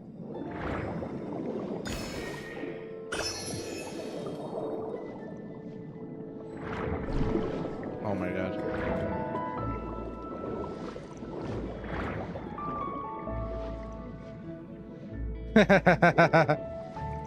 Bro, Juice is the GOAT, 100%. You hear that, Goose? If you're listening,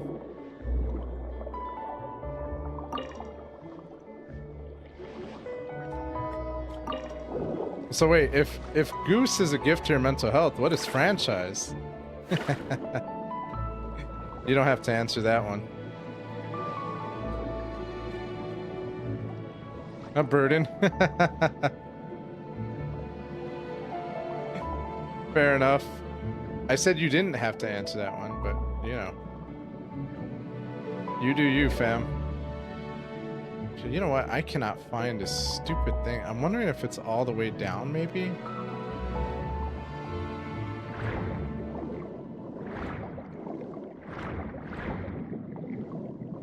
Yeah, I have a feeling it's down here, isn't it?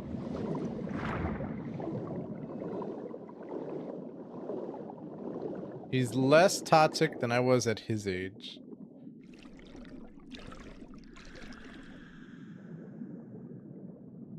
That's saying something. Oh, you there. You look most reliable. Good night. Please help us. No, I didn't want to do this. I just... The evil minions of the fell dragon Narcissus have surrounded Petite Chow. We must help her. Petite Chow? Narcissus? Oh, never mind these weird names. It seems serious. Let's get over there and lend a hand. Bro, I gotta do 20 push-ups and I gotta do 30 things of planks for Squiddy. I legitimately just wanted to unlock this. Okay, I don't want to do that right now. That's fine.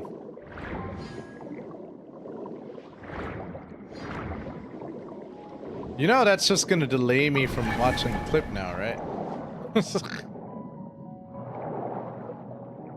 You do realize this, right?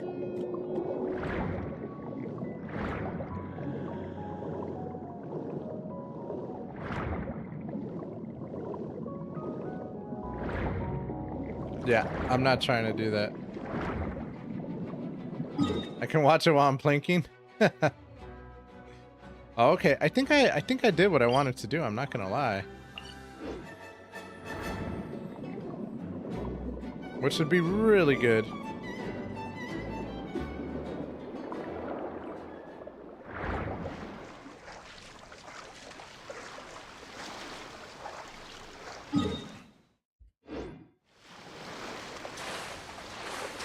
Oh, that one I can do right now.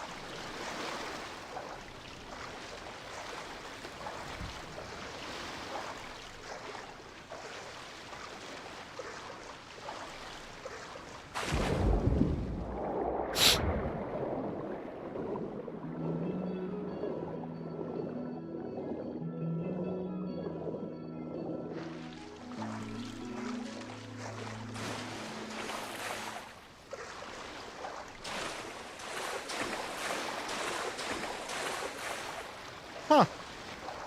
It says I'm supposed to go down if I want to farm this, but... No, I don't think you die necessarily. I don't know, I'll be honest with you. I don't remember what they said.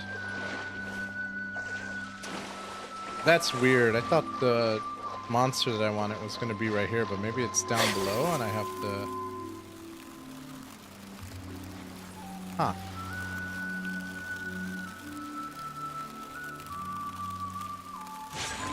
Once again, another thing I'm gonna have to have my wife tell me what to do. But what else is new?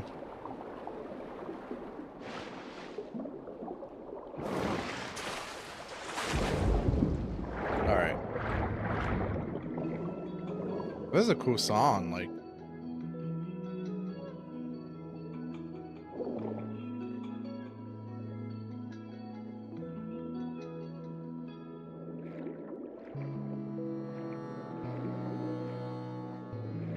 Oh, I just like the guitar riff. This is just okay.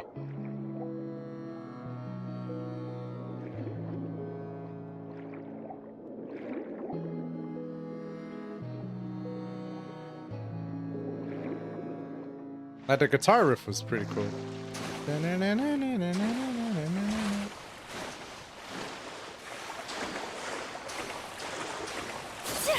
Alright.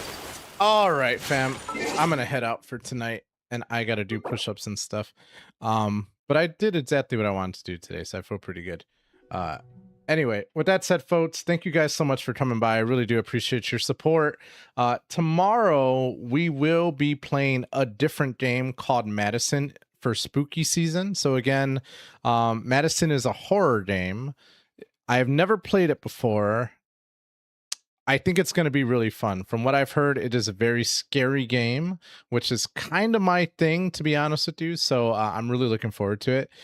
So with that said, I will be playing Madison for Thursday and Friday. So if that's your thing, come on by. I hope to see you guys there. If not, totally understandable. I will be back for some Chivalry 2 on Saturday and Sunday. And then we're just going to kind of go from there.